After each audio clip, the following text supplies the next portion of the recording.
doot.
Welcome everybody to this week's Tournament of Doom. I am your host, tournament organizer, professional illustrator, a very large man, and part-time summer lumberjack. Because summer lumberjacks, we just wear black, we don't wear flannel. Don't ask me why we wear black. The other ones are like, it makes you sweaty. I'm like, I don't care. I don't want to be sweaty. They're like, it makes you sweaty. So hopefully everyone's having a good night, having a good tournament. It seems like we're having a pretty good run tonight. We had quite a few bugs to start off, but it seems like it's settled out. So hopefully things will still be pretty good. I'm here for my court mandated, it's not really court mandated, it's all quotation marks, time where I have to spend on camera because people need to see what I look like. I buy hats, I've got stuff behind me, I want people to see it, I want people to know, like, you see these really cool playmasts beside me, those are fun, those are great. You can actually buy those at doomed-gaming.com, where we actually have a Mewtwo mat that's still on pre-order right now, which we will be sending in orders for shortly, and then hopefully it'll be shipping next week. The new makers kind of made some promises on that. I don't know if they'll keep it, so I guess we'll find out. But it's a really cool mat, really fun, and we're also getting ready for our Tournament of Doom regional here in about 2 weeks, which I got to do some things for that, and hopefully we'll have that ready, and that should be a lot of fun, considering it will be a best of 3 online. And if you've never played an actual regional and kind of want to play one from home, it's a really good way of starting to do that, because because it is just a lot. Panomi, yes, I do a lot of Gunpla, actually. On my Twitter, my Blue Sky, and my Reddit, I've posted stuff. Actually, I will pop up here in a second what the last one I did, which was the Nobel Gundam Fury mode or whatever. That was the last one I did, but the last one I did that was photographed really well. I'll pop up. But first, though, we do need to look at the metagame. And I do have a co-caster coming in. I don't know where he is. Where are you at? Where are you at? Now he just messaged me. It was supposed to be El Frodo _HTX, one of my favorites. Don't tell the others I said that. He'll be on probably hopefully a little bit later. He said he fell asleep. It's all good. I mean, I've nearly fallen asleep doing this a few times. But let me see. And I forgot to reset the game settings, but we'll do that as well. Gardevoir coming in #1 tonight. Okay, that is a bit interesting. Gardevoir has, I would say, hasn't been on the downside, but it doesn't feel like online it's been played as much, and we are seeing it come back up like it used to be. We were seeing just everyone playing Grimmsnarl, and they were like, oh god, that's Grimmsnarl, how do I beat that? And then they realized they can beat Grimmsnarl. I know, I've played Gardevoir and beaten Grimmsnarl. I like a 6-game win streak against it. It's great. So #1 and #2, Grimmsnarl Frostlass. #3, Raging Bolt Ogerpon. #4, 5, and 6 are all Dragapult variants. So technically Dragapult is #1. Technically Dragapult's #1. Flareon Noctowl is let's say it's actually #4. Typhlosion up there. Ironthorn's Crustle seems more play. Goldingo Dragapult, another Dragapult variant, but it's actually a Goldingo attacker, so I don't count it as a Dragapult variant. If you do, tell me in chat, and I'll say okay. Okay. Charizard Pidgeot. There's another one. I realized the music was still going. Let's go ahead and turn that off. I was jamming to it. It was good. It was good. It was good music. Charizard Pidgeot, Cynthia's Garchomp. That's missing some play. Goldingo, Joltik Box. Marnie's Grimmsnarl without the Frostlass. Now that's been another one that we've been seeing quite a bit. Toadscroll, in the right hands, very deadly deck. Very good. Spidops, that's in. You're starting to see a little bit of control players going with that. And then Rory Moon. If Rory Moon wins tonight, I'll be shocked. That's the name of the stream title. And here we go. I will now, Panomi, I will show you the latest Gunpla I worked on. That was the Gundam Faker, D-Faker. I have to remember its actual full name. But it's this one right here. This is the one I last worked on. I also show it on stream for reasons. Really went through some of the weathering on it, more painting than I usually do. Very, very good kit, very fun. Oh, I forgot to paint that part. Whatever. I'll go back and paint it later. But both sides, whoop whoop. Had to go source all the decals myself. Paint these little dots, all that. A lot of fun. I've done about, I don't know, 20-ish Gunplas now. And I've also done the Pokemon models, which last one I did for that was a shiny Fuecoco, which getting the Fuecoco colors right is a pain in the ass. I went through so many different paints matching. Like the hobby shop guys, like, are you going to buy something?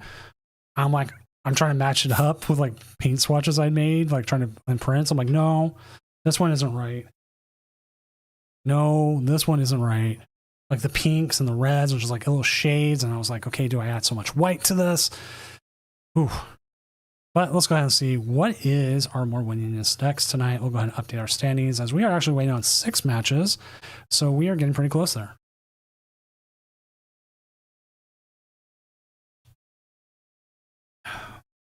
Gardevoir, being the most played deck, not doing so great. We got 47%. Grimmsnarl Frostlass, 62% right now. And mind you, this does not take out no-shows.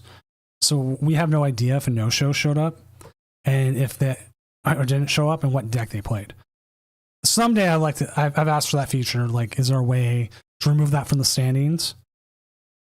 I know like Trainer Hill does that. Trainer Hill's like, okay, boom, gone. If they play like if they played 2 games and they both lost or less than 2 games, boom. So hopefully in the future, hopefully. Rage Bolt Lurkerpon, about 50%. That seems about right for it normally. Dragon Bolt Charizard, about 55. Straight Dragon Bolt, 45. Dragon Bolt Dusknoir, not having a good time, 39%. Flareon Noctowl down there as well. Iron Thorn's Crustle. So most decks are sitting about a little bit where you think they might be, a little bit less. Let's see. Oh, they're not having a good night. Slow King. I bet you R2D2 Rack. Oh, he's the only one with a win. Every week, R2D2 Rack, however you want to say it here, plays this. Every week. All right, sounds like Frodo's ready to jump on here in just a moment. So we'll get him on, and he knows all the good stuff. Hello, Frodo.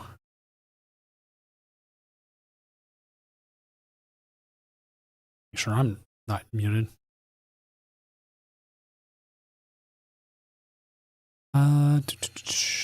What other decks are up there? Yeah. You hear that, man?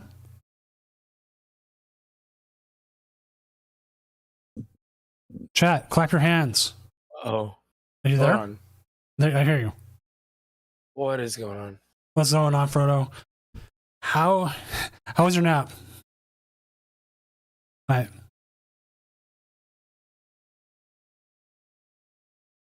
We'll look at the Typhlosion deck real quick. Ooh, spicy. There we go. There we go. Howdy. I'm going to call you my tag team partner tonight because I'm getting the wrestling. Oh, damn it. He moved. All right, now you're back. Yeah, no, crazy. I know we're jumping all over the place, but I'm good to go. Yeah, man, you're my favorite tag team partner of all time. You better believe it. You're a lucha man. I'm a big old brawler like Kevin Nash. That's right. That's right. Wait. Who would be a good lucha big man team? Didn't Paul Wright and Rey Mysterio tag for a bit? Yeah, I think so. I forgot what they were called, but yeah, big. Well, not only that, Jericho. Oh, Jericho would be pretty good. Jericho's good. I think Jericho is our dynamic. I could see that. That's definitely us. That was a big size thing, right? Yeah. Well, like Paul Wright's had so many tag team partners. What I think he tagged with even Matt Hardy for a little bit. Right. So like, I mean, insert Paul Wright here or Kane and Paul Wright. You know what? Those guys. Kane and Daniel Bryan. Those guys tagged. Team Hell No. Yeah. Classic. Hell No. That's classic. Dude. And you know the funny thing is, I've had this talk about naming decks like tag teams. Oh, you should totally do that. Yeah, because I mean, a lot of decks, a lot of them require like two, main like what's going on here. Grimmsnarl Frostlass. Grimmsnarl Frostlass. Yep. Joltik Box. Absolutely. Like this is where deck names come in, and like, how do you get good with them? And like, what's a good name? Like we've all loved Snowgrave. Snowgrave was awesome. Oh yeah, we loved Snowgrave. Snowgrave was generational. I know that was one of those talents you never thought would go over, but it does. Oh God, I need it again. I need something like that. Give me something crazy like that again. You know what's crazy? I think that about Thorns Crustle. That's a very unlikely pair, right? That I never thought I would see together, and there it is. Lucas E. beat Raising Cane's chicken fingers. Oh man, no, that's so crazy. Those are so good. But hey, round 3 is up. Round 3 is up. I'm glad I got here just in time for round 3. I'm sorry about that, man. Oh, no worries, man. I'm thankful that you were even able to like come in. Ooh, does Archaludon? No, I was excited to be here. Yep. Does Archaludon even beat that? Oh, is that Dodrio? Yo, what? See, now that's interesting. Yeah, that's interesting for a draw engine. I'm gonna find them real quick and see if we can get this whole new decks. Like I can put Archaludon. I think I don't have one. I don't think I have one for Iron Thorns. Also, we are on our 9-round game tonight.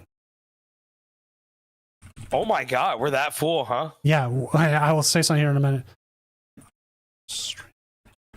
I just want to finish this thought. All right, and I also want to make sure the Mariners won. Okay.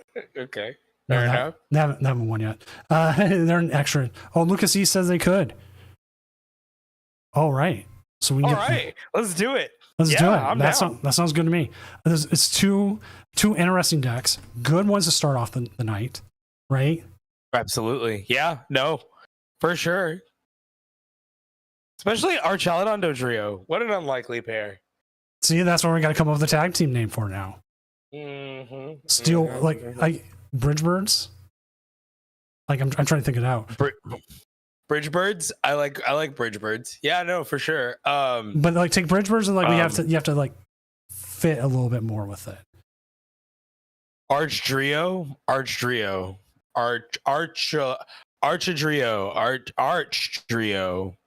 I wish they had like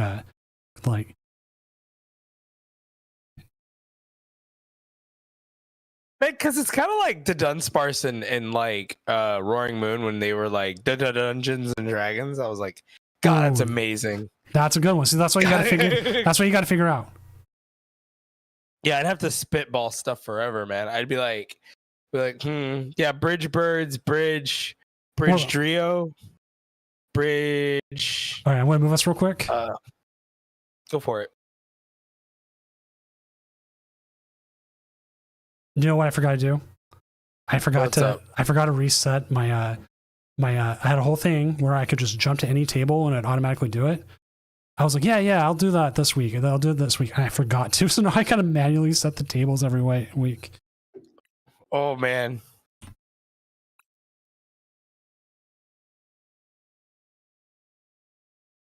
So I could do it. It fixed a lot of the problems. I was just like, yeah, I'll take care of this.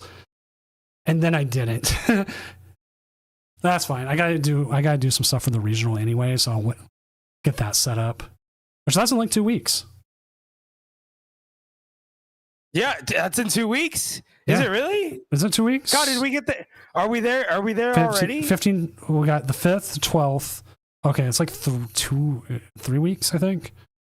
Yeah, I was about to say. I was like, I know it's coming up, and it's like scaring me.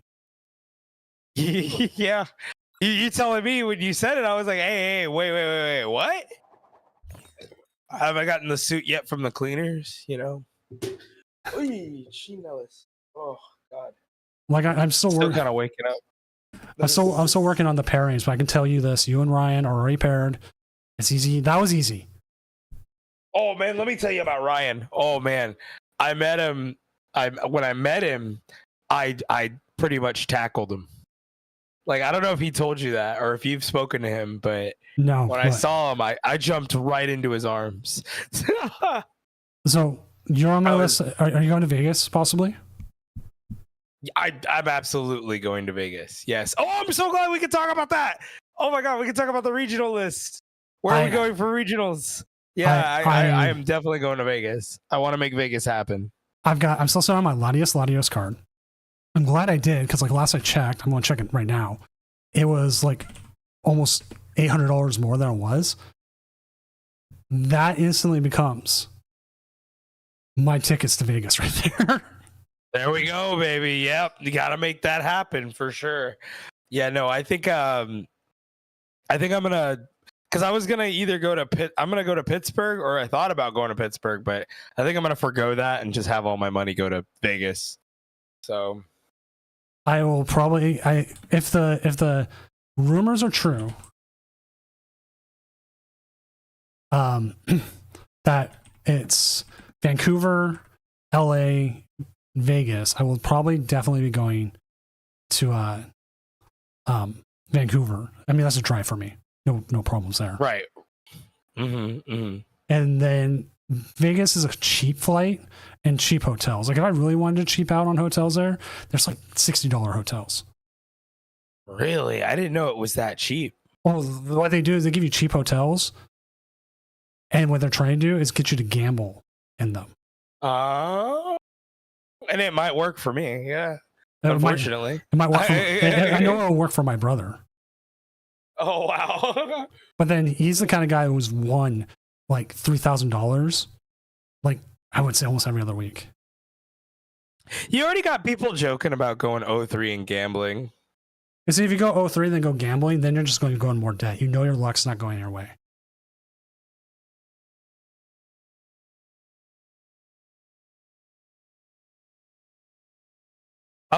Yeah, no, I'd be worried about that kind of stuff. Honestly, I don't know how I feel about I want to go to Vegas because I've never been. Right, I'm excited for the pageantry of Vegas. I want to go see. You know what I'm saying? Yeah, I want to go see Penn and Teller. Oh, see, that would be awesome. I've never seen Penn and Teller. I'm down for that. I've never seen Penn and Teller. It's like $100 to go. I don't even know. Does Cher still perform there? I hadn't even looked that up. Yeah. He might as well just give me a chat. He had a 4-week streak of hands paid for his car. And bought a Switch too. Wow, that's kind of sick. I can confirm this because I know his car was in the shop and he showed me the wins. And I know he has a Switch too because he showed me it too. Got a Switch too. What I wouldn't give right now. Dragon Bane is Crustle Thorns. The funny thing is, it's Archaludon, Dodrio. That's the weird thing. Yeah, I mean, this is not a. I don't think this is a good matchup for the Archaludon, like at all. It's gonna be hard for them to get set up. I mean, the Thorns kind of nullifies their ability to get set up. They would have to manually attach to attack. The problem comes is that Thorns is already damaged. And Dodrio does kind of picks up damage as it's going. Oh, that's right. For each time it draws, right? Yeah, that's true. So in time, it's just going to just KO the Thorns. He needs to get another Thorns out there. Oh, that's right. Yeah, got to get one going. They had a chance there. I mean, they got the Arven right there. They could probably, here we go.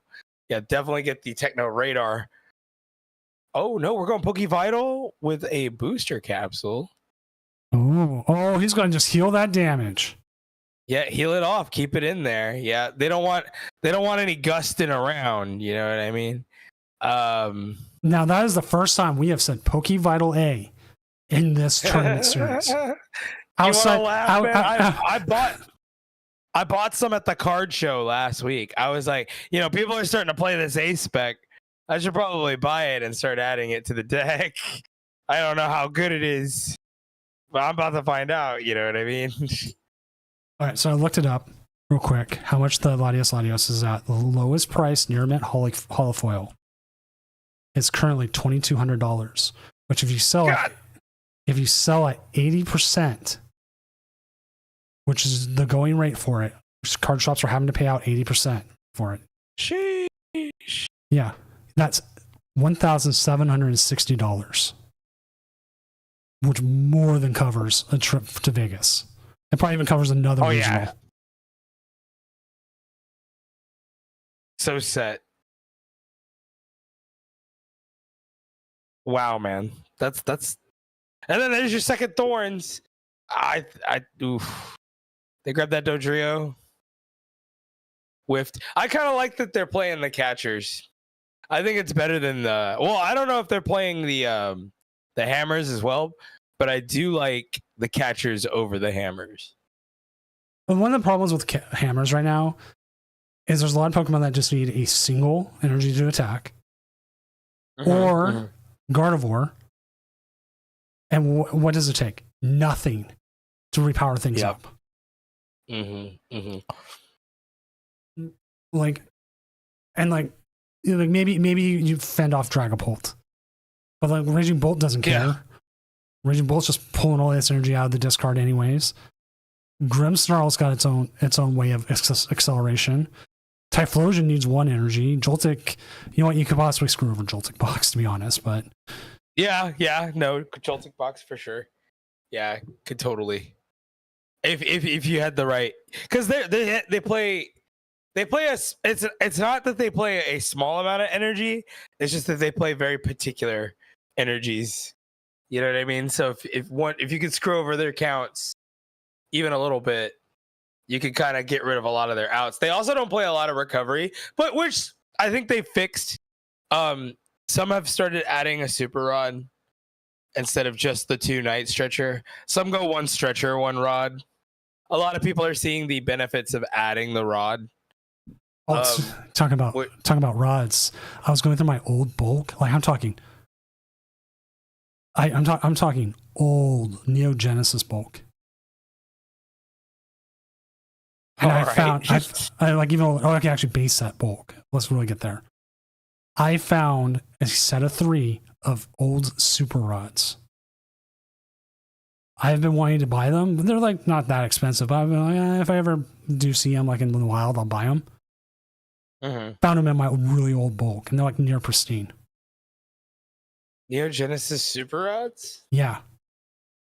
Let me see that. Oh yeah, the one with the flip. Yeah, that has been eroded, so you can use it. Yeah. A lot of people. Well, we have a local that use these. We used to. So when I was judging, we pulled his leg and we're like, "Hey, you can't use that super rod." You know what I mean? And we were definitely joking with him, right? But, it's crazy how we can use those now, and a lot of people are making a big deal about the eel. Yes. Like I want to use their eels. It's classic. Let us use our eels. Yeah, no, I understand. Some people maybe even have like some sentimental value attached to those. You know what I mean? Yeah, that's like Ultra Ball. I usually cup Ultra Balls, but there's some people who have like ones they prefer. No, absolutely. Now we do see here your favorite. Was it Archaludon? They put it up there and they did not attack it. And then not only that, now they're going to try to deck them out. Yeah, I think that's all they have to do now. Oh my god, could you imagine they got like an Iono? You just have to put down our Iron Thorns here, just to make sure you're not losing. Yeah, you would need to secure like the win. You got Crispin right there. Yeah, set it up like that. It might even put the capsule. It might even be worth doing the damage here. Yeah, no, I would say so too. That way you could set up. Yeah, and you got that energy right there. You're good to go. Put the capsules on both of them. No. Capsules don't work. We got the tower in play. Oh, the tower's down. I mean, I would still put the capsule just to thin the hand, but yeah, okay. You know what? That is fair. That's fair. But oh my god, not that it would matter too much. Yeah, at this point, as long as they don't have they can't even play an Iono. They would still deck out. This is just game. Yep. This is just game. They don't even play Iono. Wow. And they got the town store. Well, and not only that, they had Tenacity in hand this whole time. I always forget about that. It's like, Tenacity is one of those cards I'm not sure why it isn't played more, but there's probably a good reason, and I'm not going to question it too much other than I just why? There's always that one sick son of a bitch that has the Kyurem. Just coming right at it. What the hell? Where am I? Like, oh yeah, boom, cure him. And it's like, oh. Final act of defiance from Archaladon. Just take that final KO. Yep. Weird. I got signed out of Limitless. I'm back in. It was just weird. I've had that happen before, but usually when I'm not online, it's weird. But hey, see the Iron Thorns here. Take it. I wouldn't say easy win, but it was very. They played it very. I wouldn't masterly, I guess, for someone who played it. And I thought the Dodrios could possibly do more. They didn't get set up as well as they probably hoped. And let's just see who else is still playing. I will go to pairings. We have a couple people streaming, like Mysterious Player. Yeah, they might have turboed that a little too fast. Maybe focusing more on the Dodrios. Maybe they figured out the Dodrios a little too late. Yeah, and it kind of bit them in the end there. It looks like, and all of that, Ironthorn has a lot to just get set up now. You know, a lot of people just realize that Crispin exists. So. What is Mysterious Player on if they're still playing? Does not. Looks like their game is completed. I'm just trying to find. I think Cal Connor's still going, which we can always jump to him. Yeah, he played. He's on Dragapult and lost to Raging Bolt. But let's jump to Cal Connor's game. Oh wait, sure. No wait. It looks like he's done too. He usually jumps off when he's done. Emiosar did redeem random fact. I'll have one here in a moment. Let's jump to Bizquick real quick. Usually they're on the Armor Rouge, and they just lost. Never. Oh, right as we kicked on. Oh. Okay, we're just going to the Caster Cave then. And let me share my screen. Yep. Share my screen with you, and let's see how things are going. We are actually about halfway through this round.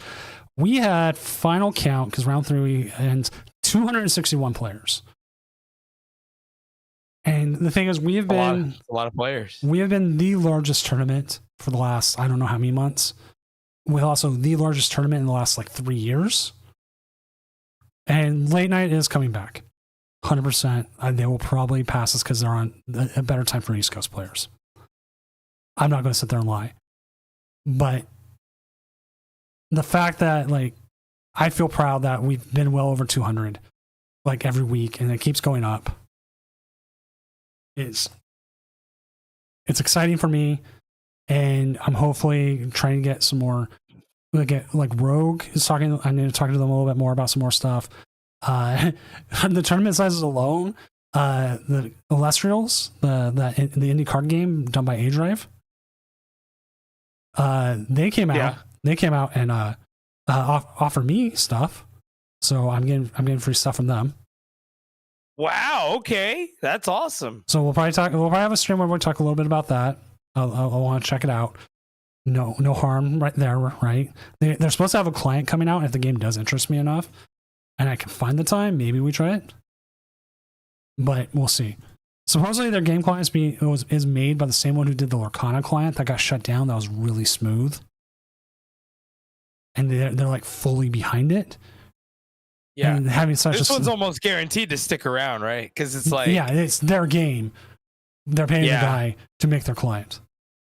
Yeah. No, and that Lorcana client worked pretty well. Yeah, like that's kind of crazy that Disney hasn't invested in something like that yet. Like, you know what I mean? It's the same thing with like Star Wars Unlimited.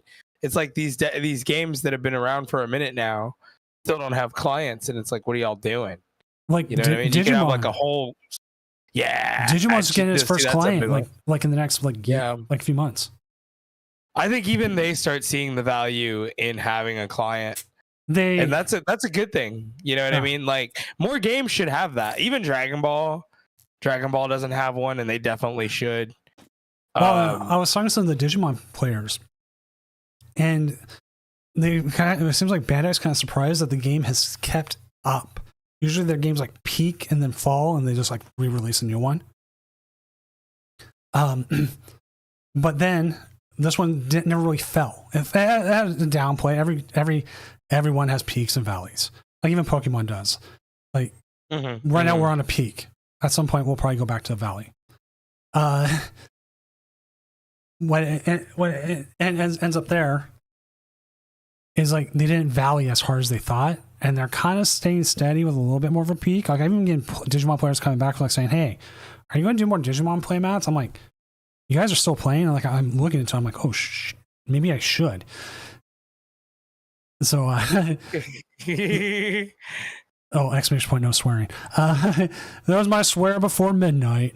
Oh no! Oh no! But yeah, and like Pokemon still is like number one. Magic is number two. Like they're both 1 and 2 kind of right now. Sonic the Hedgehog's going to be a Magic now. I can't believe that, man. I saw so everyone in my Discord knows. They know I'm a big Sonic guy. And they're like, is this what brings Frodo to Magic? And I'm like, no. Dude, we spend enough money on Pokemon. I can't even imagine. And you know what's worse, Doom? Magic is so available right now. Right. It's just available. I can find it anywhere. It's not like it disappears from the shelves. You know how many times it like speaks to me like the Green Goblin suit? Oh, like enough. It's just like they've tried so hard for me.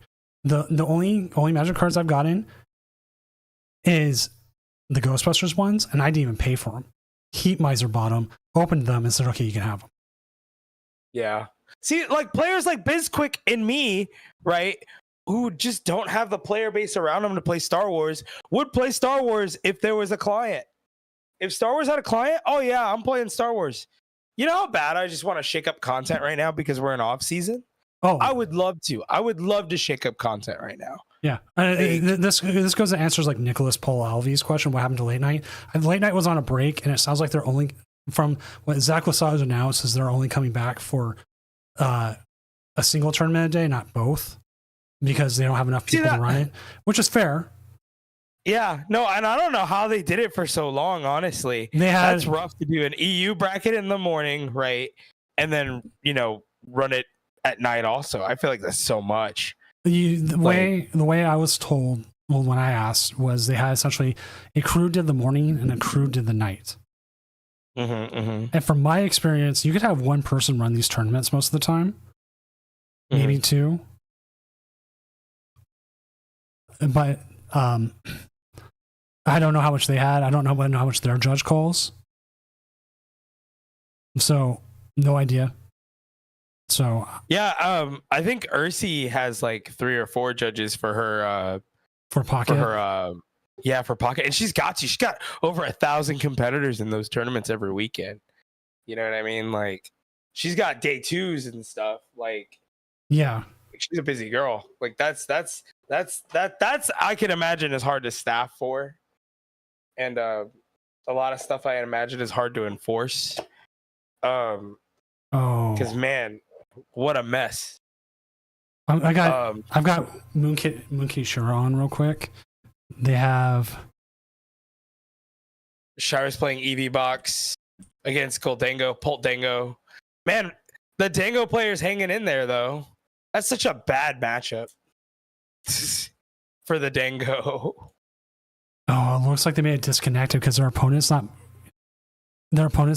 promoting. And usually that means you disconnected. And that's the worst thing because they have like win conditions and everything. Yep.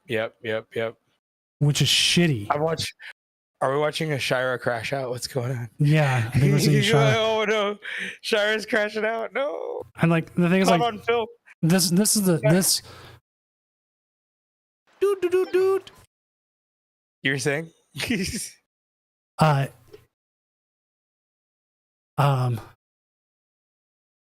Okay, I lost my train of thought. They're asking if 7-2 even remotely has a chance.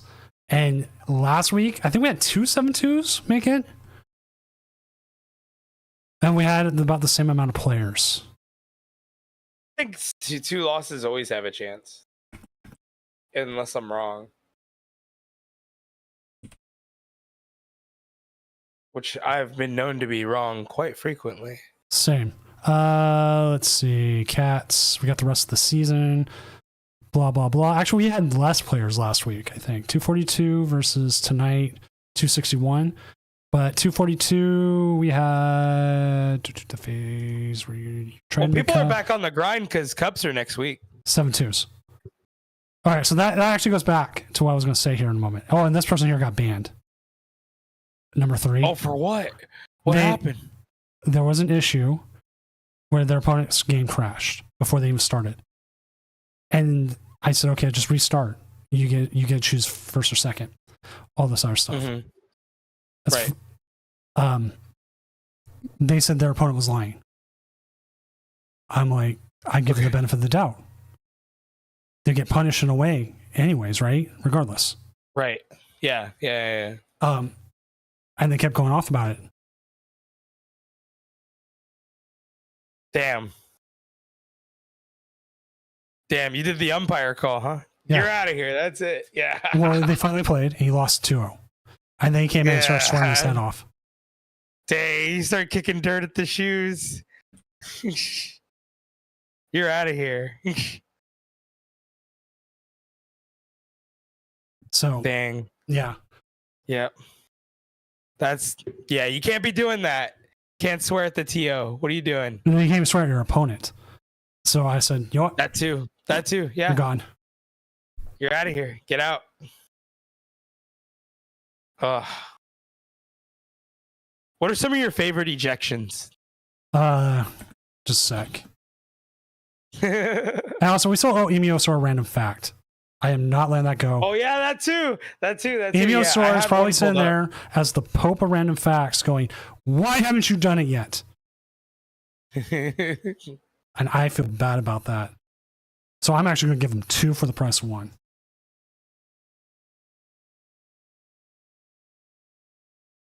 Here's one. Bananas are berries, but strawberries aren't. Oh. Film was in post-production when they decided not to release it. And then my other one is the shortest war in history lasted only 38 minutes. In 1896, the Anglo-Zanzibar War between the British Empire and the Sultanate of Zanzibar holds a record for shortest war, lasting only 38 minutes when it started, and then the Zanzibars surrendered.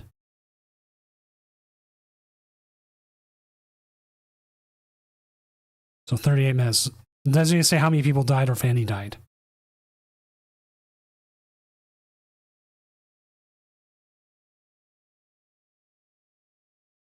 Oh, Aaron Boone Mox Laz Diaz, a strike 3 call. That is a good ejection. Yeah, that's a great ejection. That's a good ejection. I'm looking at the Joe Torre one. Dude, I didn't know this about Joe. I didn't know this about Joe Torre. Game 4 of the 2001 LLDS against Oakland. Okay, now I'm going back to something I was talking about earlier. I was just talking about the offseason, people prepping for cups and other things.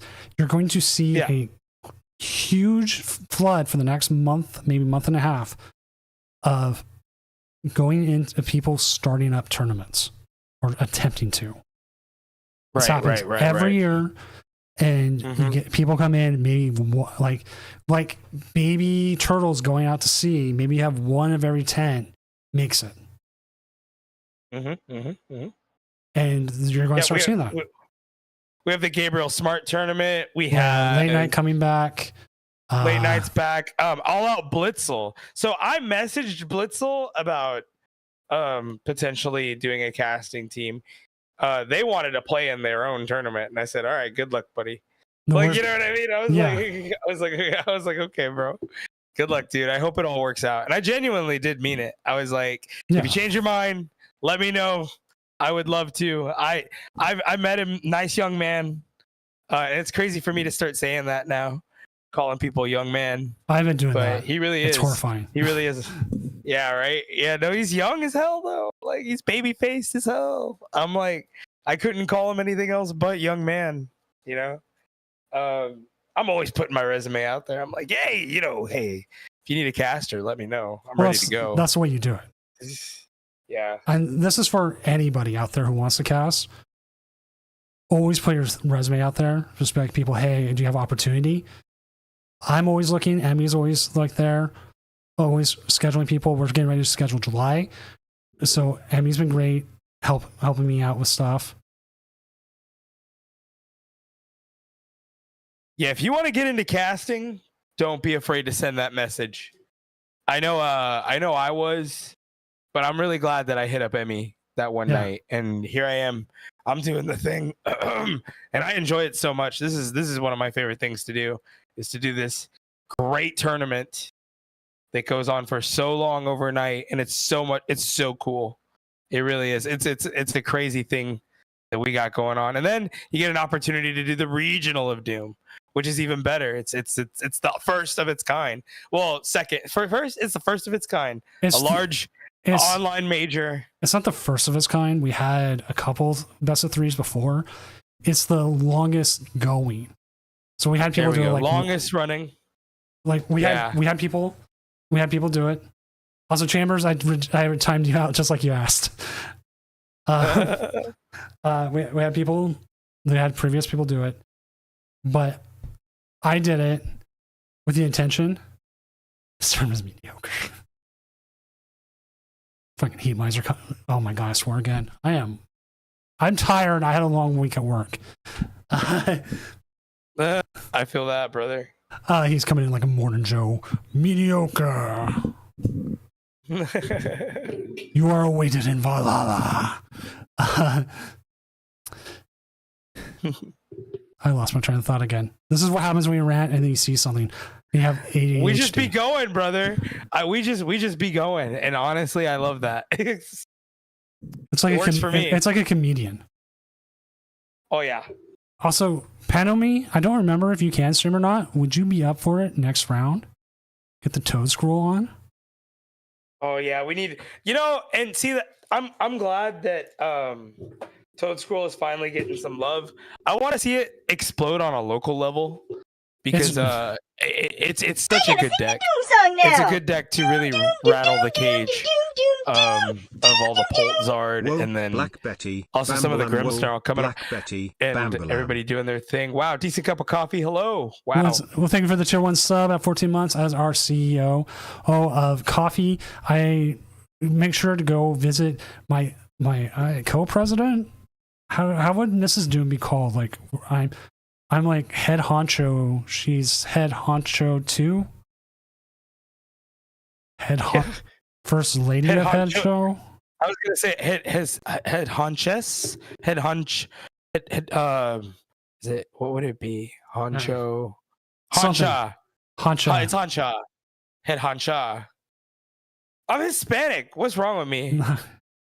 What is going on? I'm white, so it doesn't matter. Yeah, but we're saying honcho, right? Honcha. Like it's just that simple. It's just that simple. Make sure to send all coffee samples to her. She tastes it. She's all for it. Oh yeah, but you're talking Toad Scroll local level. Ray Shen is local to me, so it's already been there. Whoa. Yeah, that's rough. Yeah, you guys got to see it firsthand, huh? We had 2 locals make top 8 at NAIC. That's awesome. What's that like? Horrifying. And then we have a regional winner with Cal Connor. And then we had both the juniors winners, the brother sister. They're local. One of them's in the tournament tonight. Right. The only reason I know is because I had to do a judge call with them earlier. Your Mariners just beat the Rangers. No, it just happened right now. That happened a while ago. It happened a while ago. I was just checking the scoreboard. I was like, oh, there it is. Yeah, I didn't know if you checked or not. They struck out to win. Well, now Philadelphia can score runs. I needed them to beat Houston all week, and they lost 1-0, 1-0, 2-1. And now they're winning 13-0. Yeah, they're way up on the Braves right now. Dude. Oh my God, Tampa Bay got destroyed. How good are the Astros right now, man? They're overperforming. Oh my God. But they overperform every year. Yeah, they're really. I don't remember. Man, they've really. No, wait, are you an Astros fan? Yeah, I am an Astros fan. Yeah. I haven't been able to keep up this year. I thought you were a Yankees fan for some reason. Who am I thinking is a Yankees fan? Oh God. And I don't even think Koopa's a Yankees fan. I think he's a Mets guy. Yeah, I think he's a Mets guy. Because I mean, he's Jersey. I don't know, man. Jersey people, it's like that's a 50-50. Sometimes they're Yankee, and sometimes they're Mets. I don't know. Like, I don't know too much about the Jersey folks. Yeah, well, at least Like with Houston, we're always like, are they overperforming, or is it just they just keep winning? We have no idea. Like, as Mariners fans, it's just always like, just gets you. But also, we're also mad at our own ownership most of the time too, because they just won't do crap. I wish we had Dodgers ownership. I feel like right now, it's crazy because, man, in the beginning, the Astros were kind of struggling a bit, and here they are in the almost at the break, and they're first in the division. I mean, they're well over 500. And they got so much. They just got so much hotness behind them. You guys aren't that far behind them, though. Well, you guys are 7 games back. Yeah, we've faltered really bad, and the one saving grace we've had is Cal Raleigh, who is going to be in the home run derby. See, that's the other thing I forgot. All-Star game's like right around the corner. Yeah. Today alone against the Rangers, they intentionally walked him twice with people on base. People are starting to pitch around him. Scared of him. Yeah. Yep. You gotta start. I think I'm gonna probably start hard diving back into baseball after the All-Star break. I have completely neglected it just because I thought it would be a down year for the Astros, and I was hoping parking would go back to normal, and nope, they're still very good, still very well put together. I wanted to return back to the dark ages, and I didn't get what I wanted. We never do. Work just gives me sweet tickets. I'm going on the July 5th game against the Pirates. I think I missed Skeens, which is like the only reason you want to watch the Pirates. Right. So I'm like, okay. One of my judges was trying to get me to go to a Pirates game when we that Friday before the regional. I don't even know who they're playing that Friday, but he was trying to get us to go out there. Yeah, I was like, I've never been to Pirate Stadium, but I'd be down to go. I feel like that would be cool. If you can watch Skeens pitch, it'd be worth it. It's like watching Felix Hernandez pitch. It's just, that's cool. Felix was so good. Like, you just watch him, or Verlander in his prime. Verlander's still pretty decent and good. Well, every Verlander game in Houston was always like a big deal. Even day games on a Thursday would be packed. Like, Felix games in Seattle they had 2 to 3 sections just for his cheering section. That's crazy. Okay. Isn't it great? That's the cool thing about baseball. You can always judge crowd sizes by pictures. All right, so round 4 is now up because I was waiting on the tie. Nobody called judge. They had more than enough time. Let's go find out who Panami is playing against with their Toad Scroll, and we'll get that game going. They are up against Raging Bolt Ogre Pine. Is that one of the ones they didn't want to play against, or is that one? Oh my God! We get to see Twitter yapper Sylvie Sims versus Panami. That's huge. Right. She's a bolt cultist. She's been playing Owlless Bolt. Bolt and Bolt. I hate saying it. Bolt for a long time. She's committed to no owls since the inception of owls, and she's been very successful with no owls. I got on the bandwagon with her. Let's go jump to we're going to jump to Panami's game real quick. All right, keep going. No owls seems to be the move for a lot of people, especially after what happened in Champions League. A lot of people want to give that a try. Oh, we got a setup issue with the Badu and the Chen Pao. Oh, we had someone accidentally press win and stuff check in. Oops. That's easy. Oh, that happens. Yeah. That's an easy fix, right? Yep. But it's funny enough, I need to finish I need to actually do it. That skateboard I did, the Raging Bolt one. Some people, for me to put a deck design on Kickstarter, I have to offer more than one. Right. So I'm working on. I've got Raging Bolt, I've got Walking Wake, and then I've got an idea for Gouging Fire. or Gouging Fire's like thing, like it's like banana thing or whatever, will be extra large.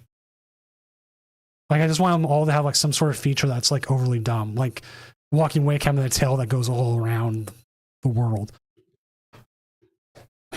But Raging Bolt fans will probably buy that with no issue. And I'm going to offer you can buy. Oh yeah, no, it's super cool, man. Like honestly, that design was so wicked, man. And then the way you did it, it's got a swagger to it. Mm-hmm. You know what I mean? And yeah, I think that is so sick. What is that going to retail for? Do you know yet? It depends. If people don't want to write it and they want to put it on the wall, I can actually get boards for about $30 a piece. So it would retail about 65 or so. That's pretty good. Because that's what those. But if they want something they can ride, it'd probably be more about 90. Because you can get fairly cheap boards just for graphics for cheap. Like they just they do a quick ply, all that stuff, super cheap, and then they print the graphics on it. But if you want something that's writable, that has like sturdiness to it, you have to pay more. But again, that's the thing where you're paying for quality. Yeah, no, for sure. But like I said, like I have to have 3 boards to put on Kickstarter. I want to Kickstarter it. I don't want to put it up and have one person buy one board, and then I'm just like. Are you looking for one more Pokemon to design with, or no? I'm doing the Paradox Trio. Okay. So it's Bolt, Walking Wake, and what was the other one? Gouging Fire. Gouging Fire. Yeah, that's fair.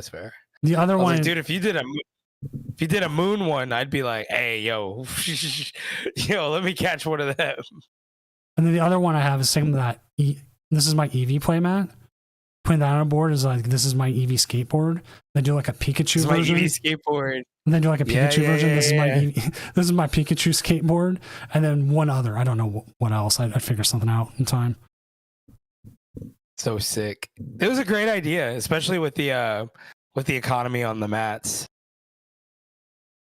Are you getting frame drops, or is that just me? We are getting frame drops. Okay.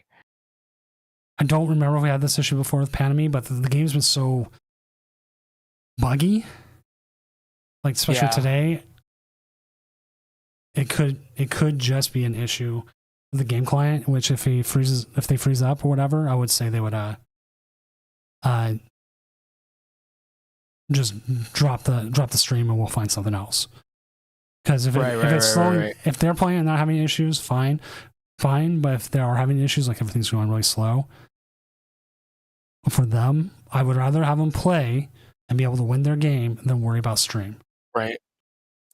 They are ogre pawning, man. Look at this. Wow.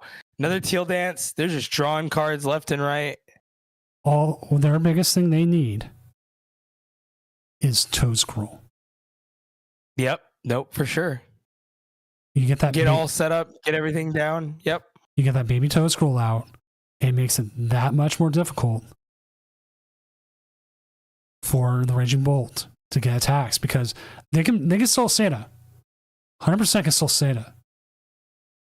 But they can't. Them not being able to. Yeah. Go ahead. But they can't grab energy to put on their Ogre Pawns. Huge issue. Yep. Nope. For sure. It could really shut things down for them. Let me go back to. What do we convert? Okay, there we go. The Iono. There's the Iono there. More grass energy. That's good. That's a good thing. Not a bad thing. Push up the Badoo, and they will Itchy Pollen and pass the turn. I saw somebody make a sticker with Badoo and a knife, Yes. and I instantly fell in love. I love that sticker. I want more of those. I still love at Portland Regionals on the side events. Badoo was the first plushie gone within day one. Everybody who had the points for it got it. Got a Badoo plushie. They got to, man. Yeah, Badoo's the little guy that can. You better believe it.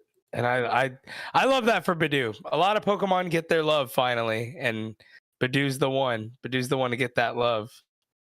I'm glad. You know what? I was really happy to see at NAIC. Some Quagsire love, man. I was so happy to see that. I was like, thank God. I love Quagsire. I love them. Well, and also the mat. The new mat was Psyduck and Quagsire, and I was like, yes, thank you.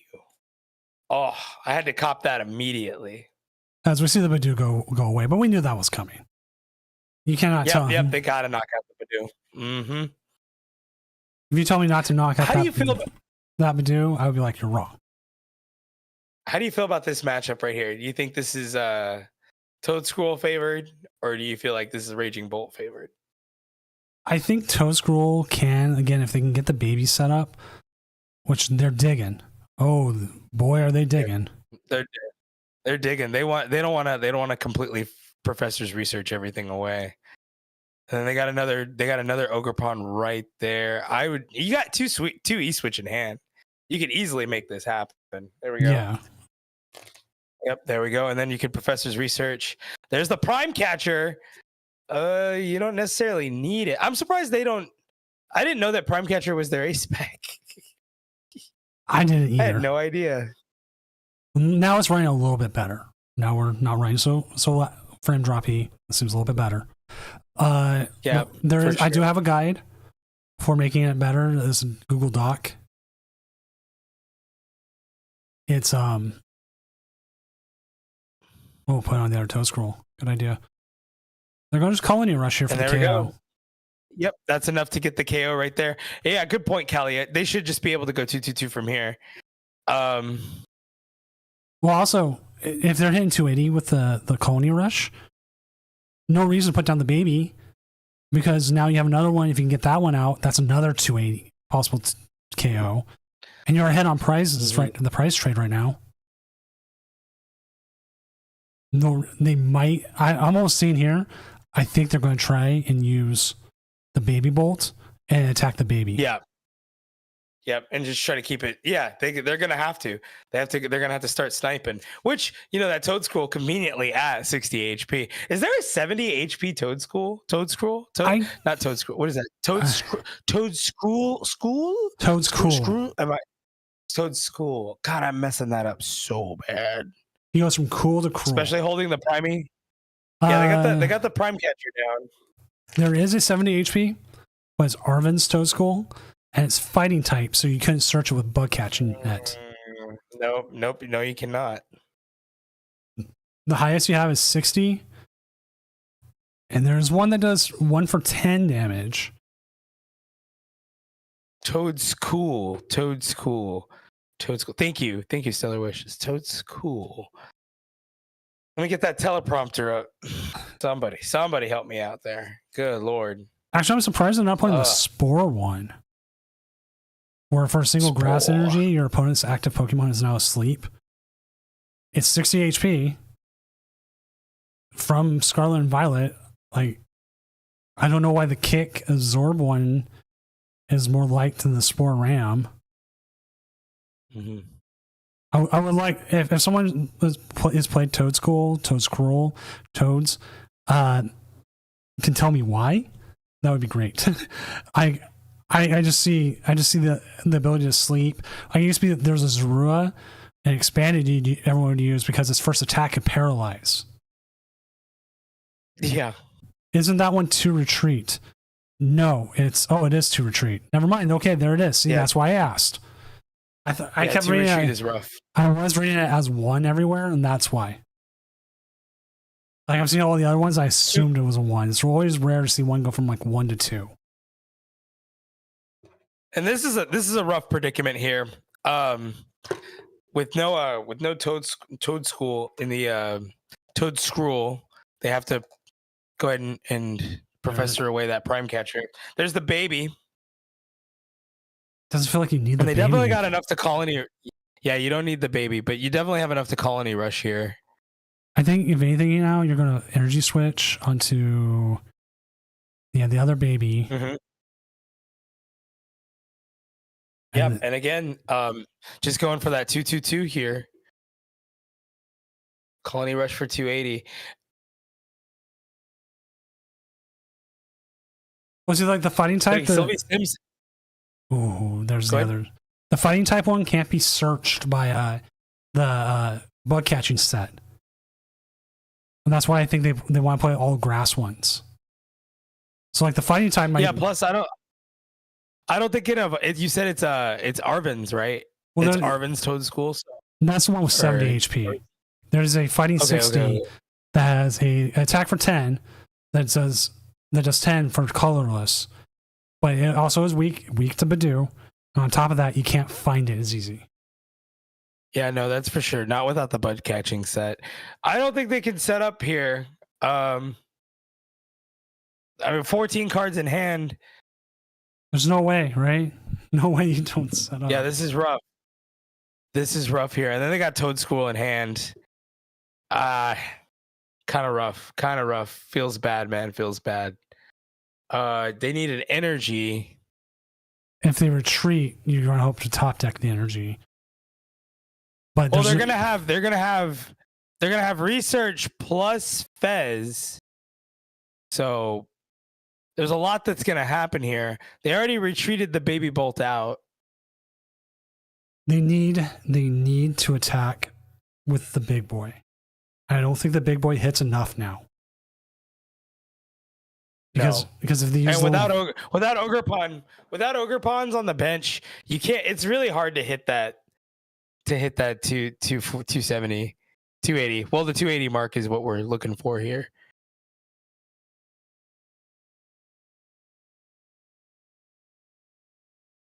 Energy retrieval.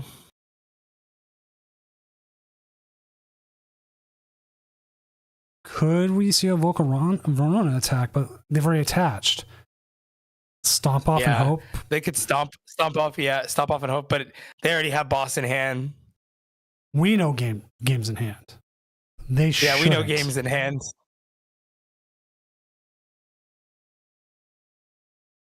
The all different ogres is getting to me. Yeah, I'm guessing you never watched one of my games where I play a different art for every card. Very difficult to set up, but it's really fun. And that's a concede. They probably figured that was it. Let's see who else is out there. Maybe we can see if someone's still playing. So I'm just going to start jumping to tables, and if somebody's playing, we'll watch them. I wish there was a way to just move us both at the same time. Indeed. They probably figured that was it. Let's see who else is out there. Maybe we can see if someone's... I was like, where's my voice coming from? Oh, that game's over. Bizquick. His game looks to be about over. Well, no, actually not. Let's pop this one up. We'll just pop this one up. Even though they're down to one prize, if Bizquick can get a KO here, I think they can win. Which chats are like, what? No, we didn't see a KO. We'll see real quick.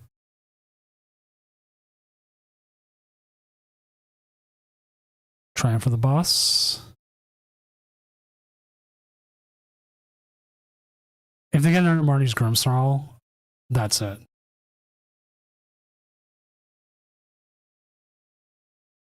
Oops, I forgot to kick people last round.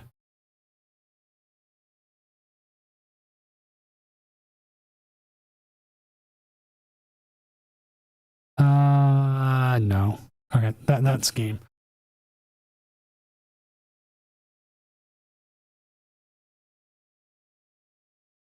Ooh. Yep. Kind of just a dead hand. Yep. I want to move us real quick. Not much to do from there. Yep, it works good. Yeah, like we came in right when like if they found an energy, I think they had a chance. Oh yeah, no, for sure. I mean, that's the cool thing about Ceruledge is that they always have a chance. You're saying there's a chance. It's the one deck, man. It's the one deck that gives people fears.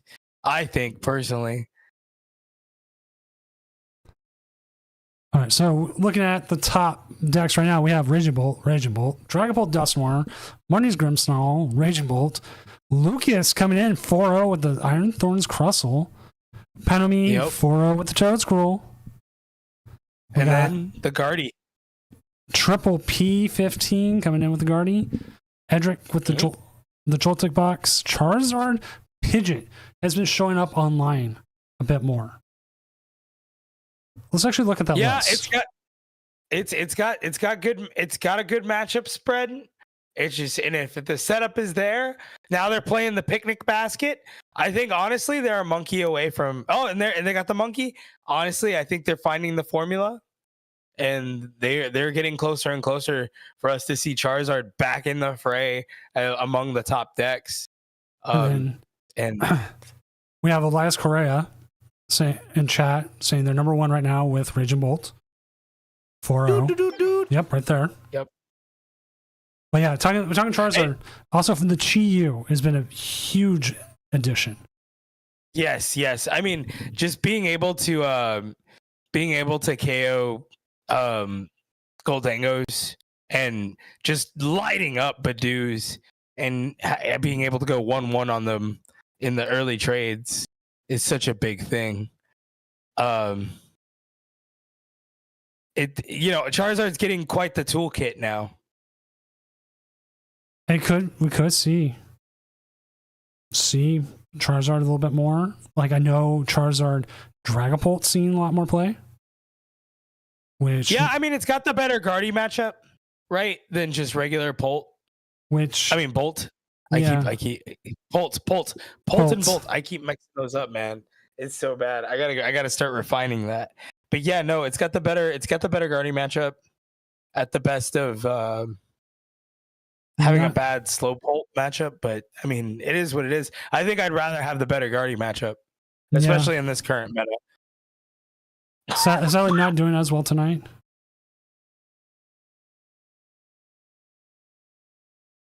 Dragapult Dusknoir, though, still feeling like BDIF, right? Or at least I feel like it. I feel like it gets started so quickly. I have a hard time. The Raging Bolts have a hard time against Dragapult Dusknoir. They could take 4 to 6 prizes, I feel like, almost in any given time. I don't know how good that is into Gardevoir. I'd imagine it's like 50-50 into Gardevoir.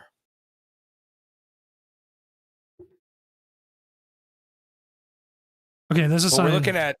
This one is coming up in a judge call right now. Someone says they had game on board, but then the game bugged. I will say, if you have a screenshot showing it, and enough information from that screenshot I can pull that you would win game, I would grant it. So while I deal with this a little bit, also, iDragonBane over on YouTube asks, is there a Ho-Oh box deck in the tourney? I don't think we saw one. I didn't see Firebox, no. Here it is. Ho-Oh Armorge. There's a 3-1. I gotta sing the doom song now. Doom, doom, doom, doom, doom, doom, doom, doom, doom, doom. I do like Firebox. I can do thank you for the tier 1 sub. Firebox. I felt like a lot of the Terrabox people should have tried learning Firebox.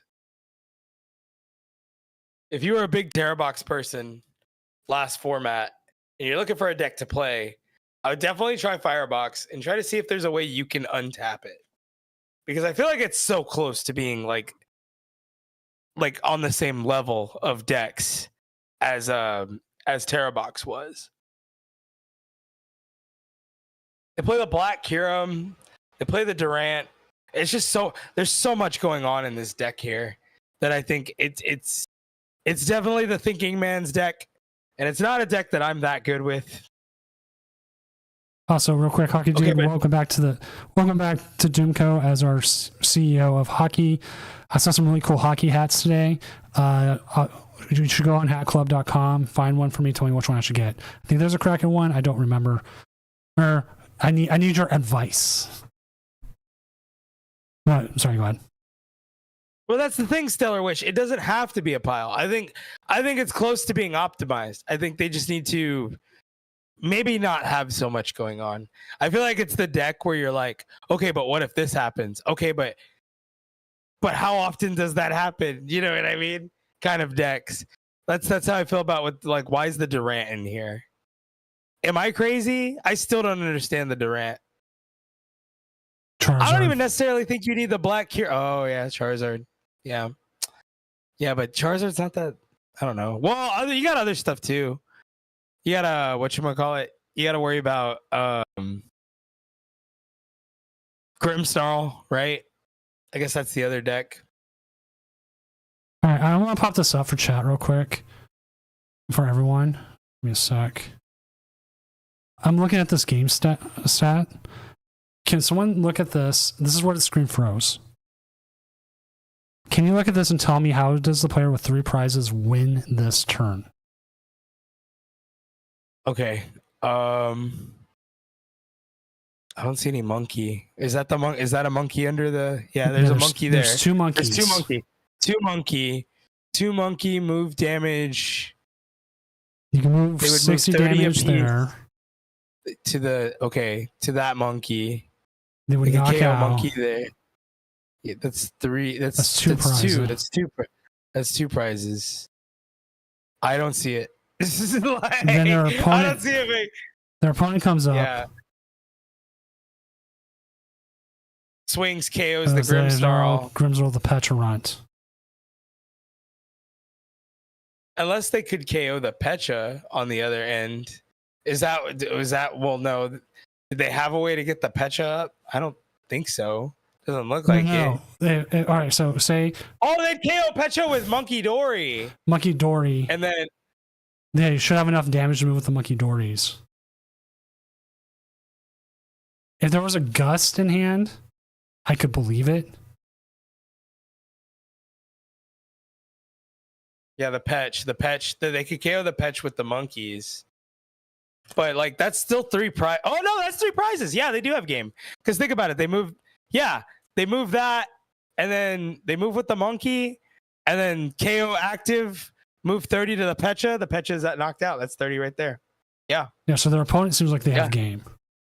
Yeah, that's game. That's game. So it's more likely for their opponent to have game than the 3 prize person then. No, the 3 prize person has game because they move the monk. Okay, is it their turn or is it the other person's turn? It's their turn. This when it froze on their turn. Oh yeah. Okay. So they heal with their monkeys. They got 2 monkeys on board right there. So they move it all off the Pecha. Move onto the Pecha. They just swing with Grimmsnarl and they move the last 30 KO Pecha, KO active. That's 3. That's 3 prizes.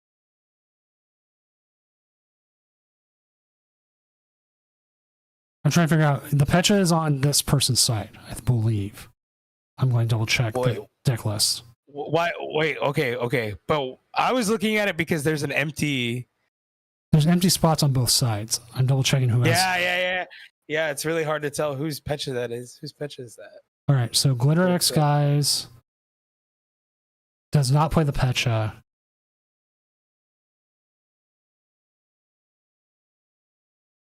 And then the other one, the other one does. All right, so yeah. Pecha has opponents, yeah. All right, so then they have it because then they just move 60 onto the Pecha, Morgrim, another 30. Okay. Yeah. I see it. Oh, took me a minute there. Sorry. Yeah, it took me a minute. That's why I asked chat. I'm okay. How does this go? What is each player? I'm just making sure. We were just like, we have our thumbs out, and everyone's like, Maximus.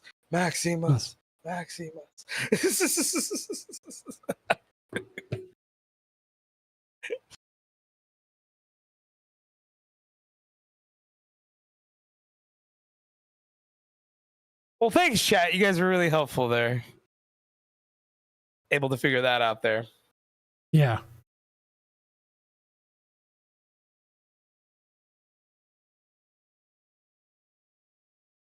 Ugh.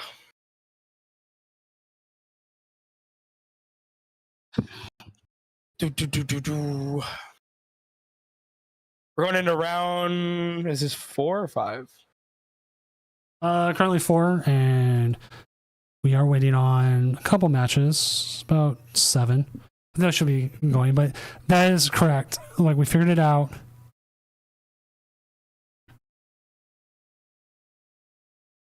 I'm trying to These figure rounds are going quicker and quicker these days, huh? It looks like it. Change the stream now. The weird thing is every Pokemon has that down arrow on it. I'm not sure what's up with that. I mean, every Pokemon does. And I don't... Oh, there's a Frostlass. Okay, that's what's causing it. Okay, there's a Frostlass. Yeah. So even then, there's a Frostlass ping on top of it. Yeah, they would have KO'd it. All they would have to do is move damage and then knock out and then pass turn and then... Yeah, they had it multiple ways. So, okay. Yeah. I am just making sure we try to make sure... Oh, and even posted the whole turn. It crashed when they were using Adrenabrain. So yeah, no, we have the worst. Yeah, so we have all the proof. If you crash and you have game in hand and you can show me a screenshot and like enough of it, I'm a smart enough player to do it. But if you go crash and you don't, or there's not, or it's like your opponent's turn and there's a lot of like this or that or this hypothetical plays. She said BS. Yeah. Yeah. You know what I mean? We can't do much. But can't do much. We can confirm it's their turn. We can confirm that nothing else has happened. We can confirm what they need to do to win. I am more than Archie Cat. Marty's cool, by the way. There we go. Updated. Marty's cool. I am willing to take that and be like, okay. A lot of times we have a crash, it's like 4 prizes to 4 prizes, and nobody has like game set stat board yet. Not much I can do. This is the exception, and Glitter did it correctly. I like screenshots. Here's my turns. Here's everything I need. Here's all the evidence I can give you, and we just had to figure out what they needed to do. Sometimes it's obvious. Oh, it's my turn. Game froze. I had boss in hand. And I can see like they're on 2 prizes, they're on 2 prizes, they're on 4 prizes, and there's a powered up Charizard or something, and there's like Pheasantipity on bench. And it's showing a glow around the trainer. Easy peasy. So, also chat, thank you. That's why I talk to you, chat. You figure out the stuff I don't. We trust y'all with everything. We trust y'all with our lives. We crowdsource judging. That's right. What other community would do that? I don't know. I can't name one. All right, checking out some of the decks going out on here. Got 2 Iron Thorns Crustles, 4031. Yep. It is in fact a real deck. Yep. We have Goldango without the Dragapult. Wait, is that a Pidgeot EX? Dango Pidgeot? No shot, brother. No shot. They're like, I don't need to hope to draw into it. I'm just going to draw into it. That's so cool. That's cool. I don't know how I feel about that. I don't either. But it's 4-0. That's kind of crazy. That's actually, can I say it? That's nutty. That is so nutty. And they're 4-0. Crazy thing has happened when people don't run enough Badoo. True. In law crowd, judging his malpractice. See, I don't have like a ton of judges. I can go sit around and talk about that for hours. How do they win the game here? You players saw it and I'm like, okay. If I was playing the game at that time, maybe I could have. I do feel a little bit more respect that you asked me, and I'm like, you know what, buddy, I'm gonna figure this out with you. I don't think anybody else would have asked me. I've got like 3 things going on. I'm going to grab the first person I can. I happen to be my tag team partner tonight. You're like, Frodo, look at this. Tell me what you think. Maybe run fewer ciphers. I agree, because what's the point of the Pidgeot if you have... I don't know. But hey, it's working for them. They're 4-0. Yeah. I thought when you said... okay. List, You know I was what like, you are could they do? running Scyther? You could Yeah, go grab ahead. Cypher with the Pidgeot and then grab like 2 cards you need. Yeah, why buy one, why get one card when you can get 2? What? Do you remember the old meme about like why do you get 2 hot dogs? No, that one I don't know about. I'll be honest. It's like an old ad where it was like, G Bill, how come your mom lets you eat 2 wieners? Here, I'll pop one up. Someone did it as like Costco. Costco wiener. Yeah, how did you get? There you go. I'll pop it up on screen.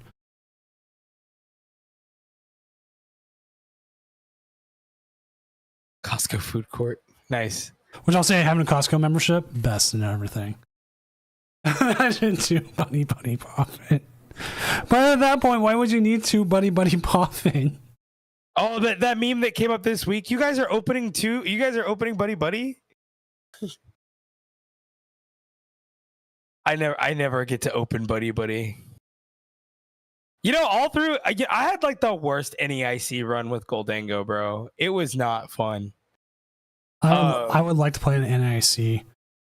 I might actually go to San Francisco Worlds because that's another place where it would be a cheap flight to me. Like, let me see. It's a cheap. Everyone was asking me if I was gonna go because just a party, and I'm just like, dude, if I can't go to the convention, because I want to play in the side events. If I go, I want to play. Like, I don't want to just like be on the outskirts waiting for everybody to get out. I want to be in the party. I'd have to ask so many people. All right. I'm opening 4 Buddy Buddy and nobody could stop me. You know what, Mass Mac? I'm jealous. I can never. I think I've only ever opened it was 2 Buddy Buddy Poffins. I can't even open 2, man. And then you know what I lost to? My 3 losses were to Lyric, which understandably great player, right? And then I lost to Flareon round 3, and then round 4 Chicken Blaziken. So you get every fire then. Yep. It was a nightmare for your boy. And I was just like, all right, side events it is. And then side events come around. Guess what it is? Flareon. I'm sorry. And I'm just like, cool, it wasn't for me.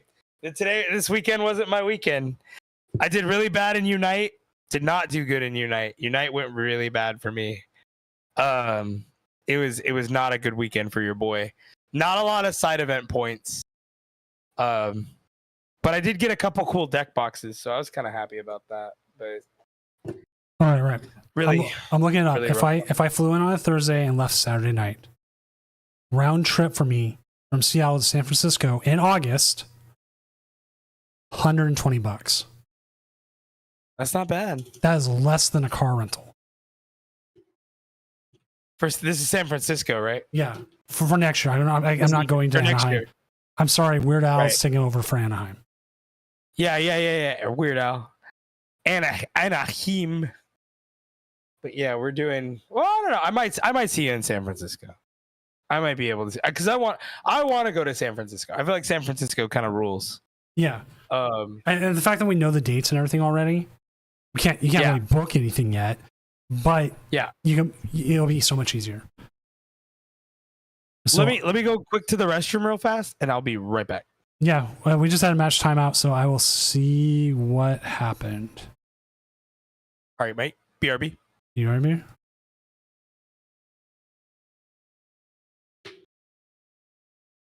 All right, we're just waiting on the one tie, make sure there's no issues, and then we will go into round 5, and we will find a game on that. So I'm going to pause the countdown clock, reset it. That was a little behind. I don't call it Anaheim or Anaheim. I call it Disneyland. You see, mine would be with Alaska, which I've had good experience with Alaska, or Delta, which I've also had good experience with Delta.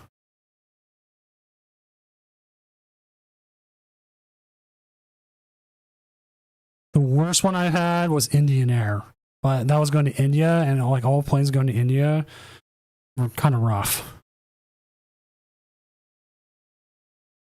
Okay, see, that's why I think almost every regional this year is going to have like an international airport, somewhere cheap to fly into. Like Vegas International Airport.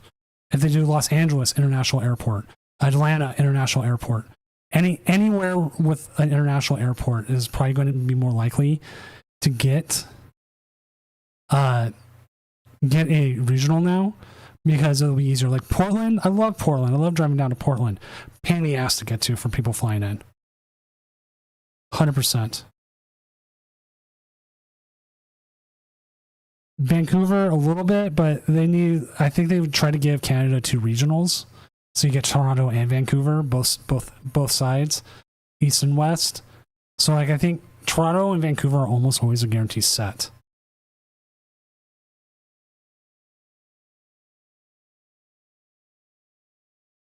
The thing is about announcing different regionals. I think it's 1 point transportation, 1 point trying to mix it up. I think NAIC is at New Orleans again. I think this will be the last year New Orleans is there. All right, it seems like they're all fine. Pair next round. Only not because it's a bad place to be. Only because usually event stuff like that, it's 3 years. And if it's 3 years,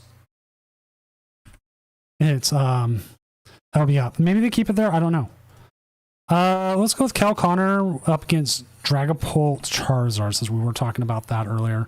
So let me go ahead and get us there. As he is up with the Grimmsnarl. We have not had a Grimmsnarl on tonight.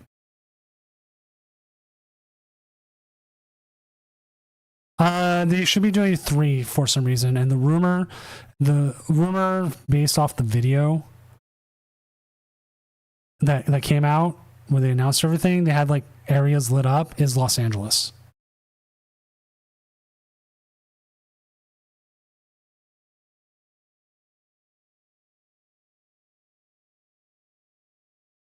But we don't know yet.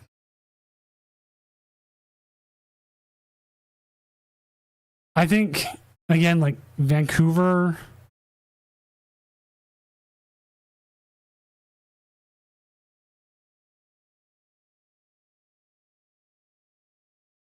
Vancouver, Toronto should always be on there because they're Canadians, and Canadians should have opportunity to have a regional, especially with kind of some of the shit going on with America right now. Again, I have sworn a lot today. It was a rough week at work. I was working up until I started the tournament. They should always have 2 regionals, and those are your 2 best sites too.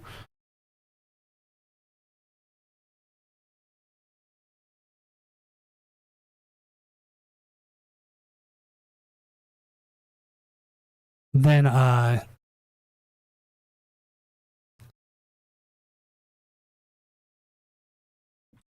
and we're back. We're talking regional areas.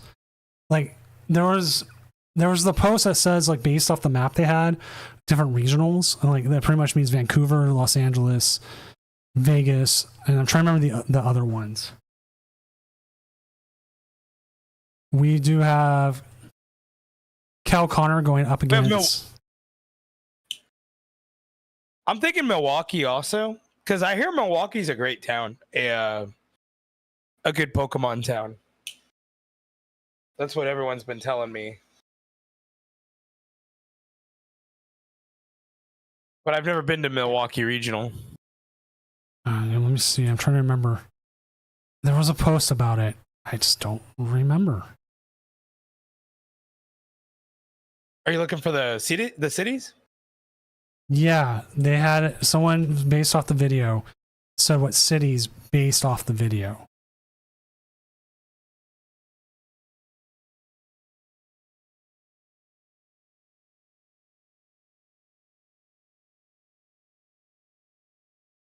I'm just trying to find that tweet.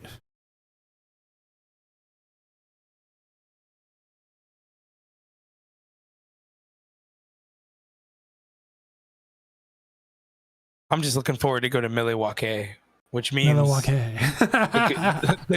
that means the good land. We're not worthy. We're scum. Man, now I need to watch Wayne's World. Yeah, did you know that Milwaukee was also the first to elect 3 socialist mayors? Does this guy know how to party or what?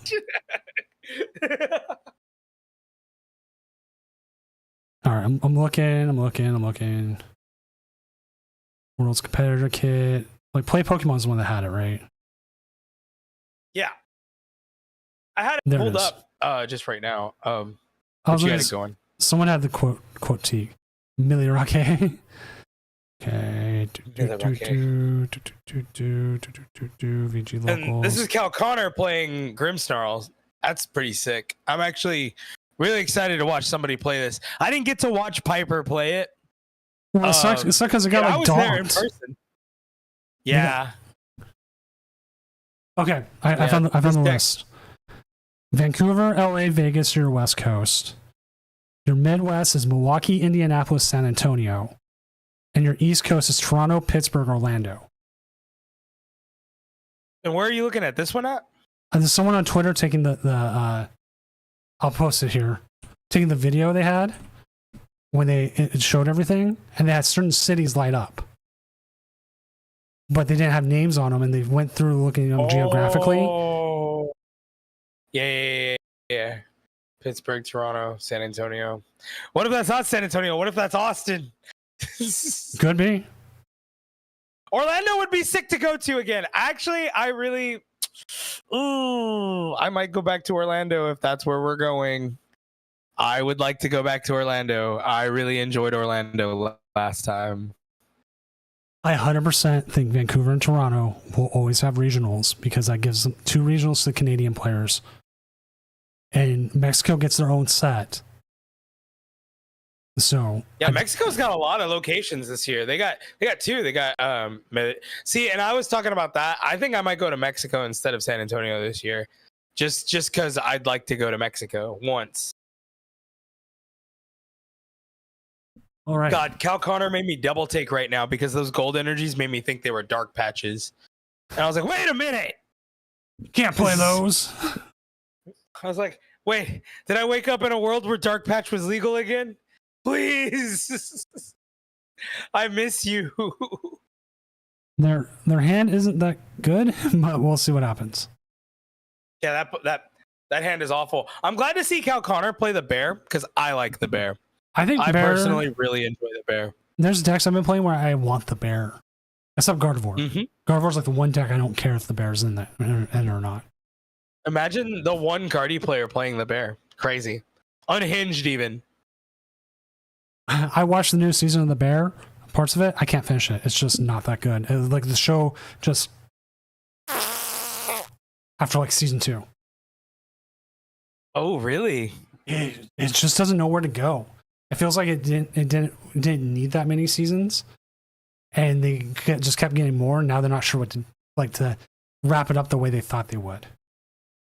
I think it wraps up next season. I felt like, okay, can I just say this? I felt like that about Shorzy. I'm watching Shorzy. I was like, man, they have no real end game for this, do they? They're just kind of running with it. Letterkenny too. Letterkenny, I think, went on for too long. That's 10 seasons. I don't know if you've watched either of those, but no, they were definitely. We've been watching comedies. I feel like you can only go for so long. You know what I mean? Yeah, we've been watching like murder mysteries and stuff. Murder mystery comedies. Like we're going to see a murder here of the Badoo here in a second. A murder of the Badoo. Badoo. We watched Badurder. Badurder. That sounds like an awesome song. Badurder.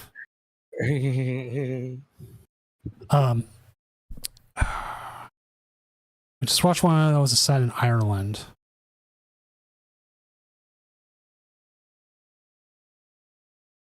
And then we watched The Residence before that. That one was really good. Only seeing the Filch here. I think that's the right move. Man, that's crazy. So you didn't like season 2 of The Bear? No, I like season 2. Season 3 I didn't like. And I can't, yeah, I get that. And season 3 4 was very much a.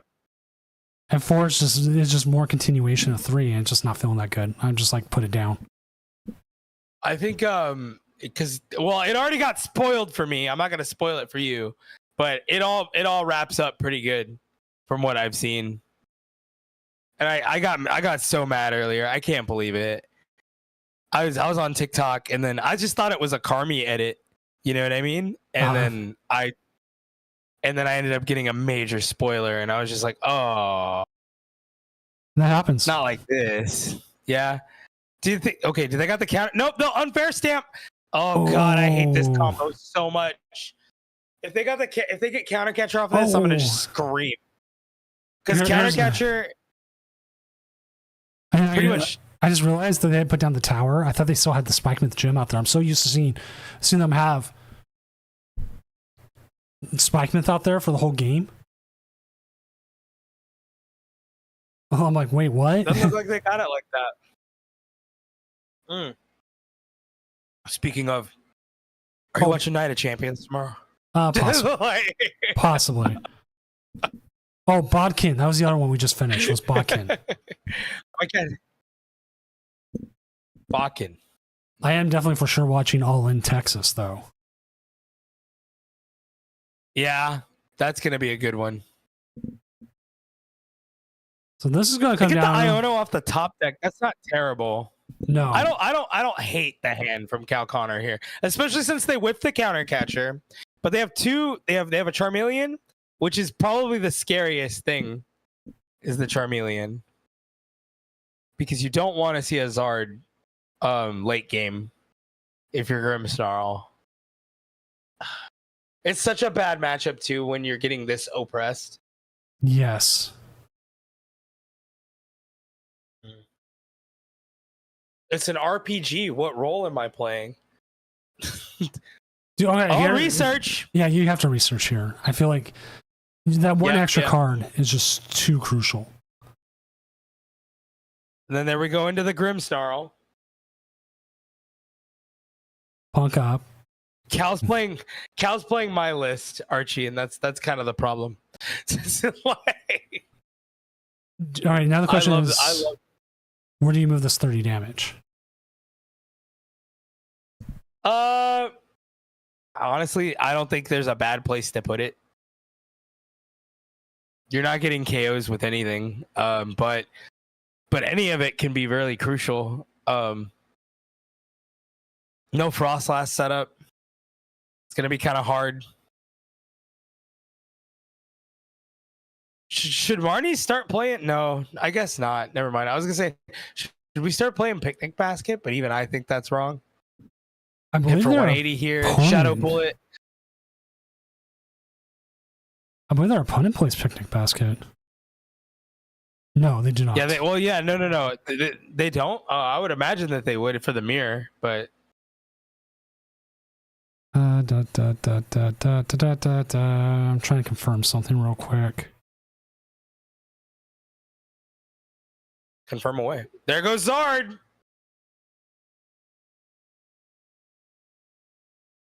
And again, this right here, this predicament right here feels so awful to me. Anytime I get Zard, anytime I see Zard set up like that, I'm kind of just got my hands in my face there. So I think this is who I think it is. We are having a regional winner going up against the juniors NAC champion. What? Yeah. So wait, Jose Cruz? Jose Cruz? No, Annabelle. Well, no, Jose. Oh, okay. This past one. Yeah, the one that just won, the brother sister. For some reason, I thought it was last year. No, I was like, last year's? You mean Jose Cruz? No. Like, okay, I don't know why. I still think I'm still living in 2024. I am so sorry. I'm still living in 2020 sometimes. Where am I? Dang, right? It never ended. Yes. Oh, this is a rough one. Bringing up the monkey. And then Oh, no, another Michael. monkey. All the monkeys.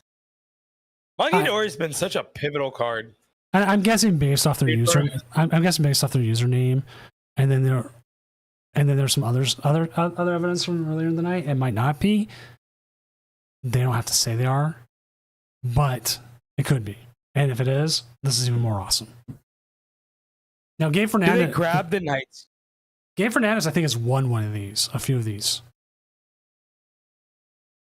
But then he say Gabriel Fernandez. Yeah. When was the last time Gabriel Fernandez was a junior?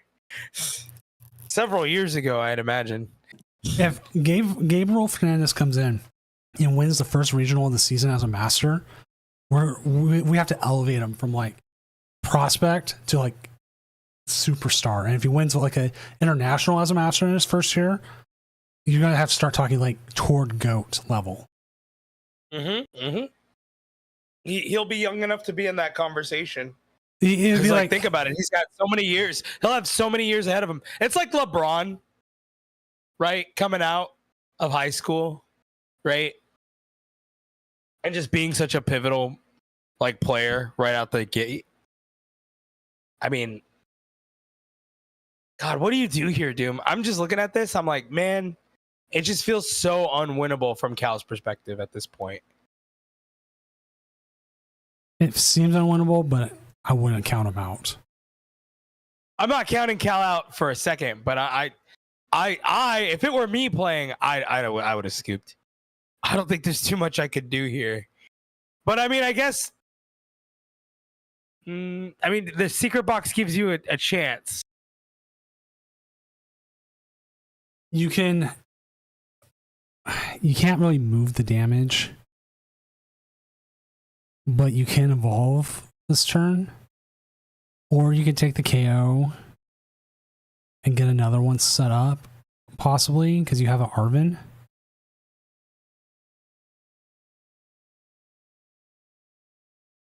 Nick Bear just yet because he'll go down to 2, but I guess they could just set up Zard and just crash into you.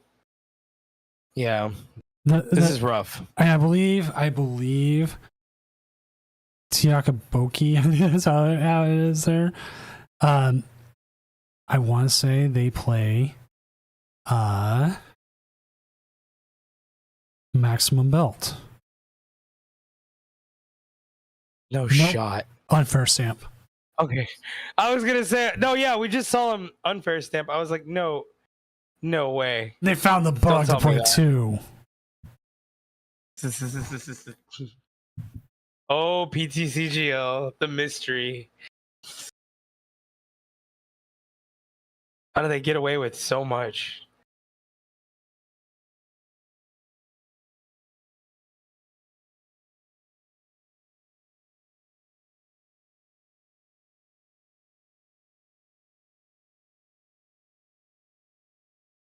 Right. See the Artisan come down. We have a Artisan to grab the monkey.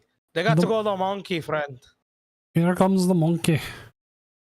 Double monkey. Yeah, they gotta go double monkey. Yeah, then they gotta set it up next. They gotta set up the next one next turn. No. They're going to double energy switch. They're going to double Adrenabrain here. And then they can't. Oh, and then Devo. I like the Devo. No, wait. Okay. No. No. I'm overthinking. I don't think we see Devo.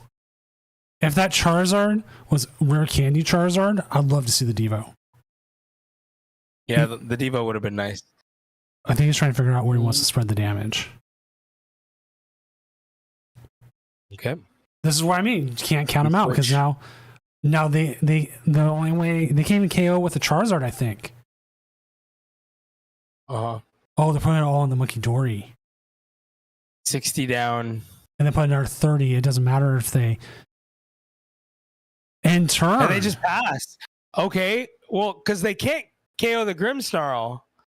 Oh, they can't KO the Dragon. They can't KO the Dragapult because then the Charizard KOs them. Yeah, and then it gets powered up. Yep. Mm-hmm. But they're setting up a better way to probably move damage around. Mm-hmm.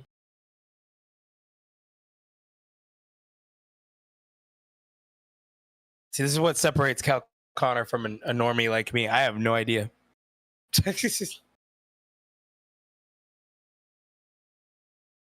We were saying that. I remember when the deck first came out, that when you have an energy acceleration like Marnie's Grimmsnarl, how do you not play E-Switch? I mean, we're seeing it when more, the first. we're seeing it in more decks. I mean, Gardevoir played it and won. Yep. Mm-hmm. Gardevoir with E-Switch and on the monkeys. That Turbo Energize also kind of sick. Early game to be able to energize up the monkeys. That's pretty cool. I like that a lot. If you can do that early game. My friend Greg, who took fourth, also known as Gamer, I don't know if he's in chat or not. He did come back and watch one of his games. I think it was like game one. He said he misplayed and cost himself the game, and would have that would have just changed everything. Oh, they got to boss up a monkey here. It's got to be a monkey. Monkey. I'm really sad I only pulled one of those monkeys.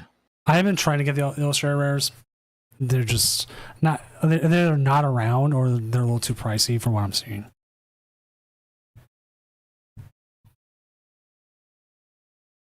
And they bump for the tower, just so they can't search for another monkey. They'll Phantom Dive out, KO the monkey. But the research in hand. A lot can happen here in this next turn. How many energy switch does Cal play? That's what I need to check. 2. I think he discarded one already. Ooh.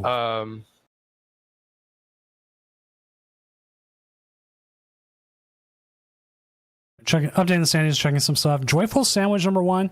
Panami with the Toad Scrolls 5-0. 5-0 Toad Scroll. God, you gotta love it. I bought some at the card show, and I think I'm gonna buy more at the card show. I kind of like the deck. Gloria Slay with Dragapult Zoroark is 5-0.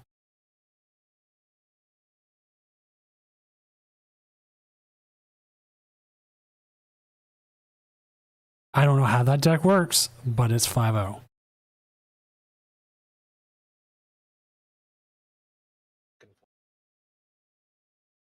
How's Toad Scroll's Guardy matchup? Is it just really bad? I don't know, actually. I think it would be too bad, but then I'm like Screamtail.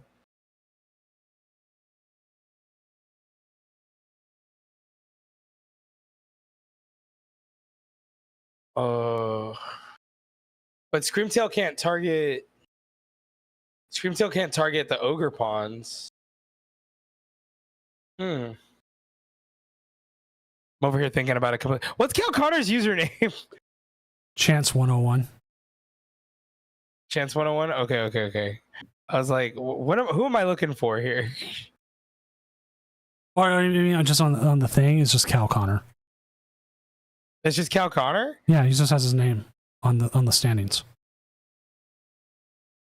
Okay, I found him. It took me a while. Okay. E-Switch. No, there's one E-Switch. They play only one. I thought it was 2. All right, so now they only play 1. Now you're into the issues. Where do you put this damage then?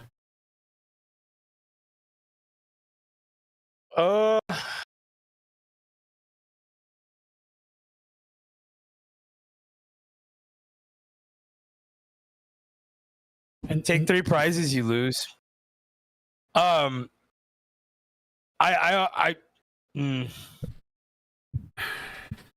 you're it's a rough one. Yeah. You could take 3 prizes here, but again, you'd lose. Might be worth. You'd have to go after the Zard.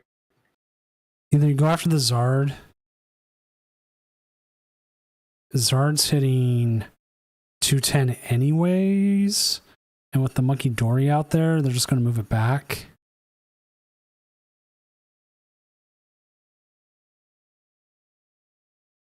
You could put it on the other Charmander. Because you have everything in hand to get a Punk up next turn. And you can wipe out that Charizard. Looks like they're going with the Monkey Dory. They're probably going to put another 30 damage on it.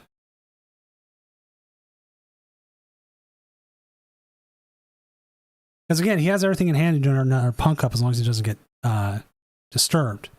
You can get the... Well, you got 4 energy. You got to play the rod because you got the 4 energy in the discard. You're gonna need energy in order to punk up. Yeah, we have to play rod, then use Night Stretcher, and that gets you more. The question is, does he have any more monkey dories? The babies to set up there. But then again, if he for some reason attacks with Dragapult, it's not enough to knock out the active Grimmsnarl because you'd have to move damage onto the baby, whatever it's called. I'm forgetting its name. So they have to make a decision here. Do they want to move the damage? Well, they'd move the damage to the Grimmsnarl, it looks like. Just so Zard could KO it. Zard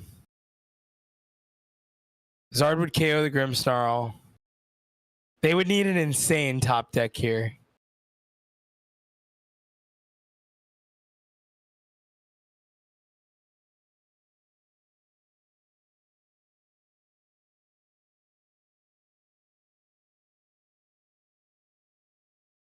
I would have wondered if it was almost worth it to go ahead and just play the rod now. But I guess you want to play the rod when the Grimmsnarl gets knocked out. So that way you put Grimmsnarl, rod, 2 other energies. No, you don't put the Grimmsnarl back. You use the Night Stretcher. They don't knock out. You put 3 energies back. You use the Night Stretcher to grab the Grimmsnarl. Use Rare Candy. Right. Rare Candy Grimmsnarl. Punk up. The biggest grab issue. More energies. And if you get rid of that Monkey Dory, that limits Charizard hitting you to 300.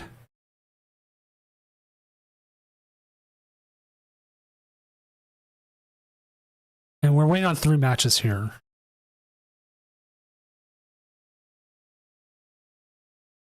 Adrenabrain onto... Yep. They're going to put it onto the Grimmsnarl to get the KO.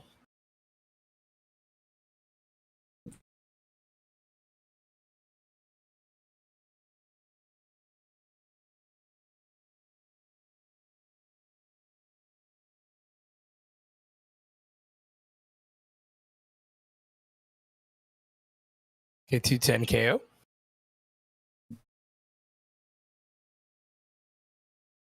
Joyful Sandwich, who is number 1 right now.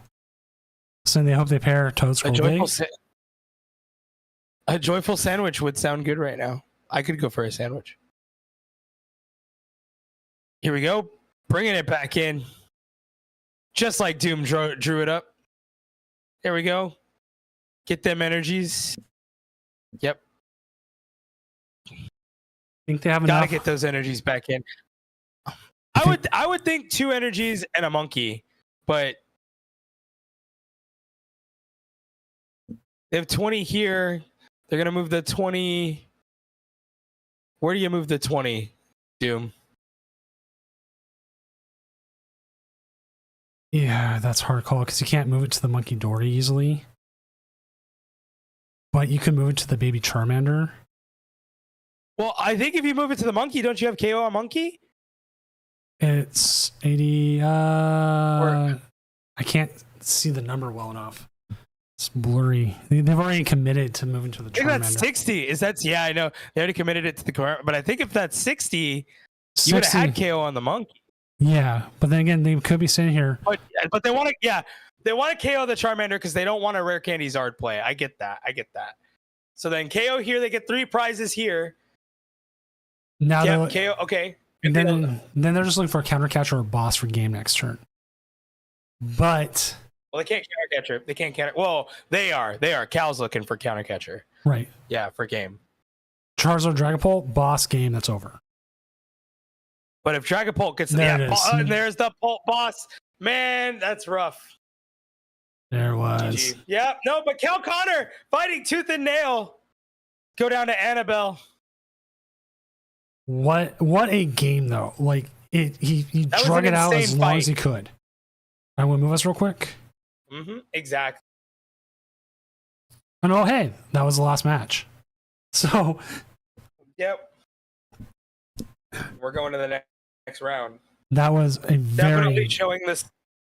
Yeah, incredible match. Definitely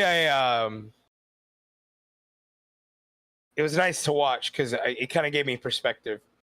it was a never give up, never surrender kind of game. Yep, definitely. All right, let's see who is up. Oh, actually, you know what? Who's Gloria Slay up against? Joyful Sandwich. You know what? I want to see that Dragapult Zora arc.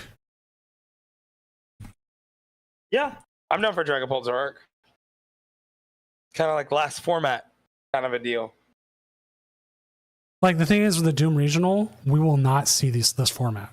We will be on the black and white format, which I don't remember if there's a lot of cards get added to it.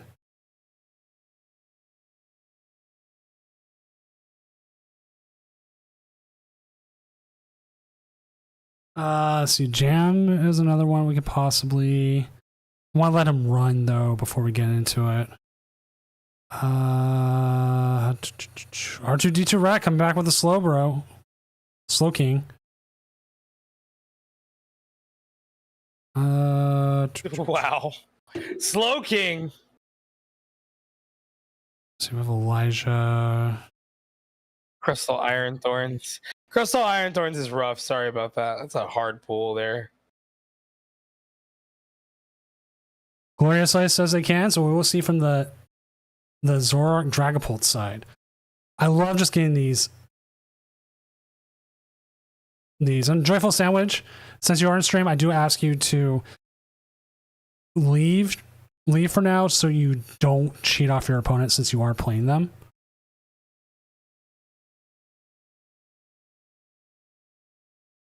And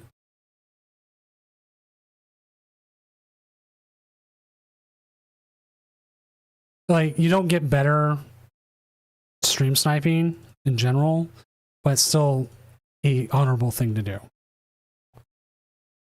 Come on, Scout's honor. Pretty much. What are you doing? Oof. Are you a matcha guy by any chance? No. It's not that I don't hate or anything, I just don't have opportunity. Yeah, I've never had it. So like I'm always like, you know, they make it seem like so much fun.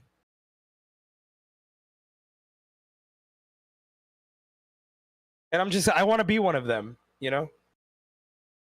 I want to be where the people wait. Sorry, we watched Little Mermaid recently. Yep. Yeah, wait, what? I want to be where the matchas are. Oh yeah, how is that?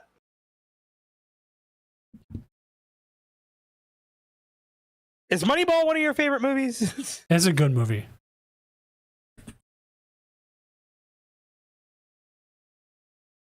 I really love Moneyball. Every time it's on, I gotta catch it. It's like one of my favorite lines ever delivered. How can you not be romantic about baseball? And what does he do? He gets on base.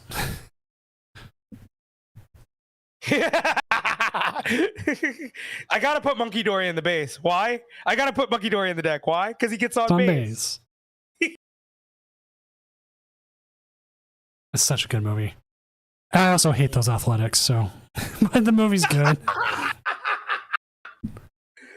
You know, as an Astros fan, I respect the Athletics. Actually, I respect the entire division except for the Strangers.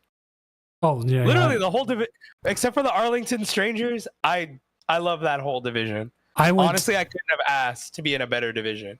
I went to a single Rangers game when I was in Dallas. And in that game, we had Edwin Diaz, still a Mariner, still as our closer.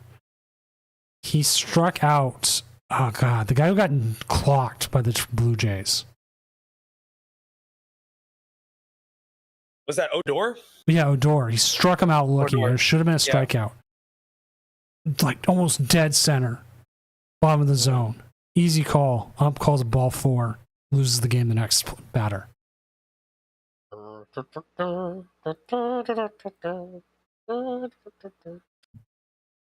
Oh. So, and the worst thing is we had like heat exhaustion, And we ended up no. we ended up like in a bar, and they just kept giving us pitchers of water instead of the beer we kept trying to order because we were also kind of wasted. Oh no.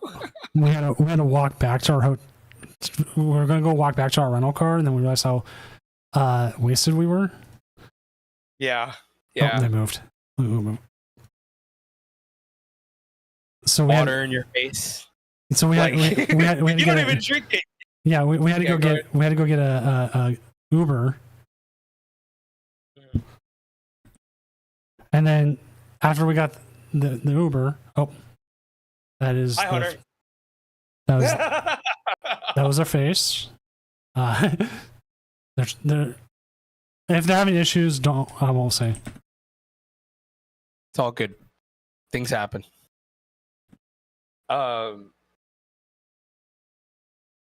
Some of the standings. I'm telling them if they're just having issues, don't worry, we can find someone else. Never hurts. I would rather have them play because it is taking like 5 minutes.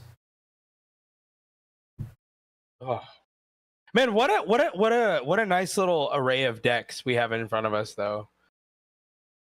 We can always go. I'm really. Let's see. Let's see. Did it work? Are we good? Yeah, looks like they got it. Okay. It's gonna be on mobile, but that's fine. We will take that. Oh, speaking of, oh my god, I gotta order my camera mount. I'm gonna start streaming in-person locals. I sometimes still get product from TPCI. The way they handle it now is they essentially raffle for creators. Mm-hmm. And if I win, I'm like, okay, how do I set this? Like I use my phone camera and stuff, but it always feels like it has trouble like focusing. I don't know if it's my lighting setup or anything else. Mm-hmm. Mm-hmm. It just sucks. Like I always feel bad. Like that's just because I want to do more pack openings. We did one pack opening once. I bought a box, and I was like, okay, first hyper rare we hit, or first EX or whatever we hit. It was XV. I'll draw it on stream. And I opened the first pack and I hit a rainbow rare Victini VMAX. I'm like, well, that's done. I thought I was gonna go through like half the deck, half the box. And I was like, well, first hit. I did that once, but it was still kind of fun. Like I wouldn't mind doing more pack openings. It's been funny as some of the Fortnite streamers I watch have been like slowly getting into Pokemon. Oh my god, that's a horrible opening hand. Like they're doing like one of them has like 5. He's been just getting all the prismatic he could. He has like a 500 pack opening. Ooh. At least you know your opponent's playing Dragapult 2, that they're not going to donk you. Yep.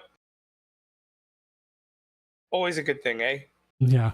Which on Compart is like, you're part of the problem kind of thing, but you know what?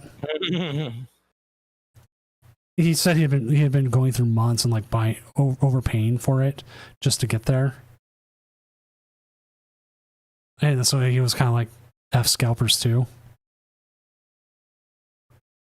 I'll at least give him the benefit of the doubt, especially because where he lives. I'm like, oh yeah, that's like a dead zone right now for Pokemon. Oh yeah. Where do they live currently? Vancouver. And oh yeah. Part of the issue is the Pacific Northwest right now. We're just a dead zone because we have a lot of competitive players and a lot of people, and they just all buy it up. And like my targets in the area have restock, and they're fully sold out within like an hour. Oof. Yeah. We have to drive out to get product, so like we have to go to Brenham, and we also need to get a jump on when they restock. So it's kind of like a thing. Hey, I like your new widget, by the way. I just saw it on your stream. I like that a lot. That is really clean. Yeah, it's a little bit Apple TV, like baseball. I was a little bit inspired by, and then I keep seeing like baseball street, like they kept having like team logos as part of it, like kind of faded out. I'm like, well, that's cool. We can do that with decks. And so I have a template for both of them. I have to manually change it every round, but it's worth it. It's worth it. No, I love it. It's good stuff, man.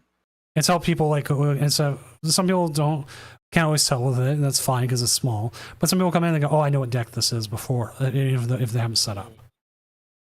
Yeah, no, for sure. It looks cool, man. You know what, dude? God, man, always changing the game. So cool. Oh, they didn't put this. We're just Ionoing. We got 3 Ionos in a row here. So much Ionoing. Hey, we got Dracloak. Yep, and there goes Dracloak. They always have it. And we're Dracloaking. They grab the Brock Scouting off of the recon there. Or nope, they're considering it. I mean, that does kind of set you up next turn if you get Itchy Poland again, which you should be. Yep. Mm-hmm.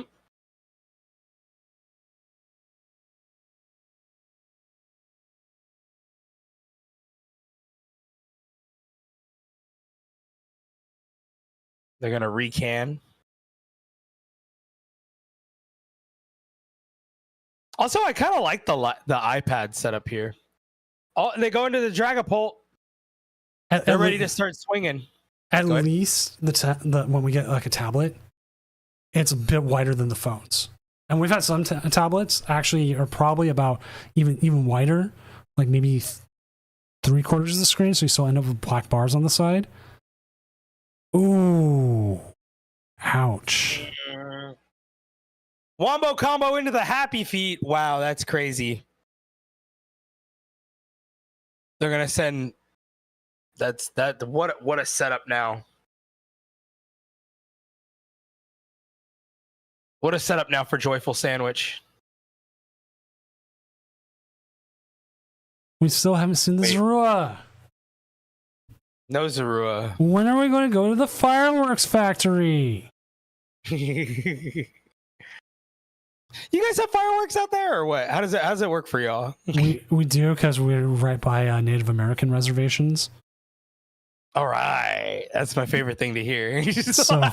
So there's a lot of fireworks, even if they're not legal, people still get them. You got Husker do's, Husker don'ts. It's like a suggestion not to have fireworks. It's a suggestion. That's part of the reason why I'm sitting here. I'm like, do I run a July 4th tournament? Because the other problem is, I don't know how much my mic's going to pick up everything. Yeah. If it's are you considering it or what? I am considering it. I have not scheduled it. Our plans fell through. So yeah. So it's like, okay, what do we do? And we're like, okay, we can do this. We can do this. I'm taking we always go up to the Woodlands and see a fireworks show. It's always nice. Because we can see we go to that we go to the gym parking lot and just hang out there. This year I think I might bring a full setup. Bring out a speaker, just hang out. And just wait for the fireworks. We used to, well, hello Fizzy, my cat showed up. Be able to drive out to a certain valley and you could see all the fireworks off around the edges because it's just flat and no trees. Mm-hmm. And love that. It's just like this valley. If you want to look it up, actually, it's Snohomish Valley if you live in Seattle. It's up north. And you can just see everyone lighting off fireworks there. But it really is weird because like some years you can see them a lot, and then some years people don't light as much. Or you have to do it like at 10, 11 at night. Like, it's just... They're always popping around here. The thing that's scary around here is the gunshots. Oh, yeah, we have that. We have that too. Oh, yeah? Y'all too? Okay. I always thought it was like a Texas thing. We get gunshots, and also we have one of the schools my kids were going to go to, but then they didn't. We would get text messages all the time about like the school shut down because of gunshots in the area. I'm like, oh my god, do I really want to send my kids there?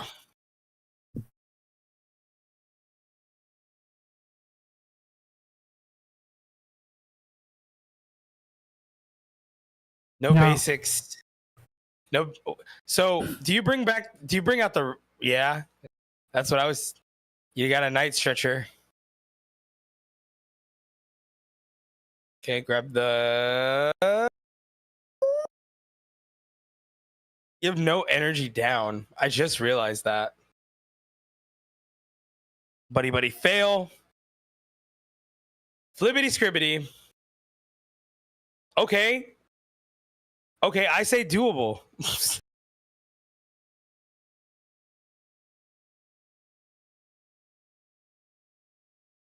You could pick up a 2-price turn here. Yeah. The problem is, like, you're so far behind on energy right now. Yeah. When you're behind like this, it's kind of.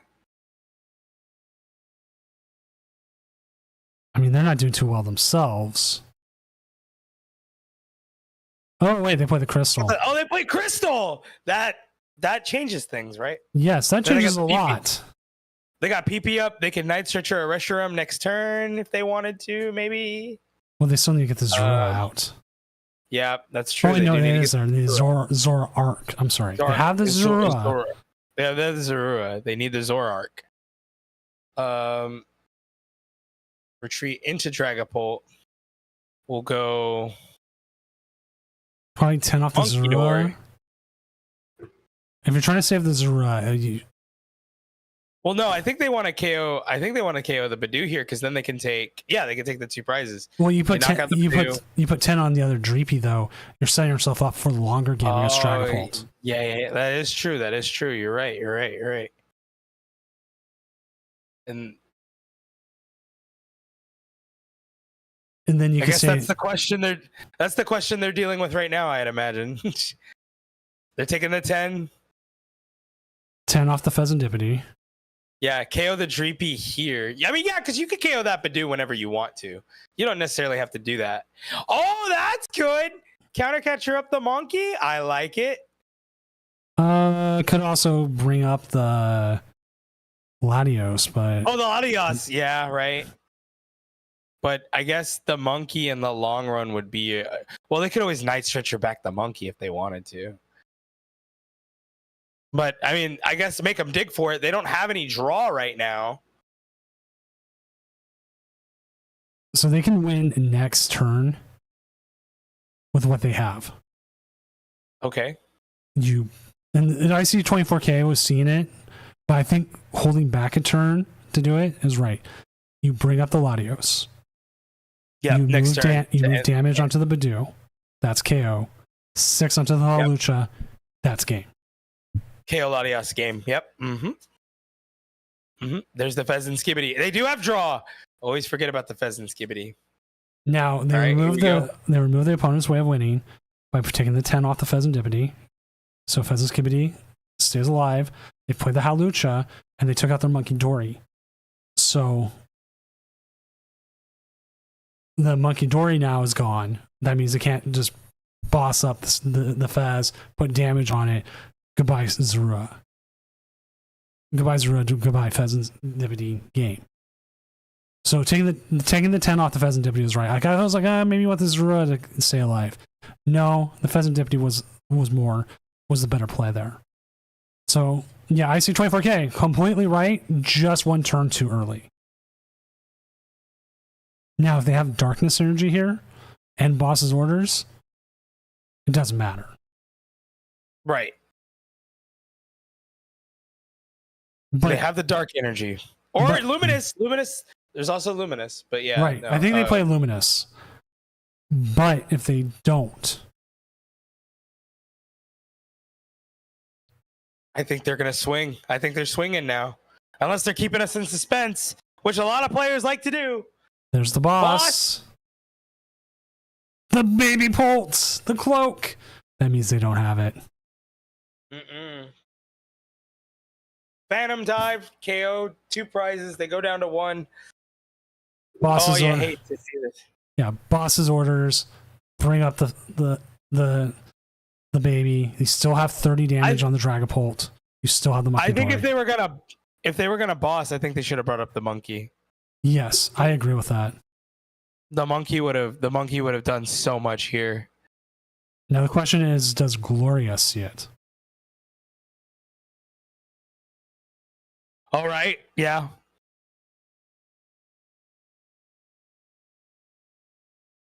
Ping ping. Boss. Even at this Latias, point, they see it. even at this point, Yeah. ping doesn't matter. Yep. Yeah, now you're just like 2-1. I just Yep. You just clean up here. More than one way to fillet a fish, right? Right, but what matters is they won. 4 price They turn. won. That's all that matters. 4 price turn ends it. They do play the Maracas. Very well played game I was there. looking for that earlier. Yeah, very good. Very good. All right, I'm gonna move us real Incredible. quick. But they will be going 6-0. So that means, let's go ahead and update the standings. They're getting pretty close to, they might be able to ID in. Lucas E, 6-0 with Iron Thorns Crustle. Chase Guisti? I'm not sharing my screen with you. You're like, who is he talking about? There you go. Great match. Dragon Ball matches are weird because like you can get ahead and then still lose. Well, it's 9 rounds, right? Yeah. They would need to win one more and then ID in. Yeah, then you get double ID in. But let's, Amazing match, Gloria. very Good stuff. like IC24K again. I'll say they're the one that saw the 4 price turn. I was like, oh yeah, that's right. But holding back for the turn that you did was the right move. And that's actually one of the things like I've realized. Sometimes like bossing up the Pheasantipity and putting 200 damage on it instead of putting 1 will win you games sometimes. Like I've done that against like Raging Bull after I Iono them to like 2, and then all of a sudden they only get 1 card. They don't get 4, and they have a hand of 6. They get 1, and they have a hand of 3.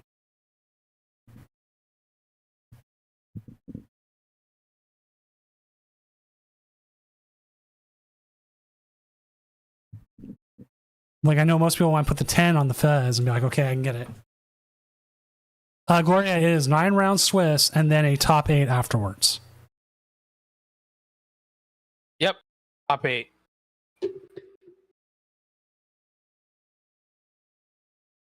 And we're flying through these rounds. Yeah, it will just keep getting faster as it goes. Like, well, I hate to say the less people that play.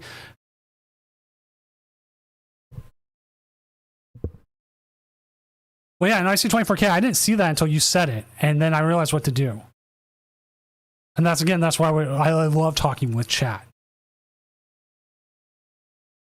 Because, like... Chat always has really good input, especially in this community. Yeah, not on the official stream, though. No, I would not talk to the official stream chat. That's toxic and bad. I'm sorry. But, like, Azul's chat, I would put it up higher there. Tricky Jim's chat. When Tord was streaming, Tord's chat. Tord actually was really great at explaining stuff. Those I would trust more. But when you have like official chat and you have someone going in there saying, oh, my deck would win NAIC, and then they go and they do play NAIC and go 0-3 drop, and they go out and they go, what did you play? And they're like, I played Blaziken. No, that's me mean. Blaziken's an alright deck. They're like, I played with this homebrew version of Pidgeot Attack. Like, wait, what? United Wings Scramble Switch Hands. Yeah, something like that. And you go, oh, that's something crazy like that. Yeah. Yeah. And you go, oh, that's why. Like, there's some people in the community I could sit there and be like, yes, your crazy idea will work. Like Sander, like, he's going to come up with some crazy control deck, and you're like, oh, yes, that is going to work. That future box with the leaves instead of the iron hands, I think that's pretty dope. And you could just loop leaves. It's pretty good. And they were playing Reboot Pod, I think. And I was like, that's innovative. See, that works. And like, especially with the damage you can put on and like Iron with Thorn's Iron Leaves. like Iron Thorn's Crustle, that's a new version of Iron Thorns, and like that works. So you can look at it and go, okay, I can see how this works, especially in this meta. And my cat's And then on they play the tower on top of it. Yeah, and then my cat just jumped on my lap and meowed in my face. Cute. She is a cutie. She's still technically a kitten, but she has grown fast. She is I was rewatching her stream debut recently. Because I kind of wanted to recap my year. Mm-hmm. And oh yeah, back during the regional when you first introduced her. Yeah. I was like, man, that's so crazy. She's only gonna get bigger and bigger. Oh, she's a big kitty already. She also likes to eat human food though. Likes cake. Yeah. Ooh, cake, really? And she eats cake. She's gone off and stolen whole pieces of bacon and ate it. Lovely. She likes sausage. Doesn't seem to like chips. But yeah, she's like a human food thief. Whereas our other cat is not. My puppy, he was a little sick this week, but he has now developed a taste for pumpkin and is now really upset that he's not eating pumpkin now that he feels better. And he wants the pumpkin back. I didn't think he'd be that much into pumpkin, but man, was I shocked. Does she like cheese? I think she does. I know she's gone after pizza. Imagine being an animal and not liking cheese. Oh, my dog loved cheese, Zeus. One of the last meals we gave him before we had to put him down. Stop it, cat. She's trying to eat my headphones now. Oh, no. What was a cheeseburger? Yeah, cheeseburger is always the call. Which Fizzy here is my third stream animal we've had. The first one that is actually kind of young. We had Leonidas, my cat, first. He was already 12 when I started streaming. He would literally come up and wrap himself around my neck during stream. So I would have like this kitty cat scarf. And then he died. And then we had Zeus, my big old black lab who sat in the corner. He would also come running up every time I started stream. I'd be like, welcome to the Tournament of Doom. He'd come up and want head pats. And then now we have Fizzy who's chewing my cords. She already killed one of Mrs. Doom's headphones, and she was not happy about that. Is Top Cut streamed? Yes, as long as we have players who are willing to stream it. We actually did not stream last week's Top Cut. Really? Oh no, we only got top 8. Top 4, 3 of the players were on mobile, and 1 player said they did not want to, which is their right. So we just didn't have top 4.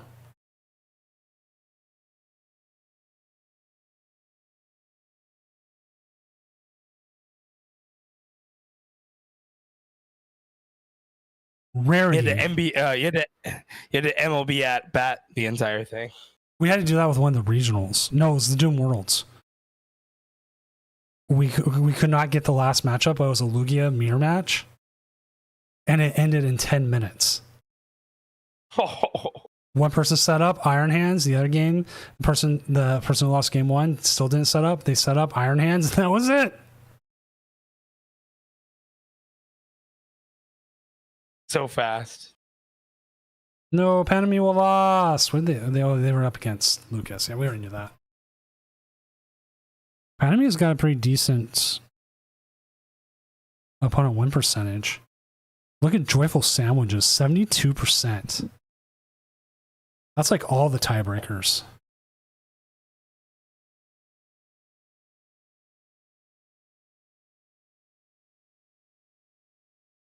Our dark horse boy here, Jam. Gotta see his dry. I had some Kung Pao chicken earlier, and I bit right into those peppers, and it was probably one of the spiciest peppers I've ever had. I always get telling you. I always get like just cheap Chinese from one of our grocery stores. They changed their way they set it up a couple months ago, and it's not as good as it was. Yeah, it was better tonight. Like they had this honey glazed chicken that was just amazing. It tasted more like the old honey glazed chicken again. General Tso's not there yet. They had like this really spicy General Tso's. It was like a nuclear red sauce, so you knew it was good. Dude, I love man, I'm a sucker for spicy food, dude. Anything like it doesn't really matter to me. It is if I don't know what it is about me torturing myself, but I just really enjoy it. Oh, I understand that. I do too. All right. What a list here. Look at all this Gust. 7 Gust cards. Jam's the 4 man. boss, 3 counter catcher. Wow. They want to make sure they got it. Very supporter heavy. Usually I ask Jam to come on, but I'm going to let him keep his run going. Maybe see for Top Cut. He's been a little quiet, so I think King Heracross can. They're up against Goldingo, Dragapult. It's a rough matchup for Goldango. Let me double check. I don't remember if King Heracross can or not. Then Joyful got Goldango Pidgeot.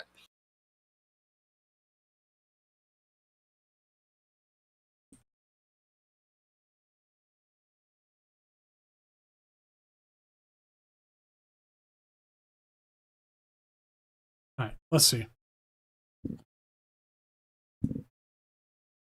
That's what Tord played, Archie? That's crazy. 4 boss, 7 Gust. That's crazy. Tord, always the innovator.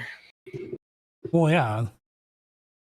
Oh, King Heracross is just about to hop in, lol. Okay, there we go. We got King Heracross. We'll have King Heracross aside, the Dragapult Charizard, going up against Goldingo. Sounds good. Up against Moshi the Monster. See, I can read that name. I don't know why I can't read everyone else's names, but I sure as read Moshi the Monster.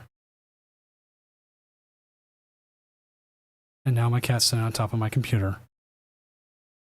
What happened to her when she would just sleep the whole time?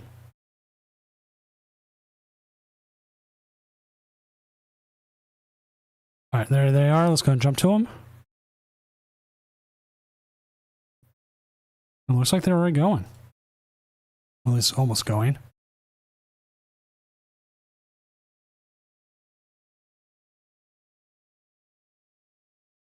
Did reset the round. I'm gonna let the ad. I'm actually gonna set the ad to go now, so you don't get stuck with during the middle of the game. That's right. Let's pause 10 seconds for station identification. This is Doom Radio 1. This is. I'm so used to hearing. This is the Seattle Mariners radio network. And then they have a really kick-ass theme song. We have Enterprise Radio, or we have the Enterprise car ad right after that. And it's voiced by what's his name? Oh my god, he's got the deep voice. I think you know who I'm talking about. Deep voice. He did Brock Sampson. Oh yes, in the Venture Brothers. I know who you're talking about. Yeah. He does the Enterprise Rent-A-Car ads for us. He's like the official car of the Houston Astros, and I'm like, wow, crazy. We just have our announcers do all the commercials, or Marshawn. Really, they do all of them. Sometimes we'll get Lynch. Marshawn Lynch. Marshawn Lynch has so many like local sponsorships. I love that. That's so cool. Oh my god, and the Chi-Yu, dude. Oh my god, the Chi-Yu. What a nightmare. Oh, and the top deck the Poffins. That's insane. Insane start. It's like Charizard's doesn't change. They just don't change. Same things for Charizard. I think you get that Chi-Yu out. Start threatening it. Give them something to think about there. But yeah, the Mariners, like, when Nintendo bought them, like in 93, 94, 93, I think it was. First thing they did was, like, commission a theme song. And they've had, like, the same theme song that plays for the last, like, 30 years. But it's like Round Bell Rock, where it, like, just at least for the Northwest, it's iconic.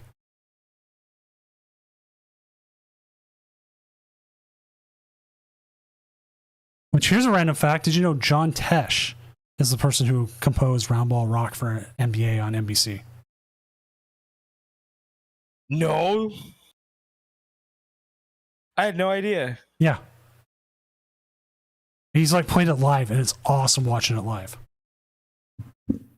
I'm sure that's an absolute banger. He dated Oprah Winfrey. Yeah, that's always weird. Interesting. Yeah, they worked together at they covered the same stories with Oprah. Okay, that makes. But worked at a competing Nashville station. So they're like rivals. Yeah. Okay, they're gonna grab the Pidgeotto here. Oh, and they play Max Belt. That's so crazy. I love the Max Belt though, personally. I mean, it fixes the math for so many things. Mm-hmm. Mm-hmm.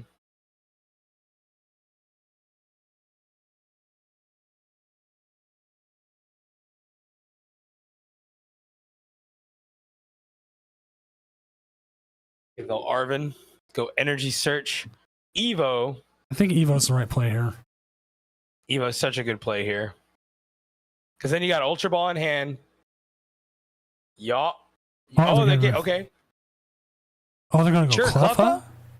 Why not? You know what? That's fine. Reload the hand. Yep.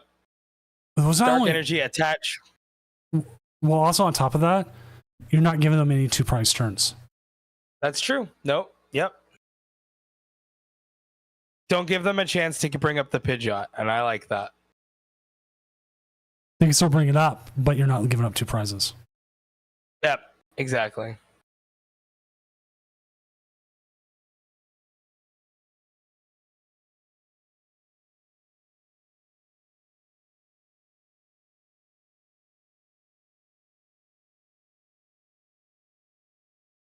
Joyful sandwich. Sometimes that happens. Hey, it's just it's the state of the game, baby. It was like the last League Cup I went to. I donked 2 decks in a row, including one being it was like Goldingo Dundun Sparse or something like that, or something with Dundun Sparse in it. They attach pass, and I got the turn 1 attack with my Terror Box deck. You ever attach pass and you just hang your head low? You're like Consistently.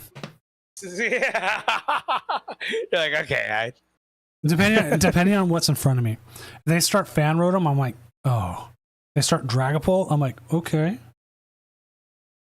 We have a DEF tournament next weekend, or next Monday, and a lot of people are excited to play Mew, and I'm really excited to just bring back Dura Flying Pikachu. I just want to play Flying Pikachu again. Flying Pikachu's so good. I love Flying Pikachu. I have my binder with all. I put 3 cards from every deck I played in a regional, and Flying Pikachu's in one of those. Is with Lugia. I still need to put in. I'm not putting in another Gardevoir. See, look, there was the boss's order. The iron whatever. I don't know if I would have bundled there. I'm not putting in Vancouver with the Dragapult Charizard, but I am going to put in the what did I play in Portland again? Oh, Dragapult. Straight Dragapult. I am going to put a straight Dragapult version in. Mm-hmm. And I've got Gardevoir in there. How do you feel about this Evo play here? If they do it. I think it might be better because right now you're staring down the Charmander anyways. Nope. Make it rain. Making it rain. Now, but yeah, now you're calling out. Do you have the energy for the Chi-Yu?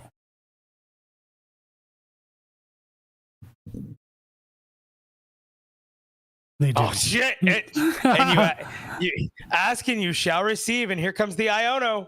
I am a little surprised I didn't put another Charmander down. They still might. Oh, and there's Charmeleon. Charmeleon helps. Could have. And then you got Brock. You got Brock scouting for next turn. which can get you the Pidgeot, and then the Pidgeot can grab you the Charizard. You know you have Rod in deck because we saw it earlier. So and you got Max Belt in hand. You're almost guaranteed KO next turn, or yeah, you're guaranteed KO next turn.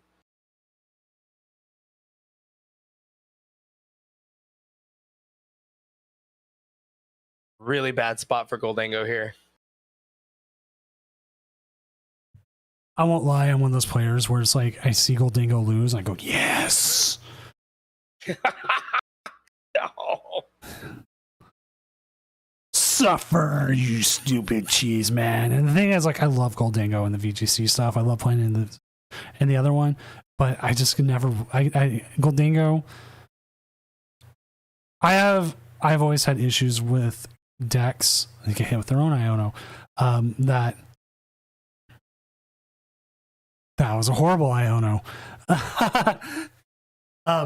You have to have energy. Not a great Iono. Not a great Iono. You have to have energy in hand to discard. I do build with like ones where it's like kind of attached. Like it's just a difference in thought process. But they do have that recon, the rockets, so it doesn't. So they can't use the Pidgeot exactly, but they have the Charizard anyways. So it just they're set up here because they can also just they could search for the Max Belt here. They can't. The Team Rocket's search tower disables the Pidgeot. Oh right, it disables Pidgeot. Yes, you're right. I just realized. Oh my god. Yo, I played that. I didn't use it once. I played it at NAIC. Didn't use it once. I've seen more people. That made me. I would have liked it against Lyric, and then I prized it both games, and just made me really sad. I realized my cat's sitting on top of my computer. She's gotten like heavier. She's been turning off electronics. I'm like, oh, my power button's there. No power buttons for kitties. It would really suck to be talking about this and then whomp.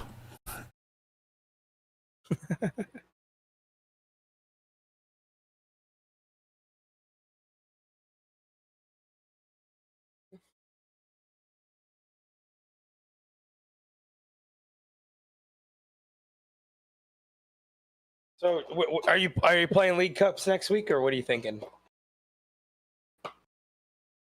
Next week I'm going to the Mariners.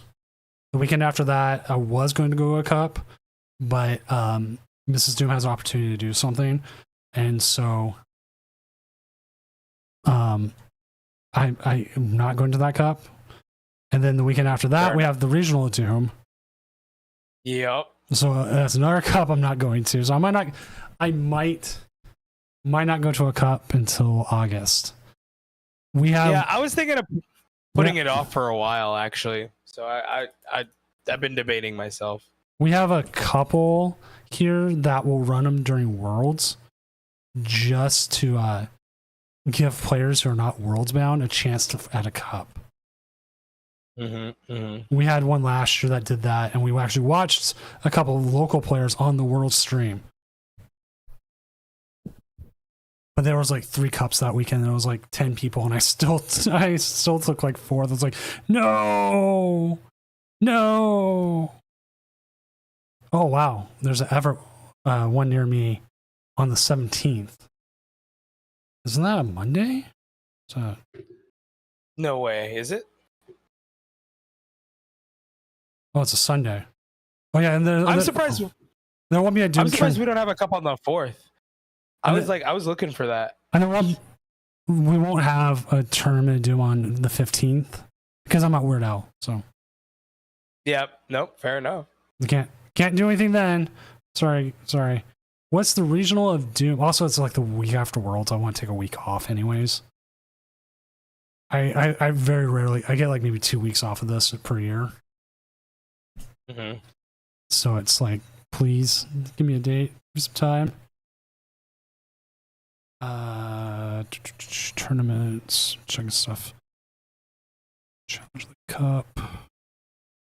What's the original Doom? It's the greatest tournament ever. No, it's a best of 3 format. like a regional online tournament. I will link to it here. It is our sixth one, seventh best of 3 tournament. It's over 2 days, so it's just like and it has the same amount of rounds as a regional does, and the same amount of points to get into this day 2. So we run it exactly to Pokemon standards, except we don't have the same slow play as they just announced. We just do enough time that you should be able to play 3 games. Usually it's not an issue. And we do have... But he was... I was going to say, you were right the first time, though. It is the best tournament ever. And then there is a physical prizing, which this time is a Mewtwo, Rocket's Mewtwo mat that I did with, you can see Giovanni in the background. Still silhouetted like Giovanni should be. And that will go to a person, and I'm hoping it's not another international person because the shipping kills me. But I will send it internationally. The shipping is killing me. I just shipped something to Chile, and it was like $40. Usually stuff isn't that much, but... Oh, they just got everything now. Here comes the Arvin.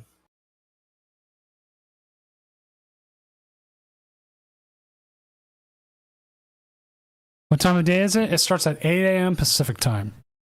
And it usually ends about 4 o'clock, so it's actually about 8 hours.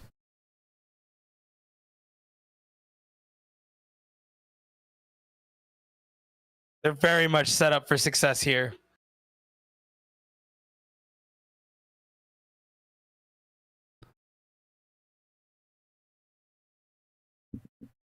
Heracross just schmoving. How many players do we have last time? Like 280? I think this one might have more because it's new format and people are probably going to want to play it because it's Worlds format. And then we have the Worlds of Doom, which anyone can play in.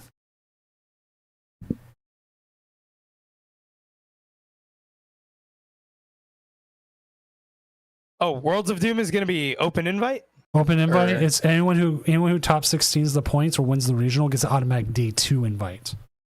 Oh, okay. Because I can't. I don't want to just make it that I want the ability for everyone to be able to play, so it's open invite. Yeah, that's cool. I like that.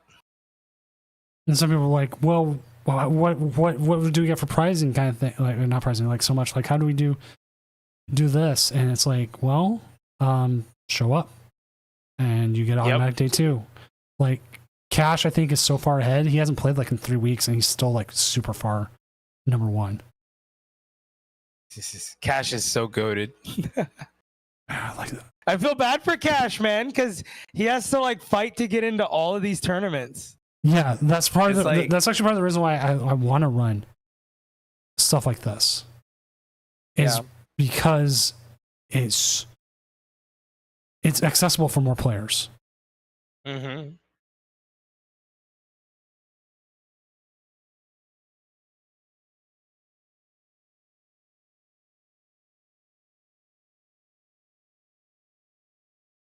Yeah, I'm like, ooh, there's a couple challenges on Worlds Weekend I might be able to do. One of them, it was a shop that was open, closed down. It's now reopened like 4 years later. Didn't have great pricing before.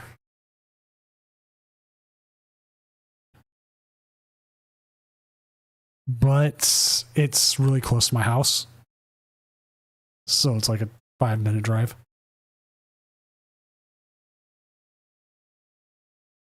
It's her up the Fez, but I don't think that's gonna be enough because they can just max belt KO here.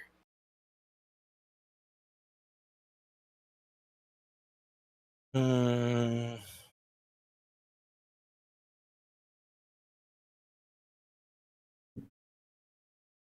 pretty much wrapped up here.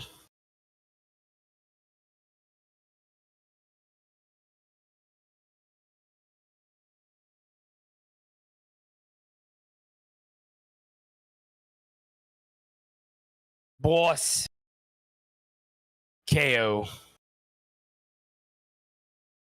Oh yeah, you know what? You're right. You know what? I need to really look at that that stadium right there. Yeah, it has come up like 5 times for you now. I'm so sorry. Oh God. I'm just not looking at that. I'm not looking at the stadium there. It's easy to forget. I mean, I forget when I'm playing half the time.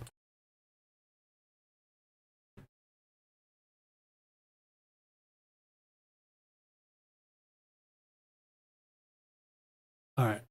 Zard is back. Let me move ourselves. Zard is killing it, man. Zard is killing it. Let's move ourselves real quick. I'll share my screen. We just have a judge call where we have a game crash, but the person was down to 2 prizes again. And it's like if they had game, I have to make the call. Yep.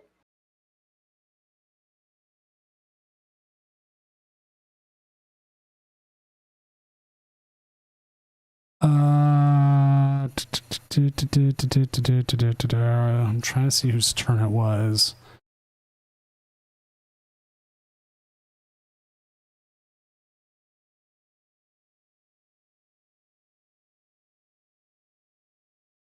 Okay.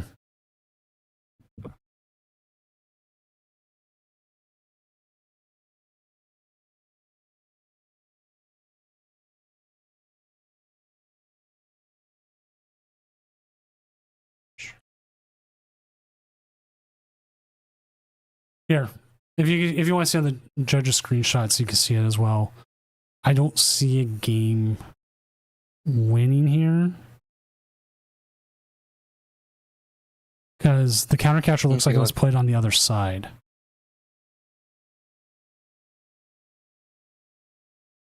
Here, well, you know what? We'll bring Chad into it again too. Yeah, I'm looking at it right now. It's not guaranteed necessarily. All right, so it froze in the middle of their counter catcher. Mm-hmm. They had 2 Frostlasses. I said they had 2 Frostlasses. I only see 1.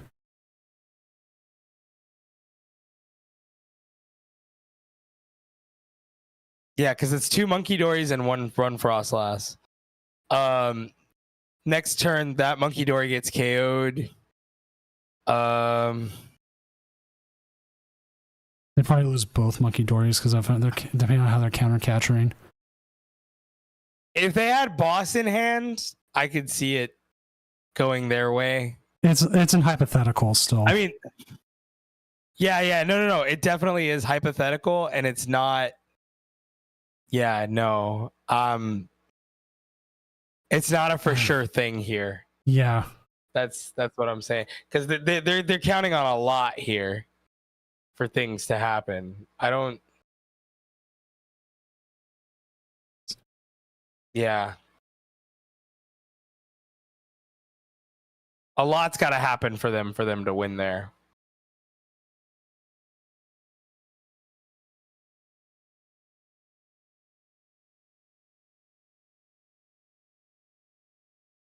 It's unfortunate. Yeah. But I don't think that's not a guarantee.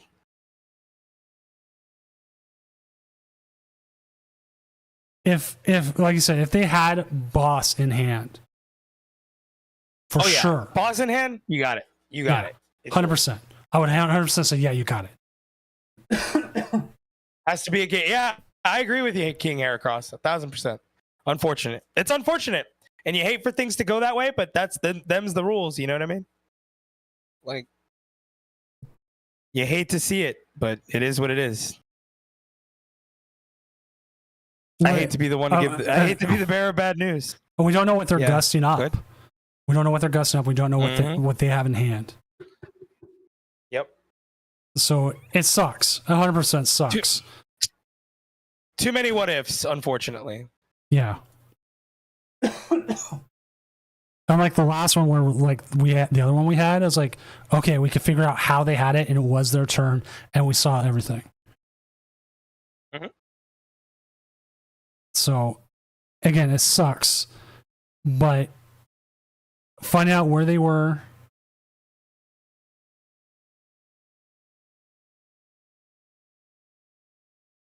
and seeing that helps us a lot. Yeah, and we can make a fair estimation.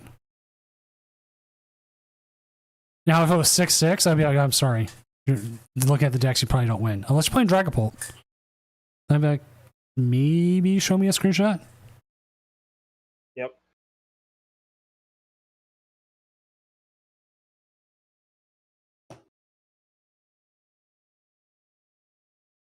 Yeah. And So many L's due to bugs? Yeah, you hate to see that. most of the time, it's not bugs, it's connection issues. And I don't know what's causing the connection issues. Because we have a lot of people who are not even playing on Wi-Fi, they're playing on direct connections. So when I've talked to devs or when I've had questions asked, I've asked like, what is causing this? And they're not exactly sure themselves. I get they had 6 prizes and you had 2, but for us, but they can still take 6 prizes and you could take 0. It's too much hypotheticals going into it to say that's a win.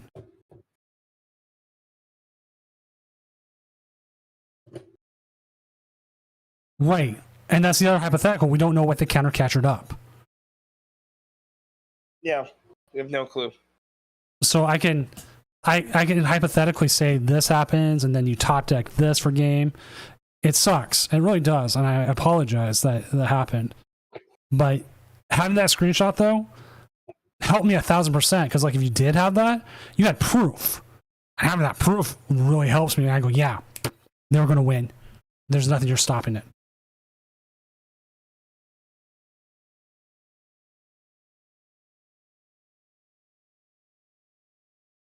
Why is there like no flags loading? Oh, there they go.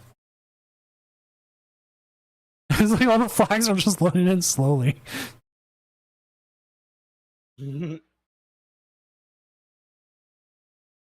But again, Baller Mike, I 100% thank you for posting that. It at least gave me an opportunity to just not say you disconnect. I'm sorry, you lose. At least you gave me an opportunity to see what your game is and give an actual fair judge call. Like, I hate like IRL where sometimes that happens where you just can't give it. You're just like, yeah, game over. And you're like, but I would have won even without the penalty. Or before the penalty, or like, yeah, maybe. Yeah. You know what I mean? Yeah, like you kind of have to just say stuff like that. Like, yeah, maybe, but there's no definitive answer there, you know? I'm getting kind of tired, man. That's why you drink all the energy drinks. And then you pet. What are you talking about? Yeah, I was about to say, I was like, King Heracross, I'm on so much caffeine right now. You have no idea. And I took a nap. And crazy nap. And Baller, looking at your game board, I think you would have. To be honest, I think you probably. Oh no, would. for sure, you probably did, but yeah, it's very too many what ifs. Like I said, it wasn't a bad board state. It was only like you had one Pokemon out. I'm going to win. But looking at our top cuts right now, our top stuff, we have a 7-0 Raging Bolt. Those cameo gifts from Soda. Man, Ghost just brought back their Electric Limeade. And it's like my favorite Ghost. They used to only bring it back for the summer. Now they said it's a year round. I was like, yes. You should try Jolt, King Heracross. That's a Soda. Yeah. Do they even have Jolt anymore?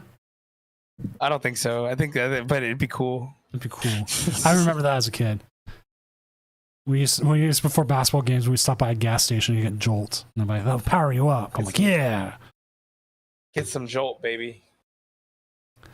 But yeah, Raging Bolt number 1, Dragon Bolt Dusknoir number 2, Iron Thorns Crustle number 3 and 4. I know Microphage. He's a local. He's actually one of my mods, I think. I haven't seen mod stream in a while. Good guy. Lucas E. also with Iron Thorns Crustle. Rayo. I don't know. Raging Bolt 6-1. Gloria is still playing. Up against Triple P15 with Gardevoir. That Dragon Bolt Zoroark might come in. Joe Maressa coming in. Zoroark still kicking it. Joe Maressa coming in with the Dragapult. YXEO coming in with the Goldingo Dragapult. King Heracross, who we just saw with the Charizard Pidgeot. Totokeboki, I'm so bad at saying that. Dragapult Charizard, we saw that one earlier. Kawashi coming in with the Grimmsnarl Frostlass, and so is Mandamika. Grimmsnarl, Frostless as well, and obviously Triple P15, 6-0, waiting on that game. Oh, and Dewsbury 10. That's our last 6 ones. Let me have one of these wall ticks. Sorry. We're coming down to the wire here, and a lot of competition. I mean, Panami is not out of it yet. Like, we don't know fully what the 6 ones are going to do here. I think we have too many 6 ones that they all have to at least play this next round. I think we'll have 2 7-0s, and the 7-0 should be able to ID, and they'll be in.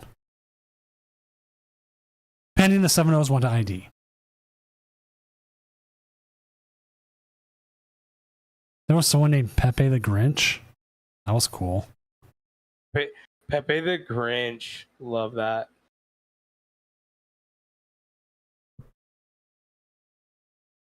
I do wish this client wasn't as buggy as it can be. I've lost games because of it. It sucks. You hate to see it. Especially games I could have won.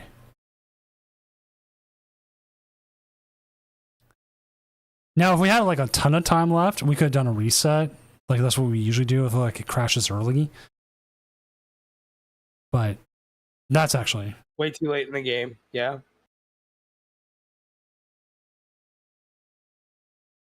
Which, if you don't know what our reset policy is, how that works, I've gone over it before. But what we do, for players who might not have known, yeah, that's why I prefer in person.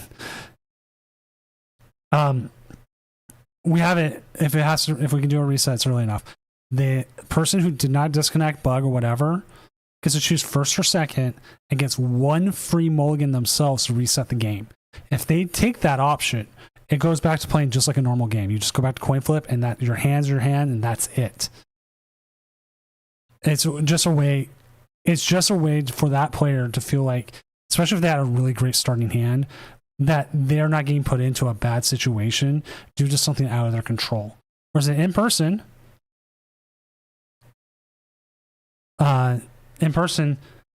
you can have an error like that, and half the time you can fix things. Half the time, I've had game losses because I didn't put my prizes out. I haven't done that in years, but I've had game loss because of that. Sucks. And we are just waiting on 1 game now. And it's Glorious Slave versus Triple. So we're waiting on the last 7-0. Gardevoir. I mean, Gardevoir takes time.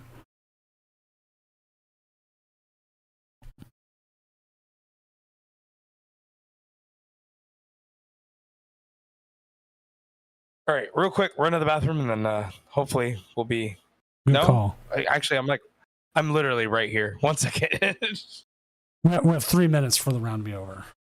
You know what? Surprisingly, the 6-0s could tie, and that puts them in like a winning in position. And I've talked about this before. I have a dream of like trying to do more online stuff, like official online stuff, so we could see more of this kind of stuff, like when we had the Players Cup and stuff. I want to see this kind of stuff, but like, it would 100% suck, and like if you had Tord playing in it and then Tord disconnected in a game, you would have people frothing at the mouth about it, and understandable. So like, you'd have to have the ways going certain ways.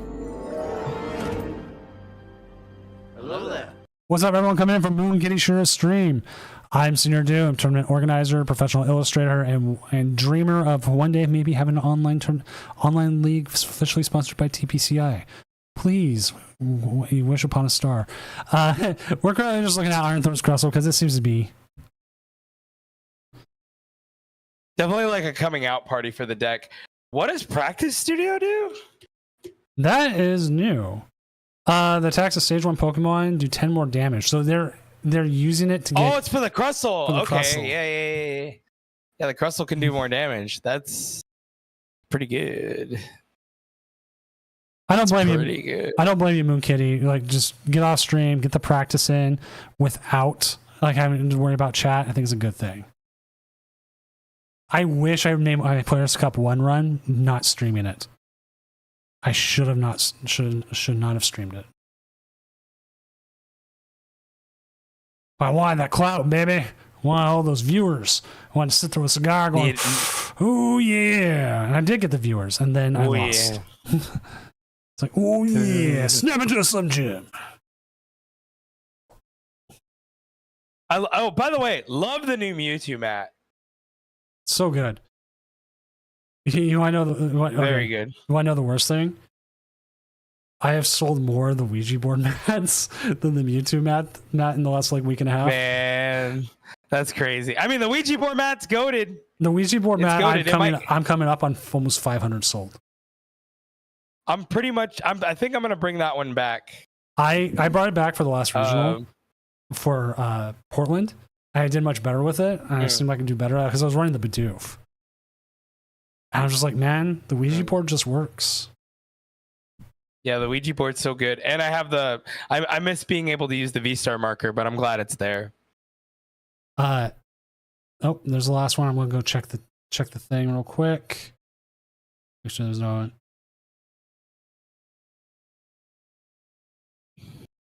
issues. It was Alex Szymanski, I believe, was one regional using it. Oh, that's so dope. He took a photo to get of the it. cosign from Szymanski. Let's go, baby. Was it Szymanski? I'm trying to remember. The Szymanski nod? Love that. Which one was it? Someone won a regional play now. I'm trying to remember who. Maybe it wasn't Szymanski. Or he took second. Maybe it was the second. No, that's 2018. Sorry. Oh, that's because I'm looking at it wrong. There you go. Oh, he won EUIC with it, I think. Let me double check. I'm going to look it up now. I want to find that tweet.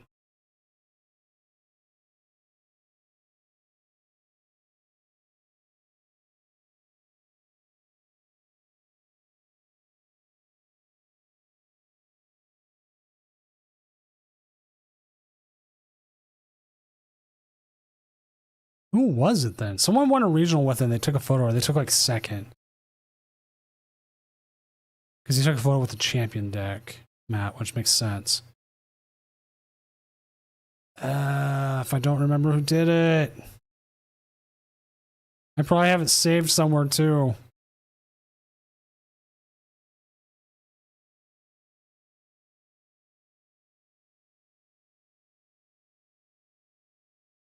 Or maybe they just did really well with it.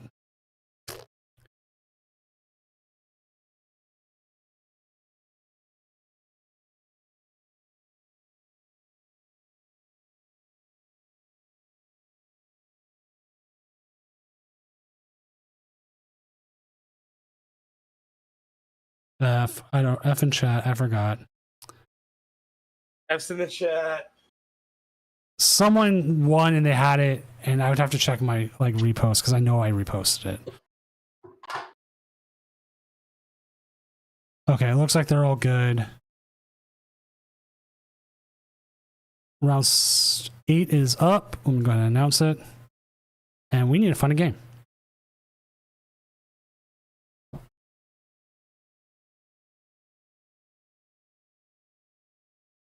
All right.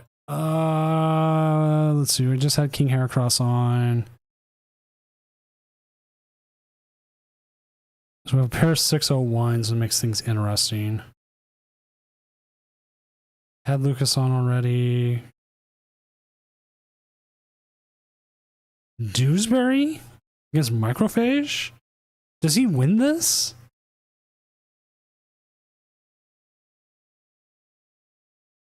Ooh. Maybe? Ooh. I like this. This is nice. It's a different. I like the spin on the Terra box here. Like, he's got the buff can attack, the fan rotom can attack. The Monkey Dory can attack. He can snipe early.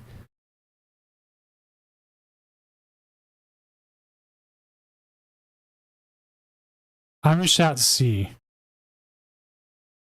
I mean, because we always go Heracross if we needed to. We needed a game. Let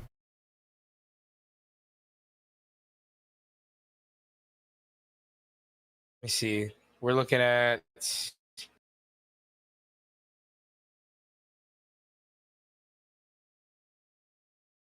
And whose deck list is this?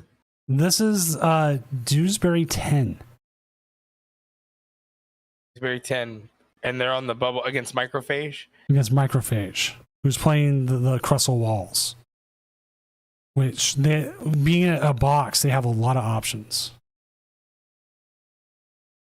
I mean, we can see if they're down. I'd like to see that. Yeah, I'm just seeing if they're down. If they're not, again, we do have Heracross streaming already. We can just always jump to them again because they're up there and it's a possibility of a match.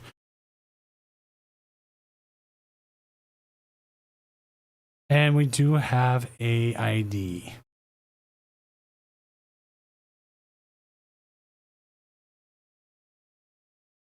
Chase and Gloria take the ID, which actually Gloria taking the ID is probably a smart move.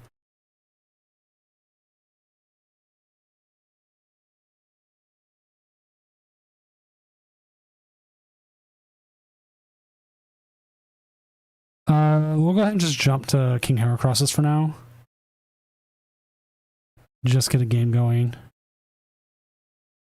Because they are already going and I will update their stuff. But if that game shows up, we'll transition over to it.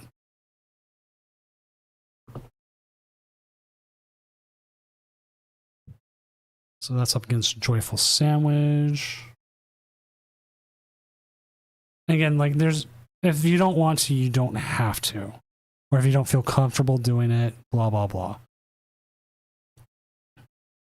Pressure.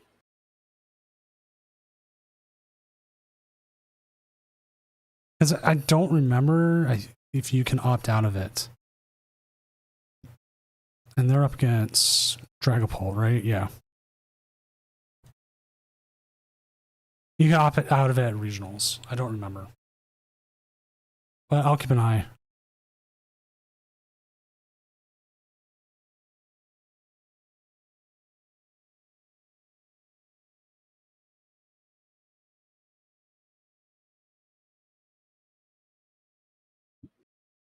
I don't mind showing people over again in some rounds just because.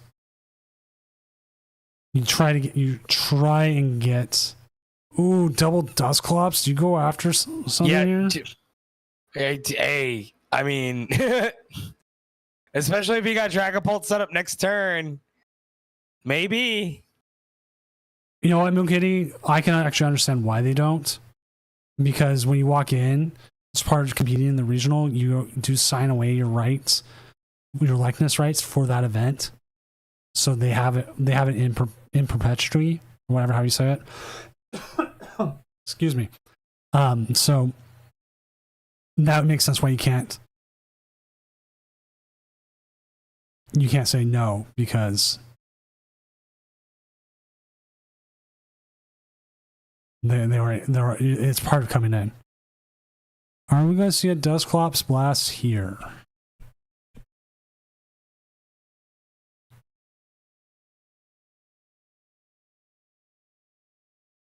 Do they wait to Dusknoir, you think? And then they'll Iono here? Oh, there was some pretty good stuff in that hand.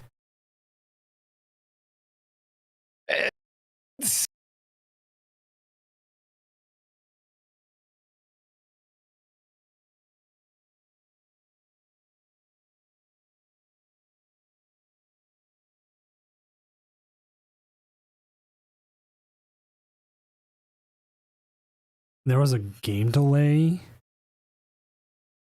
in Boston due to the mound.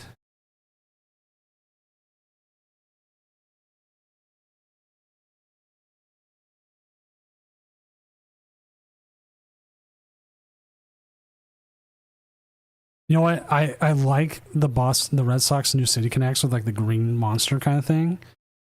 But at the same time, I'm surprised they're allowed to get away with it because I swear like the pitcher would blend in too much with the wall.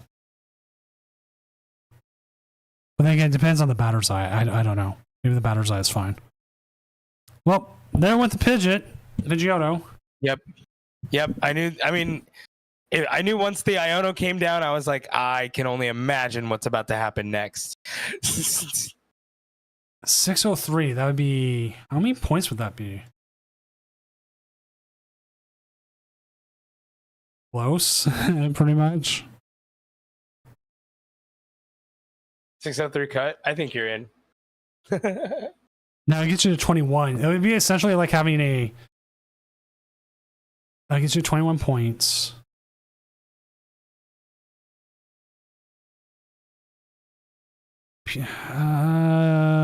That's hard to say. Well, what doesn't that make you like 7-1 technically? I guess no. I wouldn't say you took a bad idea, considering your matchup against Bolt.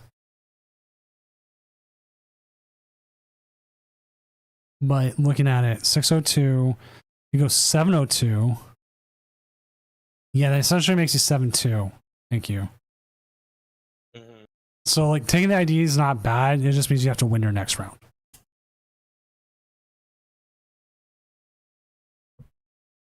Goodbye, Dragapult. Yeah, big punch here.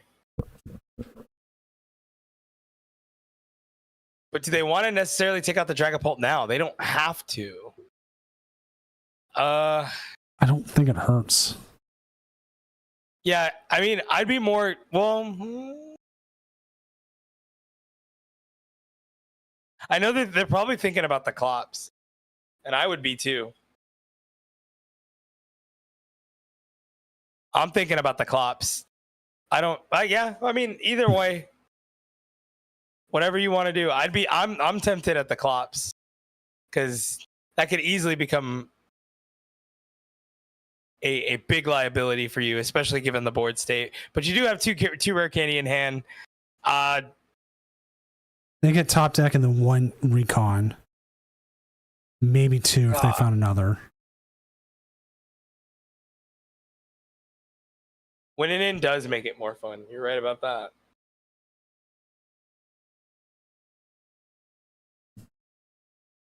I don't hate what they did there, because the other issue of, like, well, if you don't get the Dusclops into a Dusknoir, blowing it up gives the Charizard an easy win.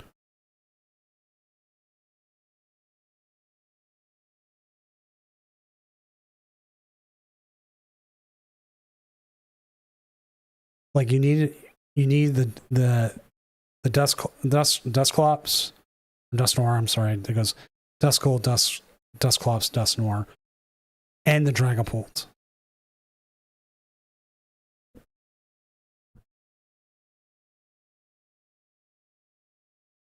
And the other problem is, if you come up and swing right now, you still lose. Because then your Dusclops comes just dead in the water, and you're getting KO'd by this Charizard. Yeah. It may be better just to Badoo here. Yeah, keep the Charmander from candying. Evolving, yeah. And then